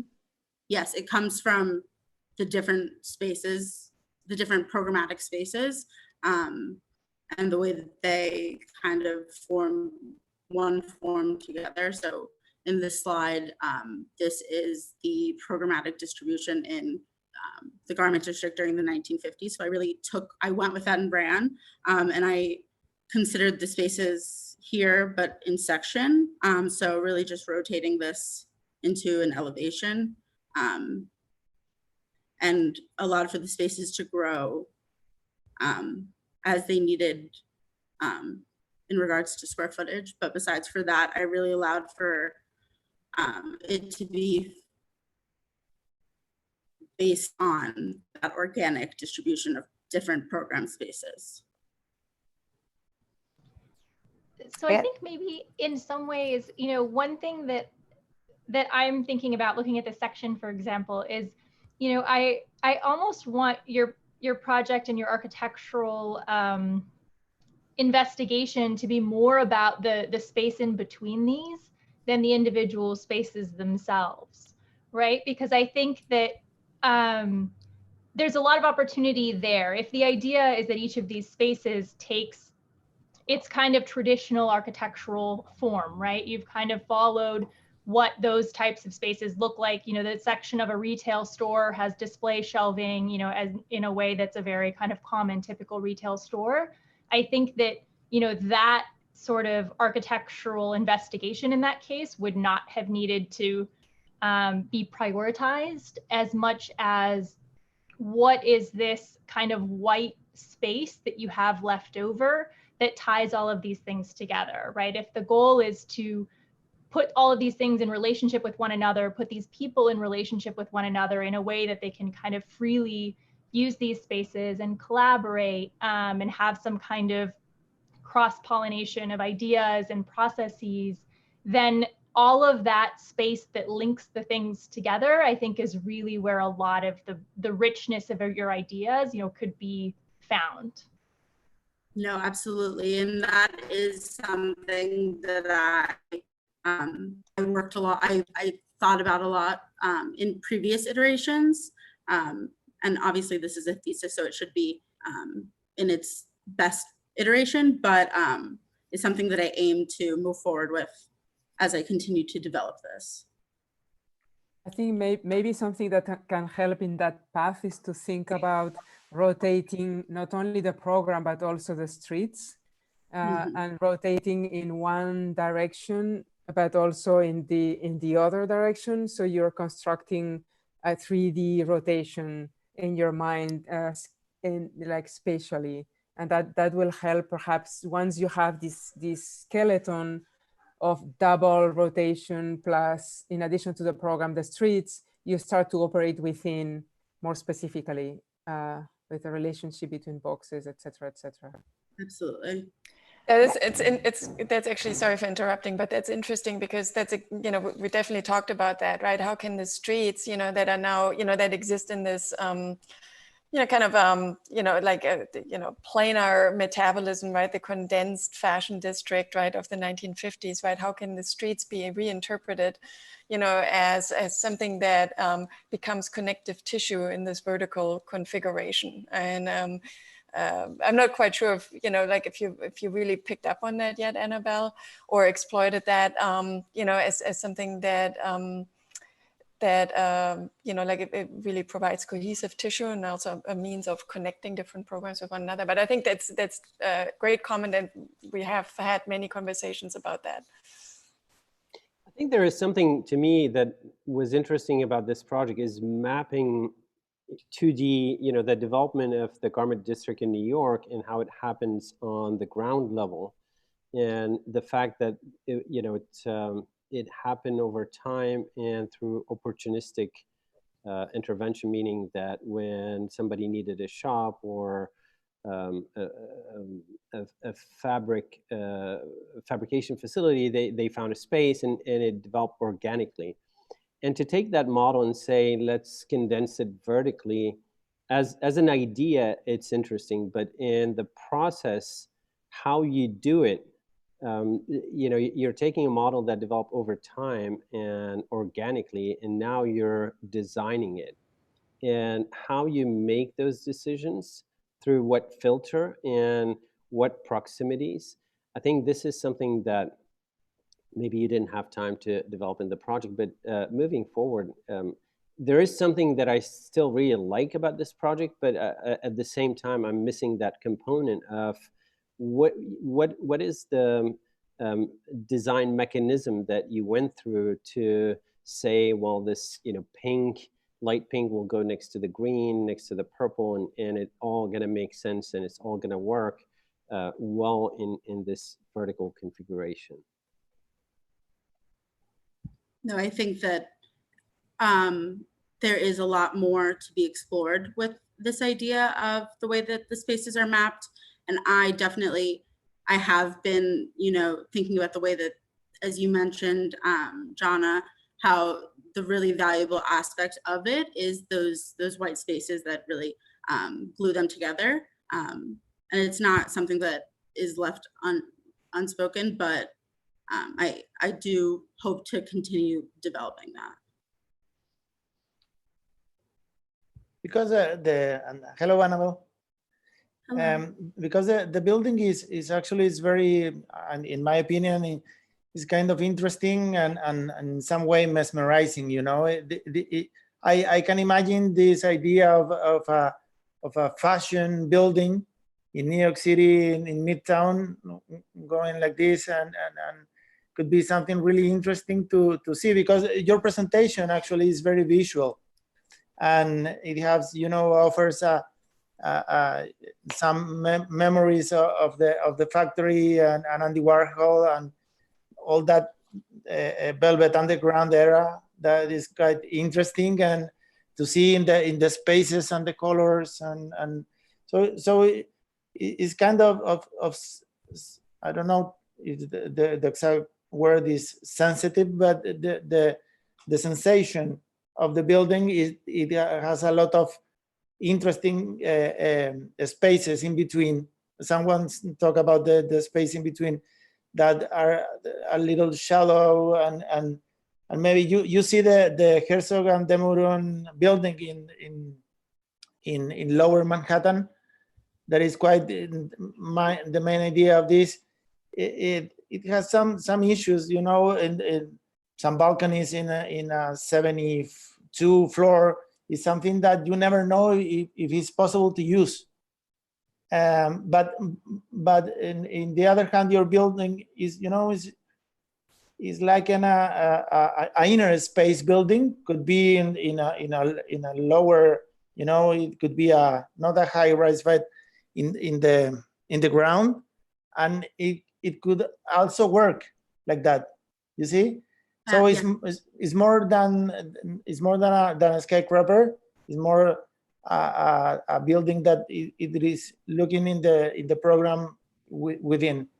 I understand that the idea of doing the situation and of the streets, because those plans are beautiful, are very. I've been seeing before the templates of the Manhattan streets in the 50s, and it's quite interesting to do something visual with that.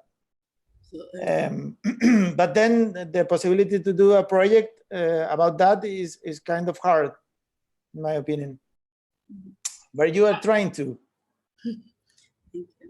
Annabelle, I love that. I love that these last two projects are attacking situations in New York that are under tremendous fundamental shifts in their model, in their economic model. We all know that the fashion industry in New York that existed in the 1950s is gone, because manufacturing has changed and the whole distribution network has changed. But fashion in New York is not gone. Just the industry that we knew in the 1950s, 40s, 30s, 20s, the light industry in New York. New York has struggled with the question of light industry really from World War II onwards, as there have been pressures for different kinds of economic activity in the city that delivered a different kind of building type. And modified the entire structure of the city, whether that was finance or entertainment or whatever they are. And so one of the great fascinating stories of New York is how it is constantly in evolution economically and how it recycles itself. And so here you are trying to take on the problem of recycling one of the premier industries of New York. And I would argue with you that you should continue this project, but that you're not pushing yourself far enough yet. You are architecturally and you are graphically, and your graphics are great. And the architecture, yes, it may be a little derivative of Herzog and de Meuron, but I don't think that was necessarily your goal, because they had a very different thing in mind with the Jenga building. But for you, I think what you really need to engage is, what is the future of fashion in New York? Not what was it and how do I recreate it? Because there won't be any little showrooms like those, you know, wholesalers on Broadway and West 34th Street. That's not how the business works now. So what can you do in your Tower of Babel here, right, of the various voices of New York's fashion industry all chattering all at once? What can you do to help them unmask the kind of unified language that they're going to need if fashion in New York is really going to survive? Or can you say, yeah, fashion's going to survive, and what it's going to be, it's no longer the big houses. It's no longer people doing 10,000 dresses for Saks or something. It's all going to be 12 pieces at a time. And They're highly, you know, high personal touch, and they're customized because of computerized sewing machines. I don't need 10,000 square feet anymore. I only need 2,000. I remember when they were renovating Fashion Institute of Technology in the 1990s, and they were throwing away millions of dollars worth of giant sewing, they're hard to call them machines, giant sewing mills, because no one needed them anymore. And they had just bought them 10 years earlier. So they're in the same problem that we are in architecture. So I challenge you to look at that business, look across what it's doing now. Yesterday we lost J. Crew, right? Last week we lost Neiman Marcus. So what are you gonna do in your building that gives fashion in New York a hope to recapture its position of prominence? And I don't think you have to throw away your building to get there. Okay. No, I definitely, I didn't mention this, both my parents are in fashion. And so I grew up in the industry. And you know this. Although my parents do have factories, but I do resonate with the fact that things are changing dramatically, especially it does have a relationship to the way that architecture is changing. And it does have a place in the way that we build and design for that progression. I think it's exciting if your parents are actually in the rag trade, and this is and you come by this naturally, that you should, now I'm super excited, right? Because yeah, your parents may still manufacture. Do they manufacture in Manhattan? In the United States though. One does, one doesn't, but I do hear what you're saying, absolutely. Yeah, so if we're not gonna do that in Manhattan anymore, what are we gonna do in Manhattan instead, right? And still own fashion for that city, which it does, right? So how's it gonna keep that? How, you know, New York and Paris, right? How are we gonna keep that from being just Paris, right? Or just Tokyo? So this is a super exciting project, but I still think the main thesis of it is waiting to come. And I would push you to drag your parents through the briar patch with you, and let's see what sticks. Absolutely, thank you.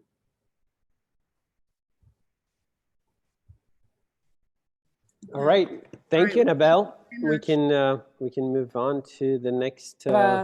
Sorry, just have a recommendation on reading. But you probably have gone through, but the idea of hybrid buildings versus social condensers. So because you're recreating like a mini city in a tower, the Babel Tower that have been mentioned. I think being specific about what type of building you're creating in the architectural side, or what kind of typology you're creating, or having a lineage within will help perhaps to formalize. Absolutely. Yeah. And I think it's fair to say, you know, that's where your investigation started, you know, with those broader research, you know, however far it went, but, you know, you didn't land on the program first, right? The program, this idea for the fashion complex came a little later, after you already had identified your kind of interest, right? And your research in this idea of, you know, condensing, right? And mixing, you know, creating this social mixing chamber vertically, right? That then was later infused with, you know, this aspect of fashion based on your knowledge and experience as well. Absolutely. Yeah. Good job, Annabelle. Thank you, Annabelle. Thank you. Thank you, Annabelle. Thank you. I was asked to take a quick 5-minute break, so maybe we can reconvene if somebody has to, you know, get a refreshment or something. We can reconvene in 5 minutes.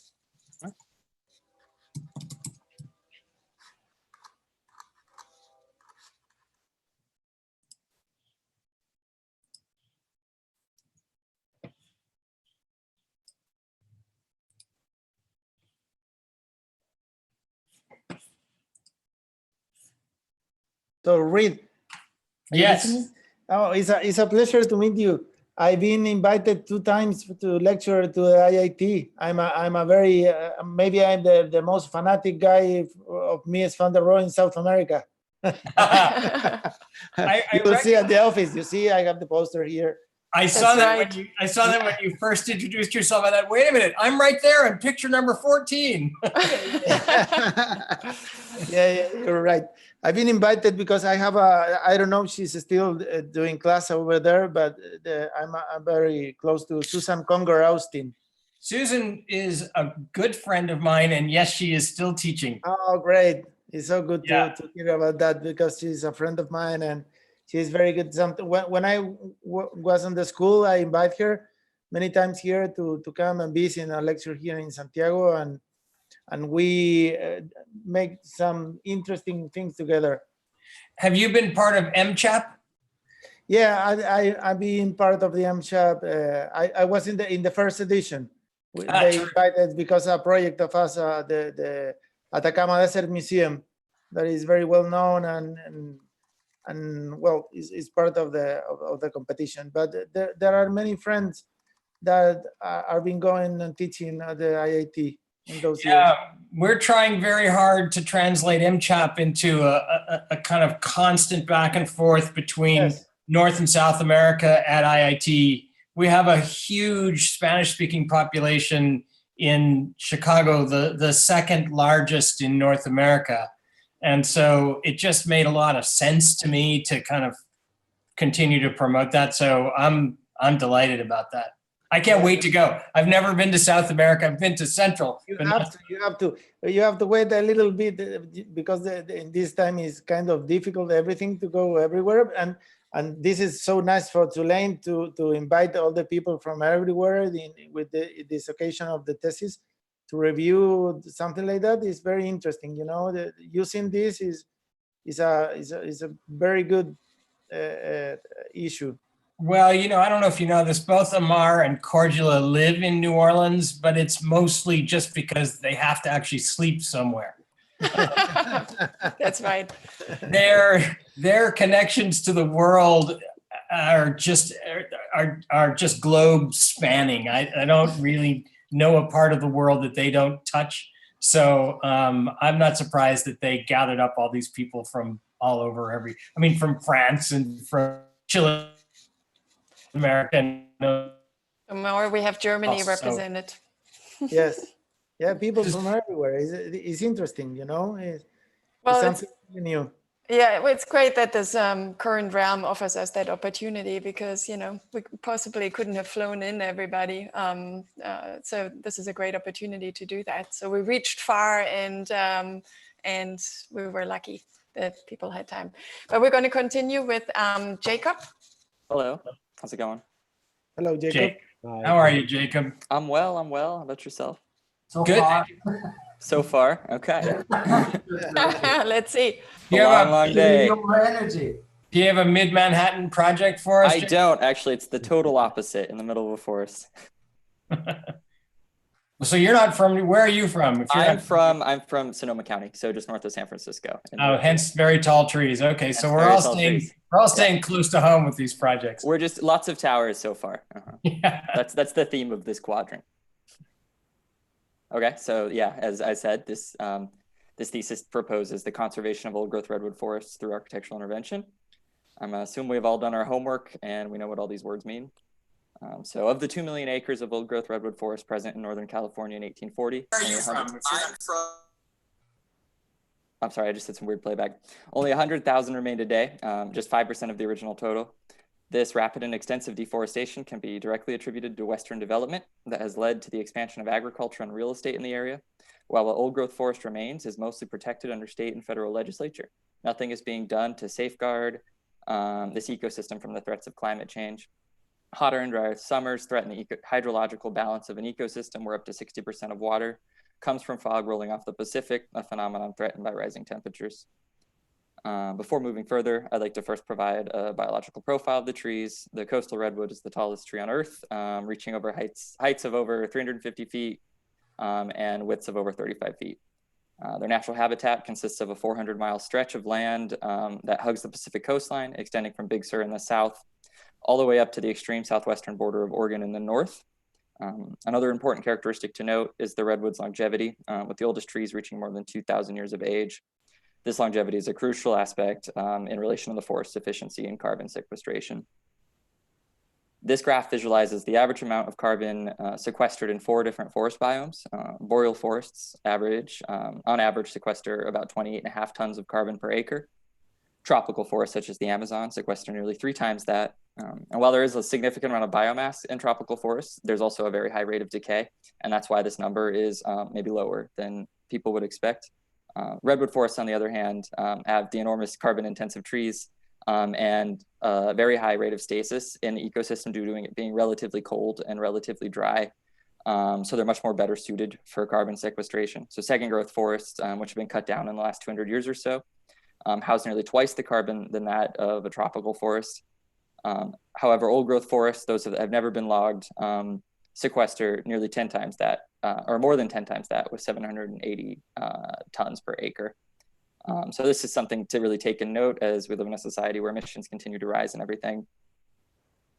In addition to its importance in regards to carbon sequestration, the redwood tree is a keystone species within its ecosystem, with hundreds of other flora and fauna dependent on its presence for their survival.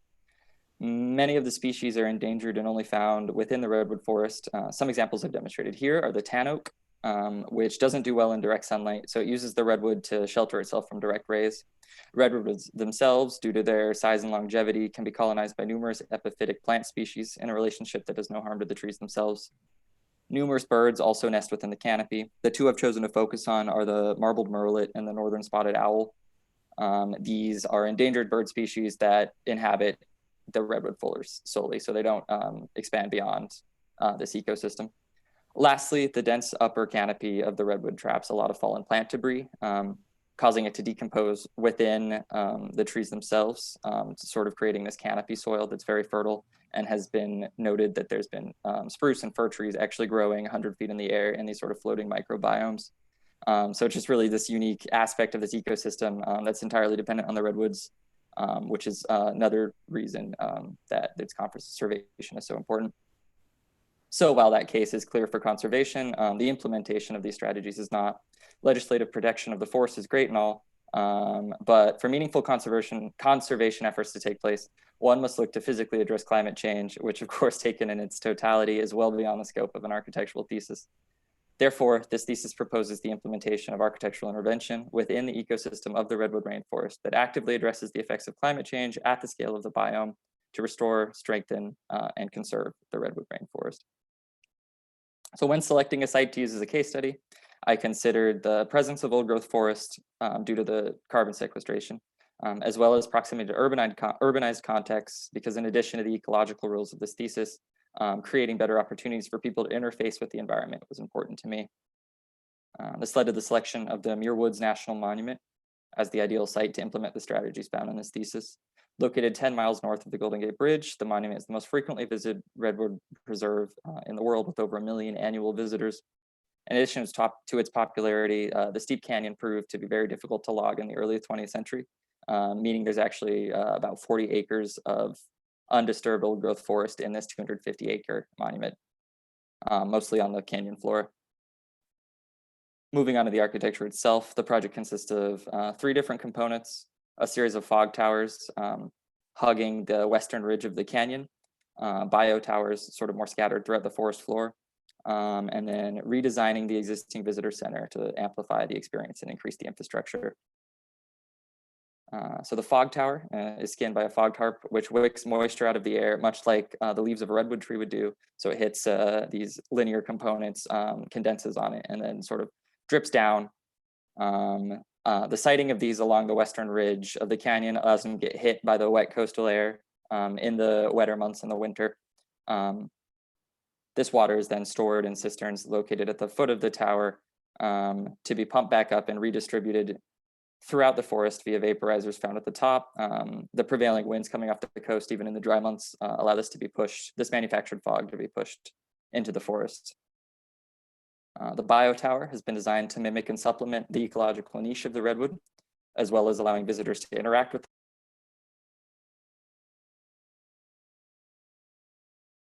This allows people to move vertically from the forest floor all the way up through to the top of the canopy.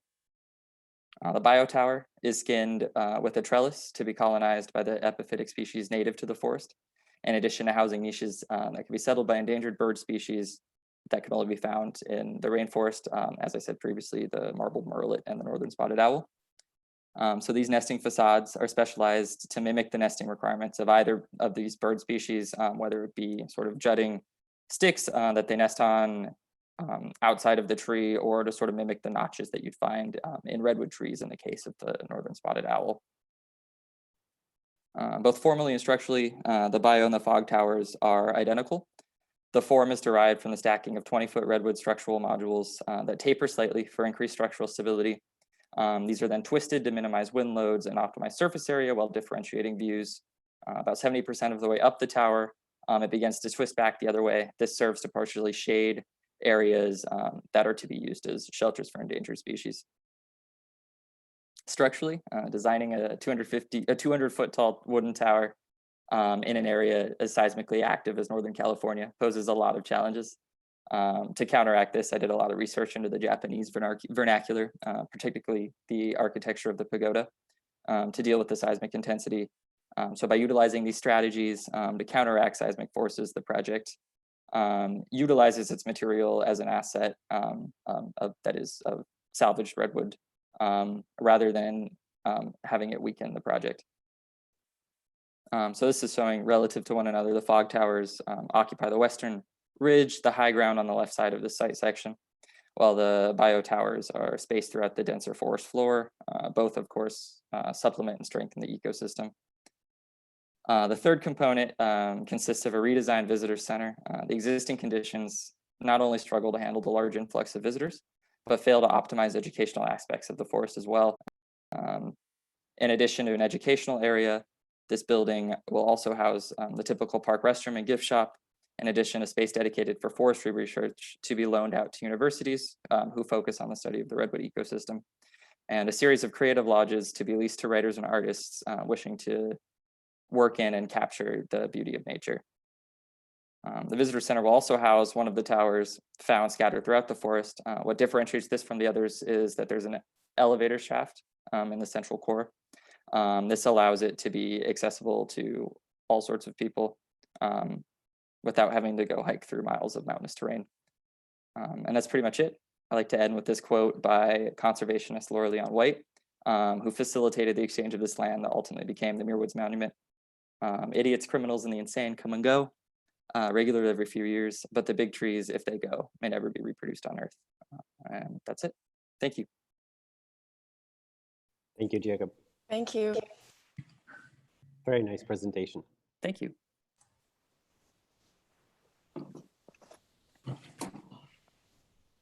That is a cool project.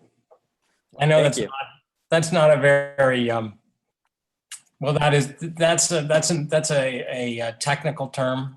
Cool. I'll take it. I'll take it. Mm-hmm. We mean that it's a highly refined use of the word. Thank you. That's a great project. It's thoughtful. It's simple. It's refined. It's reduced to its basic elements. I had a couple of questions for you. They're just clarification questions. The first one was the fog towers are producing, like how many, how did you decide how many of them and how much fog it produces? Is it going to be actually a significant amount of fog that could make a difference? That was the goal ultimately.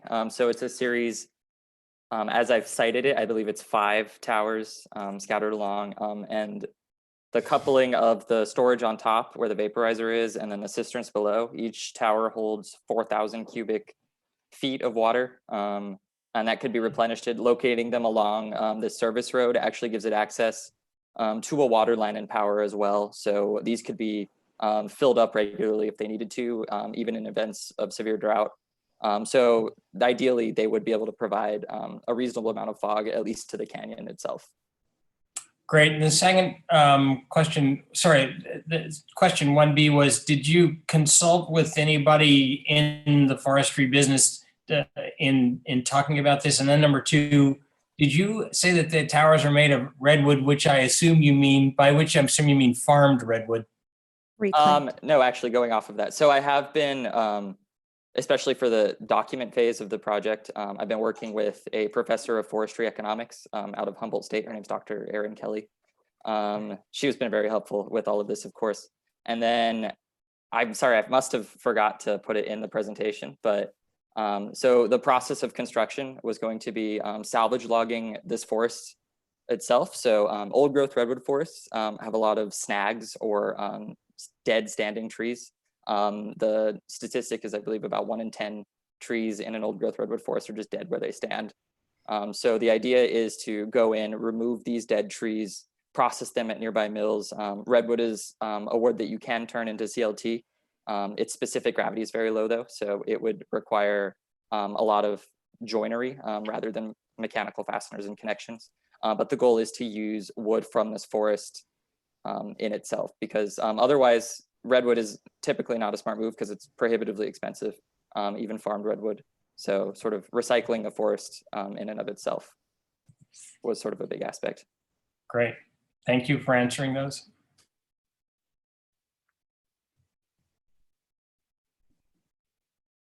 So I think I also have maybe one initial question that you might have spoken about more specifically, but the particular area of your intervention within the forest, is this area suffering from, deforestation or logging, or is this an area that's still, quite dense and maybe less endangered? Right. So in regards to old growth redwood forest primarily, most of them that exist today are protected by state and federal legislature. It's more of a climatological addressing that I'm looking for in this thesis, specifically in the long term. One of the initial choices for siting in relatively the southern extents of the range, this extends all the way through California. It's like an 8-hour drive until you hit the border going north from San Francisco. So keeping it in the southern range was important to me because that's really where we're starting to see, even now, some of the issues with climate change. The sort of habitable range of this ecosystem is sort of shifting further north, where in sort of the extreme south, these trees are dying because the temperature and the hydrological makeup is becoming much more inhospitable to them, and the range is extending north into Oregon. So the idea is to preserve, in such a heavily urbanized context, this old growth nature sort of in the long term.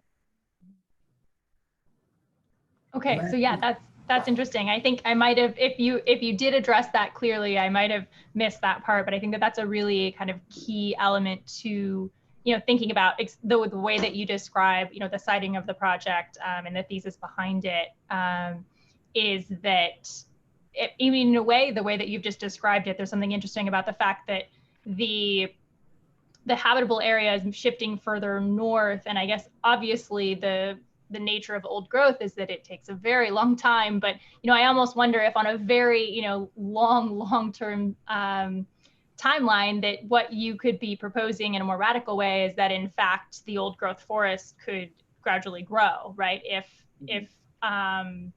the habitable area for these redwoods is expanding, and then you're finding ways to maintain the parts that are being lost. Right.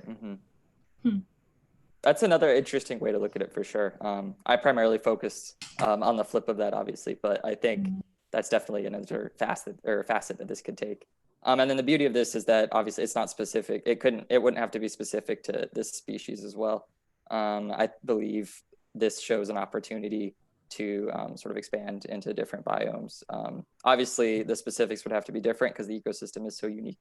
But I think sort of this idea of active preservation through architecture is a little more wider reaching than just this, for sure. Hello, Jacob. Hello. I think that this is quite important. The thing you said, this type of infrastructure is going to be in the near future something very important for the humankind, because our relationship with nature is much of the time very violent. When you see and understand this kind of tree is something monumental and fantastic. The quote on the end of your presentation is the main important issue. You see, the idiots, criminals, and the insane come and go, but the big trees, if they go, may never be reproduced on Earth. That's right. That's a real truth. So, architecture, it has the communion with the nature in this case. So I think this project is really good in every ways. It's a visual journey. It's fantastic because the typical wood is a magical place, but with this kind of trees is something absolutely amazing. It's sublime. So congratulations. I agree. Thank you. I a little bit speechless. Jacob, there's one thing which I'm curious about. Congratulations on your presentation. The word nature has been used many times, and I'm curious about the nature of the space itself and how you define it. We can see it on this picture. It's the repetitiveness of the towers which make their strength. And we are not far away. I think you said 10 miles from the Golden Gate Bridge, so we're not far from an urban area in a protected natural environment, which becomes sort of densely populated with architecture and technical devices, etc. So how do you define this forest, this space now? Is it still nature, different nature? Is it something in between? Does your intervention, your writing on this space change its definition, its nature? How do you see it? What do you offer? That's a very good question. Actually, the forest itself is actually very close to Mill Valley, which is a suburb of San Francisco. And you see these white dots up here on the eastern ridge. Those are housing lots. So this is very, very close to the civilized world, essentially. But that being said, there's actually no cell connection. At least Verizon has no cell connection in this area. So it's this weird, you're within like 10 minutes of a McDonald's in some strip mall somewhere. But once you're in that forest, due to just being at this pit of this canyon in this sort of towering landscape, you are truly isolated from everything around. So it's difficult to answer because due to all of that. And then maybe there's no real answer, but very often the idea of preservation and protection goes with the idea of freezing things such as they are and not change anything. And your idea of protecting this area, the species, etc., is through a pretty strong intervention writing in the landscape. And so I was wondering whether you had a sort of different word or definition or feeling about this sort of territory, or if this is still plain nature, which I can hear. I have no idea about that. I was just curious to know more about your sort of mental process, so to speak, and your outlook now on this new stuff, this new tactile territory. Iñaki has spoken about infrastructure, and I'm resonating a lot with that because it feels to me that this is, I mean, it's an excellent project. I think I would call it a new archetype of the Anthropocene, because at the end it's a new typology that you're putting there, that architecture is voicing a new typology for the problem of natural life dying, right? There's like an artificial breather or no, that is trying to push even more than active preservation. That seems to be a little bit old in its conception, you know, as a way of defining this new way of tackling the climatic, etc. problems, I think. And what maybe will be missing, if there is something missing, which is just not probably, but just a question about the cultural meaning of this new archetype, right? Because the infrastructure is something that refers to pragmatics, to function, and etc. I wonder if you can push further the cultural meaning of these totems, you know, that are within nature. What are those for us, for our civilization, right? Is that just an infrastructure or something else? Is that carrying meaning that is philosophical? Or I wonder if that's something that can be pushed further to maybe continue in this citation you have at the end, no? To push it further, to do your own. I think it's brilliant. Yeah, congratulations. Thank you. I don't think I've seen a project. I've seen an awful lot of student work that talks about climate change and global issues. I don't think I've ever seen one where the project itself, through this form of this tower, through a functional response, actually tries to make a change. You know, it's always like, well, I'll attach this machine to the outside of my high-rise building and it'll collect, you know, this out of the other, right? You know, this is, that was the comment about this being a new archetype, I think is exactly right. And it's where this project jumps from one level to an entirely different one. To challenge you, not to just sort of slather you so much you want to go home and shower for about an hour after the interview.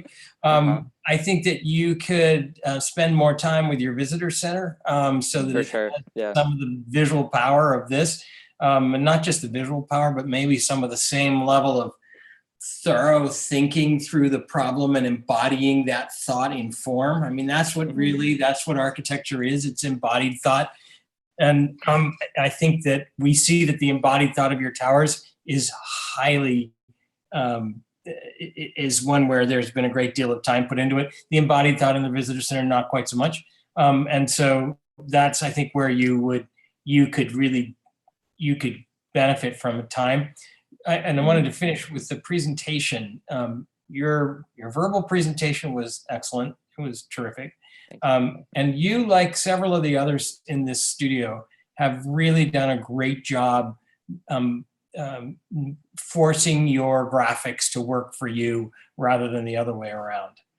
And this one, they're just super minimal and they're clean. I've spent a lot of time in this forest and this fairy one in the Muir Woods. And I've probably been to that McDonald's down the road from Frank Lloyd Wright's, you know, Warren County Courthouse. County, or that Trader Joe's. And and just to sort of see it so captured so beautifully in these images, you feel like you're in that rusky, dusky forest.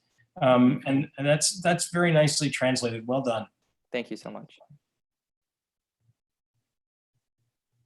Yeah, I agree with many of the things that the other jurors have said. Jacob, you're very thoughtful, and I appreciate the both the technical thoughtfulness that you've put into actually how this is constructed and put together, and what the impact it is that it will have on this space. I think that the suggestion about thinking more on the for the visitor center, and specifically maybe thinking about the visitor experience, and that may be something that carries through to, like, you know, what's the story that I need to learn when I'm visiting to care about this, and whether I'm visiting from another city or visiting from, you know, 10 miles away or whatever it is, how do you build that type of respect, and then think about, you know, not just the legacy of, oh, this is something that used to be important in our society, but this is something that's sort of still important. And I think it's clear the way that you talk about it, this is something you're very passionate about. And so I appreciate that level of thoughtfulness that's shown in your presentation. That's obvious to everyone that's on this panel. And I think that finding for you the way to architecturally share that with a visitor, to know that when when you're the architect, you're not there to give a tour to someone on your space and say, oh, this is what I wanted you to learn about when you came here, right? Like, it's something that has to be very much the essence of what you're creating for people, so that you're shaping that and they're leaving with it. And so maybe it's, oh,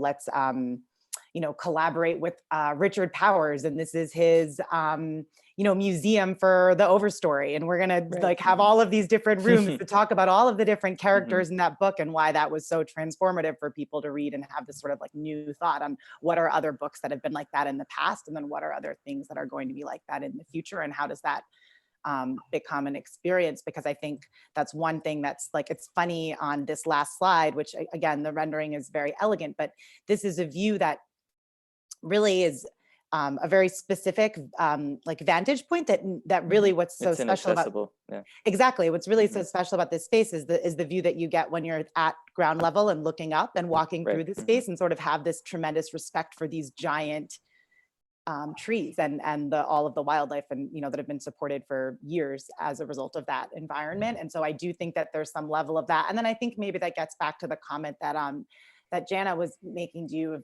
like what's the thought on like the age of this environment, and then the future of this environment, and how that will change. And maybe that's kind of, it gets back to some of the comment we had at the beginning with Caroline, but like that years from now, this will look very different. And so does that mean that you're moving up the coastline with it? Or does that mean that the whole experience of this changes and it becomes more of a monument to something that unfortunately used to be there? And sort of like, what is the, I think that's maybe what's polarizing from this, that we're talking about this moment in time right now, and you've really solved a very elegant problem to think about what this looks like now, but thinking a little bit more about what it will be like in the future.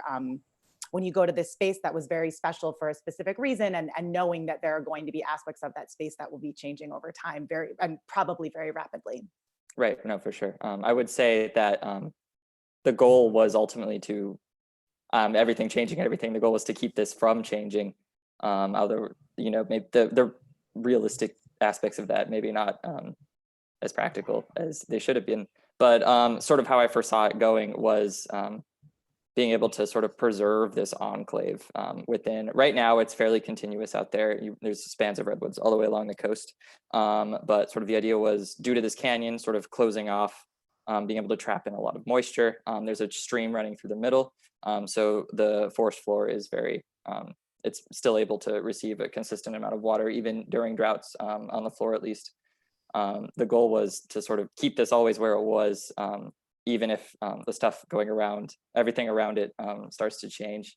But, you know, it's definitely interesting to see sort of maybe long term, sort of moving it up the coast, sort of dotting these things all the way through. I think there's a lot of ways it could go for sure.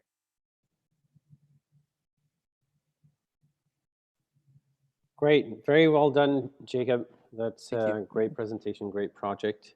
Well done. But I just wanted to say one last thing. It's really refreshing to see that the architecture almost, it takes like the expression of the architecture takes a step back. Like in relationship to the context, right? It's there to support the context, right? And the surroundings, right? And be constructive, right? It's not pushing itself in the foreground. I know we had several discussions about, like how to provide a light touch, right? And think about this aspect of nature, right? And how you try not to interfere it, as much as possible through the way you construct, through the way you use materials and touch the ground. And I think it's very well resolved in that regard, right? It's light, it's in the background, and it's supporting, right, rather than putting itself in the foreground and celebrating itself. So I think that's well resolved. Thank you. That was always the goal. I know. Well done. All right, thank you so much, everybody. Thank you, Jacob. Appreciate it. Thank you, Jacob. And we have one more, that's Madison. Hi, I'm going to just share my screen. Never have to think about this goddamn thesis again. That was the best presentation I've ever done. Oh man. Want to watch Madison's with me? Yeah, maybe get a drink. We're still here. We're still here. And people might want to mute their microphones if they don't want to be overheard. They've had the best presentation so far out of any of us. This is a very cool project. Yeah. This is not only that we can hear them, they are live online. Live on YouTube. I like your plan because Harry stops listening. And I was just tipsy enough to get into like the philosophy of it. You could hear me. I just started. Guys, if someone is listening and can get in touch with these guys, yes, here we go. I just took executive decision. For their own sake. Decision. We had to listen a little bit though. No, there's nothing wrong with that. No. Okay. I hope they celebrate. Madison, we're ready for you when you are. Okay, and everyone can see my screen right now? Yes, we can. Yes. Hi. So this project is working to develop a network of architectural events which formalize the phenomena of daylight and time. It follows a body of research into the work of the land artists of the 1960s and 70s, but also continues ancient traditions of stargazing and time-telling. More directly, perhaps, this project uses daylight to reconcile the measured time of science and the time of lived experience. So you can see here how I've developed a series of different architectural forms which receive light in a very particular way, depending on the path of the sun on the winter solstice. The site of the project is in a national park in Maine, close to Maine, and so it's the place where the sun rises first in the continental United States. And the different moments are, cited along these trail networks, and the space in between each event corresponds directly to the amount of time that's elapsed since the other, like the prior sun path moment. And so walking through the spaces, the first one is in the morning, so at 7:43 or 47 a.m. And it's a very low, long building that takes in the light in this particular way. And arranged in a linear way, so you can walk down through these different thresholds and experience the light as they're coming in.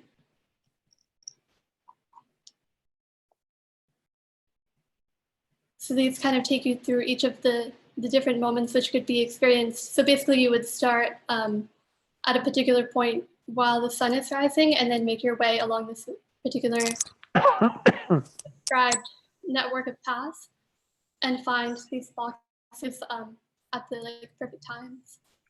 And here you see that from the outside, there may be more mysterious or these strange monuments that you don't fully understand, but then when you walk inside of them and everything is perfectly aligned, it becomes more clear and you're really able to attune to the daylight and the passing time.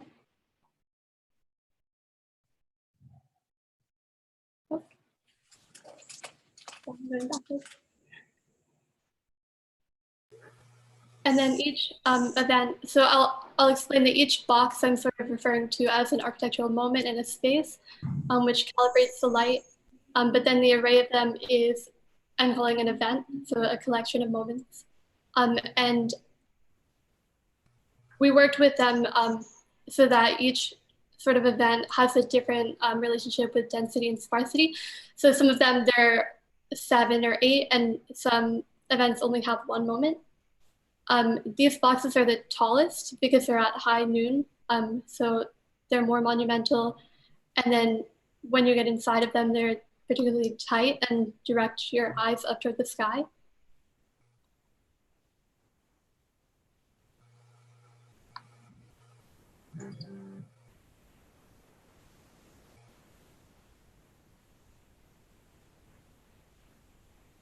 And the representation is also trying to explore this balance between, on the left-hand side, a very rigorous, geometrically constructed architectural form, and then on the right, more of an impressionistic, ephemeral understanding of light and fog and this winter solstice experience.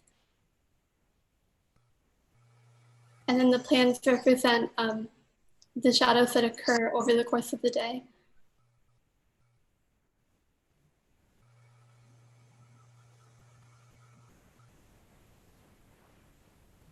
And then, so I also wanted to share a quote before I show a short animation.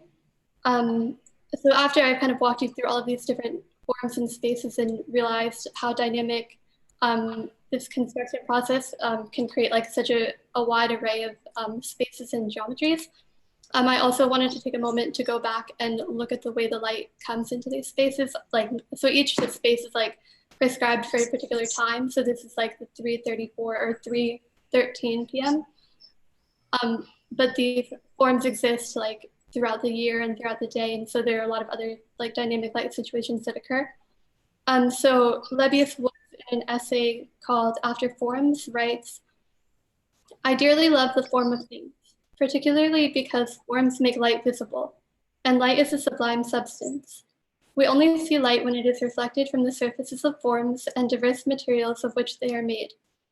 It is not only that light pervades the universe and is a kind of messenger of the histories and mysteries of time and space, but that it also is the most intimate of phenomena, even if it is the most ephemeral." And then hopefully,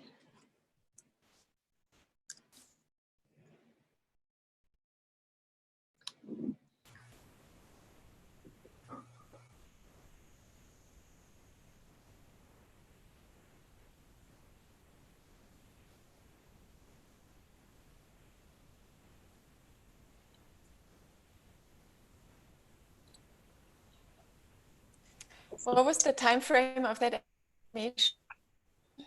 Sorry, Cordelia, you broke up a little bit there. What was the time frame of the animation? How much time did that cover? Right, so it did, like it started with the spring equinox, and then it did the summer solstice, and then the fall equinox, and then ended in the winter.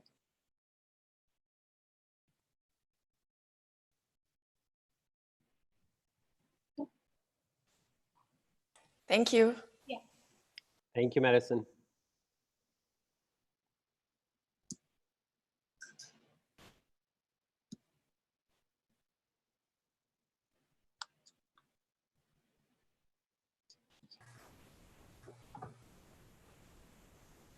Madison, did you tell us what these were made out of? I think I want them to be concrete, but because it's such a minimal project, I don't want to pre-commit to anything. No. Yeah, I want them to be like this sort of gray weathered material. So I'm thinking that like a very light gray concrete would be the best in terms of like receiving patina over time. Okay. Why couldn't they be steel? Corten steel. Or why couldn't they be glass? To me, What's that? I think they're too reflective. They're too reflective. Yeah. Steel, Corten steel is too reflective, the red rusty stuff?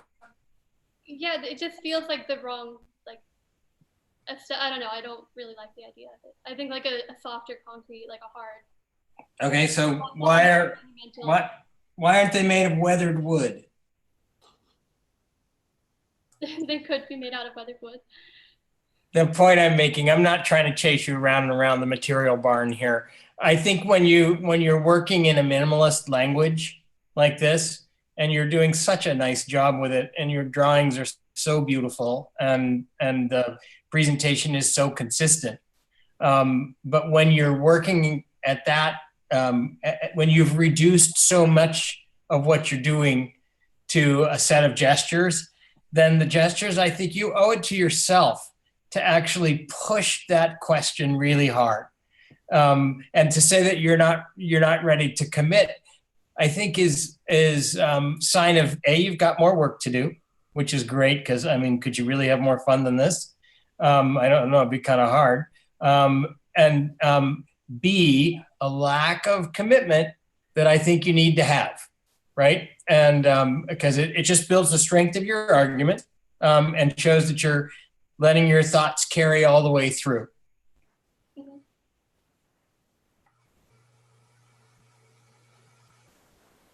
Let me ask you another question. Yeah. How come your door frames, what height are your door frames or your entry portals? They're like 9 feet. Are they like 9 feet, or are they exactly 9 feet? They're 9 feet. They're exactly 9 feet? Mm-hmm. Why aren't they 10 feet? It's a trick question. You knew it would be, right? It's the same question I asked you about the material. It's just with a different, it's a different thing. You could imagine them going all the way up, right? All the way to the top, so that they're not frames, they're slots, right? And a slot would behave differently in daylight because you've got the horizontal slots in the back, right, to catch that daylight.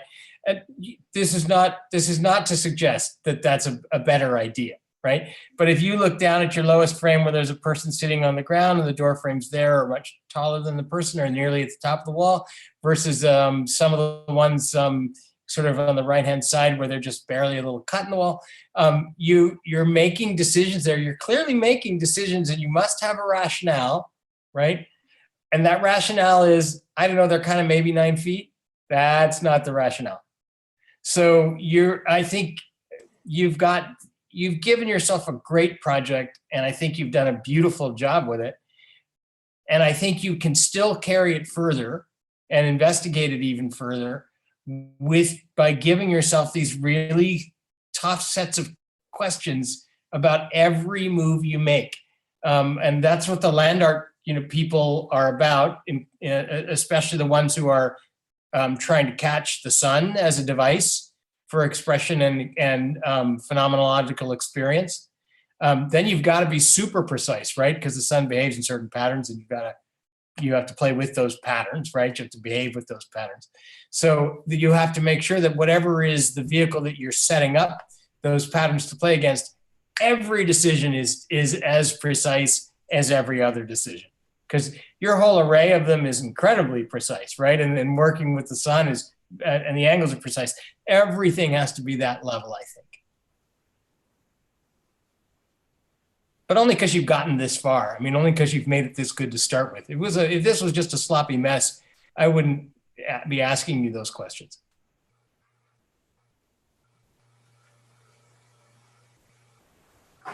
Hello, Madison. I think that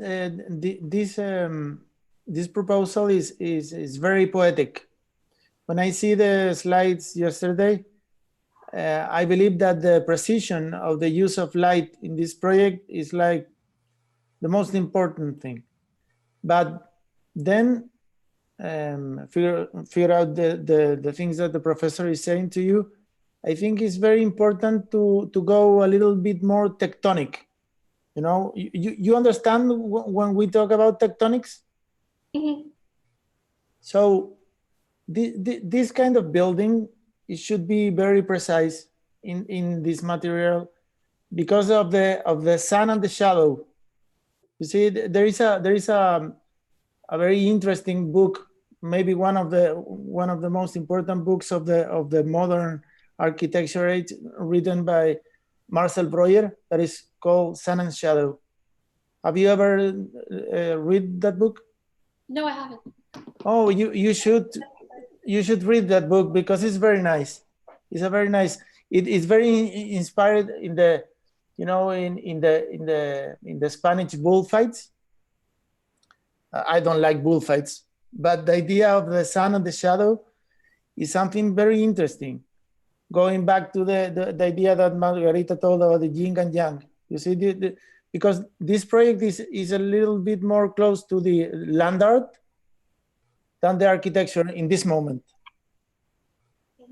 But could be transformed if you can take the construction and the whole details and the materials and do something about it. You see, because the idea of a series of elements going on together is very interesting. Is like seeing, you know, the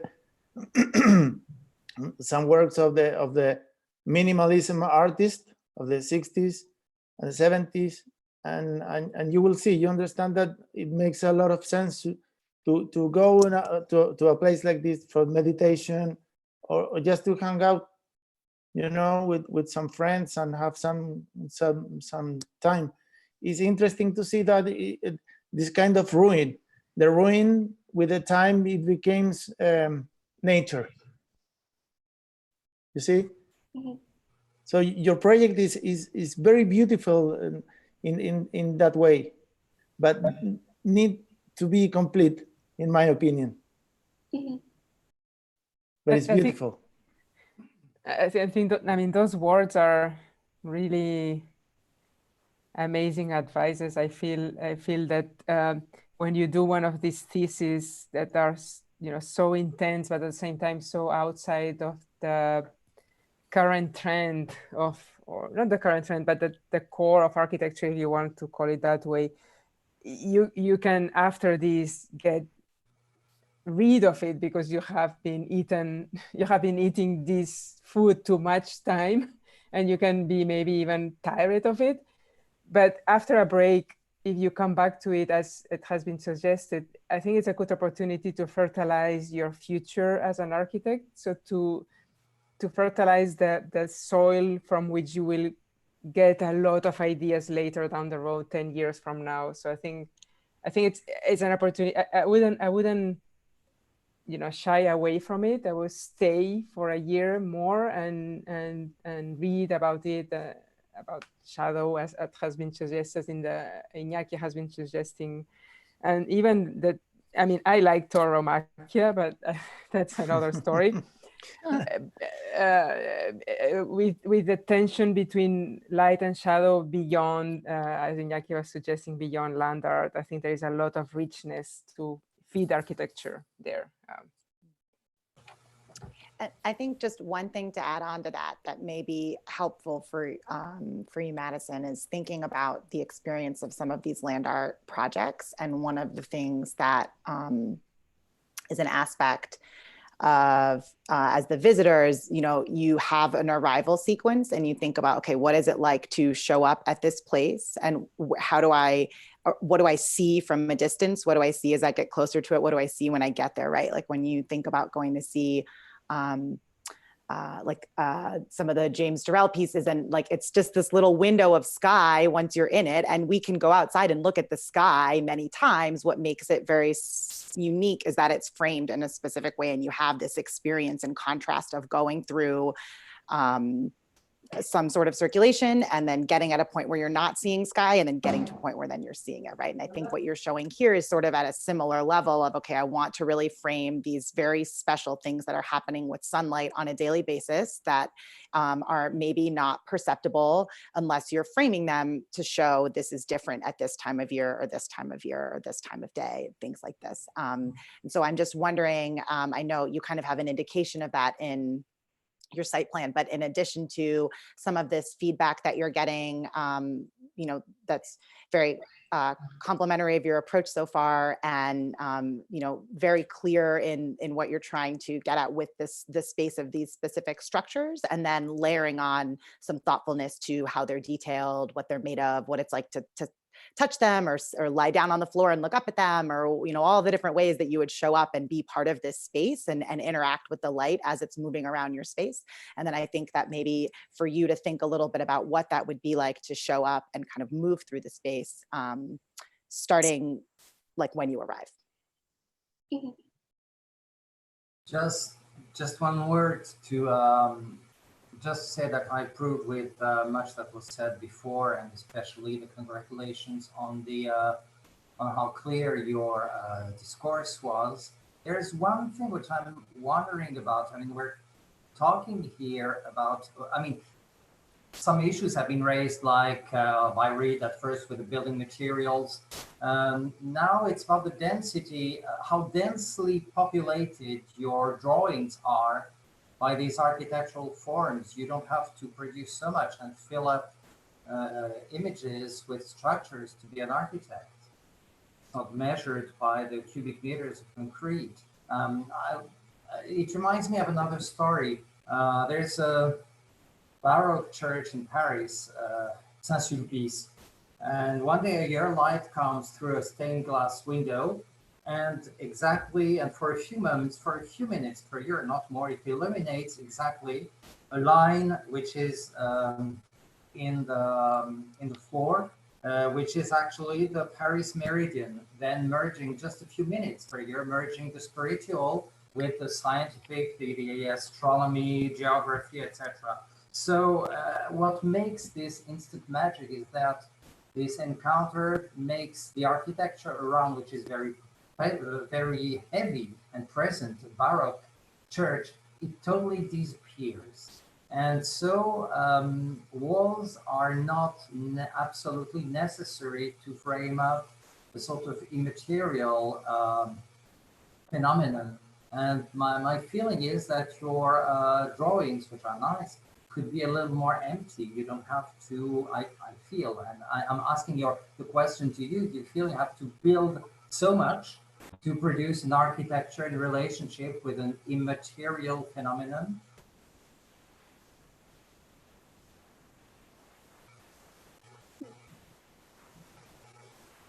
I think that's a question for you, Madison. It's by no means a trap. No, I think that's interesting. I do look at the drawings now, and I don't feel like they're too filled up. Like, I think they are pretty empty, and I did try to fill the space with as much light as possible. So it's some of the vignettes that was kind of the priority, to show more of the light and fog and less of the concrete or wood or whatever it could be. I think I had that intent, but maybe I could take that further. I like that story a lot. Okay. Yeah, because some of the aspects, something which I see from this is about designing the material, designing phenomena that cannot be quantified, things that are very much connected to imagination, our relationship to the earth, to our environment, to the sky, etc. And so designing lightness, designing the void is also an architect's attitude, and it's also an architect's job. So this is you open the way to this, and I think you could push forward a little more this idea of maybe disappearing a little bit. Maybe I go against the stream in connection with certain things that were said, but I would sort of encourage you to reflect on how to design something, how to design an architecture without so much physical presence. Or doesn't it make sense with your brief program and intentions? I think the whole idea was to design something just to hold the light and to hold the material, so it was sort of as minimal as I felt was possible. But now I'm excited for the opportunity to look forward and like I needed something basically to reflect the light or to hold the shadows and light. And now that I have them, I think I could spend a lot more time looking at how the light comes into the space and how I could then go back and redesign or reiterate the forms to account for that, if that makes sense. Yeah, absolutely. No, it was just one idea and one of the many directions which you could have taken. Yeah. And yeah, thank you. Thank you. Just a comment, just a brief comment in relation to materiality and performance. I wonder if a materiality that is able to have memory in relation to performance would be something maybe like something almost impossible, but that tracks the time of the past. But questions like these might inform materiality beyond just like concrete or steel or. So what is performance? What do you want to catch from performance over time? A question. Yeah. I mean, I think an interesting idea about that is also thinking about the heat, right, sensation of the sun, because when we look at these images that have these very clearly defined areas of light coming into these spaces, you can imagine the intensity of the heat in those kind of very specifically curated areas and how different it would feel, from standing in the sunnier side to in the shade, for example. And that might be one form of the kind of memory of the sun that's passed, where the heat still remains, but the sun has in fact moved on and you're in the shadow. And I think that I think you have really beautiful drawings and images, Madison. And one thing that could be really interesting to look at in terms of the representation techniques for the views would be, while on one hand, I feel like even inside of the spaces, I feel like we still have a bit of a perspective of kind of looking at the phenomenon or looking at the person who's in it. And that, for example, what if you show a series of views where, in that third slide, there's the woman sitting on the ground and there's that kind of thin sliver of sun that's just below her eyes, right? And if you're sitting there and imagine how different your kind of experience of that space is as that thin sliver of light passes over your eyes and suddenly creates this kind of intense glare in the way that you see the space around you. There might be, I think that you can bring us kind of into the experience even a little bit more of the subtleties of what is it like to be standing in the sun, with that intense glare looking through the space as opposed to in the kind of shade shadow. And how does that impact the way that you both visually and also kind of haptically with the heat experience being there? Mm-hmm.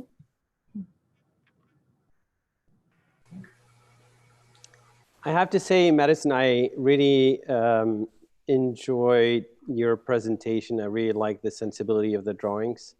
And I think you have this duality of this great sensibility capable of making these drawings, but I know that you went very scientifically about the project, and that duality is not always possible, or it happens to have the two sides of the brain working at the same time. So that's great to have such an accomplished project. Again, there is still a lot of work that could be done on this, but congratulations, this is really beautiful. Yeah, I agree with that. I think it's a wonderful presentation. You know, a lot of time was spent from your side initially, you know, harvesting data that is not visible here. But a lot of time was spent on collecting data and translating that into usable information. I mean, it's partially visible, but it's not entirely visible because you did a lot of work on that. And then the conversation also went into the areas of, you know, what is too much design, you know, what is too little, right, to capture or, you know, kind of delineate, right, and demonstrate some of these findings without actually building something, right? How can we do this as through drawings, or can you do this through drawings and other forms of representation without actually being able to inhabit the space? So I think, you know, with that challenge, right, you did a wonderful job capturing some of the essence of those, you know, again, the data and those findings. You know, I think the next step, yes, we had conversations about the nature of the vessel, right, and the precision, right, the proportions, right, what informs it. So I think more information could be applied to that, or more research, right, or rigor. To test maybe some extremes in terms of how much is too much and how much is too little to demonstrate this information. But I think altogether you landed in a really good kind of middle ground to touch on both of those conversations. Cordula, with the rays across your face and the shadows. I know, right? Perfect timing. Sorry, I have a last comment in relation. I put on the chat thermodynamics from Philip Ram.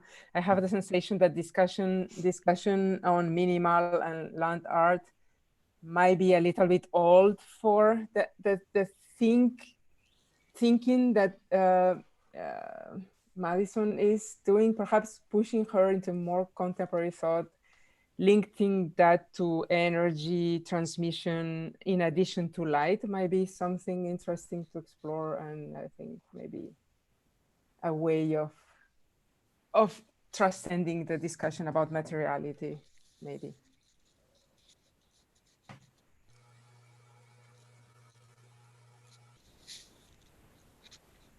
Great. Okay. Any final comments on this project, or anyone would like to make comments about the day, the morning, this afternoon, the projects in general? Is this the last one? This is the last one for today. Oh, I was having a lot of fun. that already says a lot about a jury when a review when the jury doesn't want it to end. That's great. You will be back.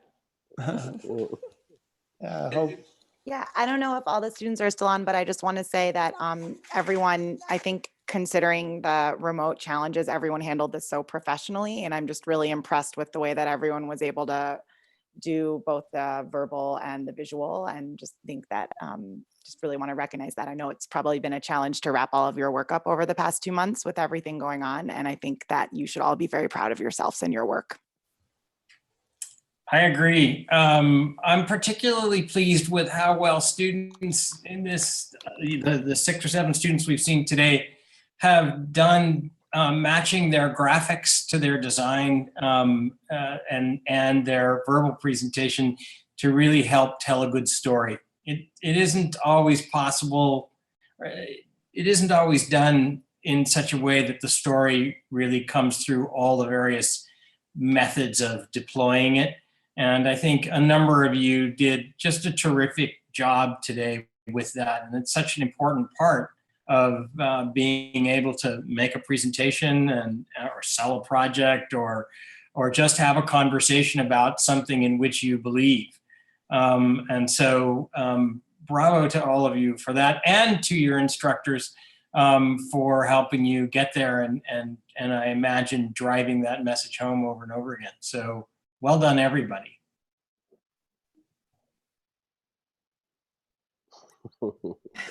Well, these conversations at this level are always, of course, multi-layered. You know, we have to be concerned about, you know, like the thesis, the clarity of the thesis preceding the proposal, the logic of the proposal, and then the execution of it, and then also the whole packaging, right, of the proposal, right? So there's many parallel conversations that we have. You know, while we're, you know, like collectively trying to move everything forward simultaneously. So yeah, you're right. Is it still true? I know one of the things we changed while I was there was that the thesis was an elective subject. You had to actually to submit something about it in advance and demonstrate that you wanted to do one, versus just everybody doing it, which is how it had been previously. It's oscillating between one and the other. It has been throughout the years. So it's we go one way or the other depending on the years. But this year this is an undergrad cohort, and it was mandatory for all the undergrad to go through this thesis. Well, this group really demonstrated the commitment that Thesis, more or less, demonstrated the correct commitment that Thesis is supposed to represent, versus just being a final project. Great. That's good to hear. Yes. Any other comments, feedback? Thank you, everyone, for joining us today. Thank you for all the students for doing all these great presentations today. We have some more to come tomorrow. More fun? more fun tomorrow. Yeah. More fun for the brain. More fun tomorrow. Yes. I'll have to tell Casey it's a shame he got the second day. Well, you can debate exactly. You can discuss the projects between today and tomorrow, between you and Casey. It'll be good. It'll be a good dinner table conversation. Yes, I'm sure. Well, I'm sure you have plenty of those. I hope you have other things also to talk about. I don't know. After 21 years, it's hard to say. It's true. I'm lucky that we are here to spice it up for you then, Reed. Right, exactly. Provide some new food for thought. Absolutely. Right now, just the food would be good. That's right. Keep the thought. Well, I want to thank everybody as well. Thank you for taking the time all day and, providing really valuable insights and, stimulating, the conversations in a way that hopefully they will be pursued further. I think a lot of the projects allow for further discussion and further development, so I hope the students will take that seriously and use this again kind of as a threshold to move into the next phase in some of these investigations. Thank you, everyone. Okay, thank you, everybody. Thanks for including us. Great to see all of you. Have a good evening. Bye, Iñaki. See you later, Cordula. Everybody, Yes. goodbye. Thank you for inviting. Bye, guys. Bye. Bye, Allison. Bye-bye. Bye, Bye, Corey. Jana. Bye, Jenna. Bye, Bye, Allison. Bye, Eve. Bye, Margarita. Bye, Margarita. Thank you all. Thank you all.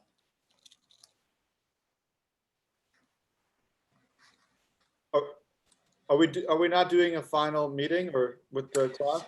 Or We're doing that tomorrow. we're gonna do that tomorrow. Okay. Yeah, we'll do that tomorrow after the last review. Okay. Sounds good. Okay, when everybody's done. Great. Okay, so plug in around 4 o'clock. Perfect. Well, I'll probably be on all day.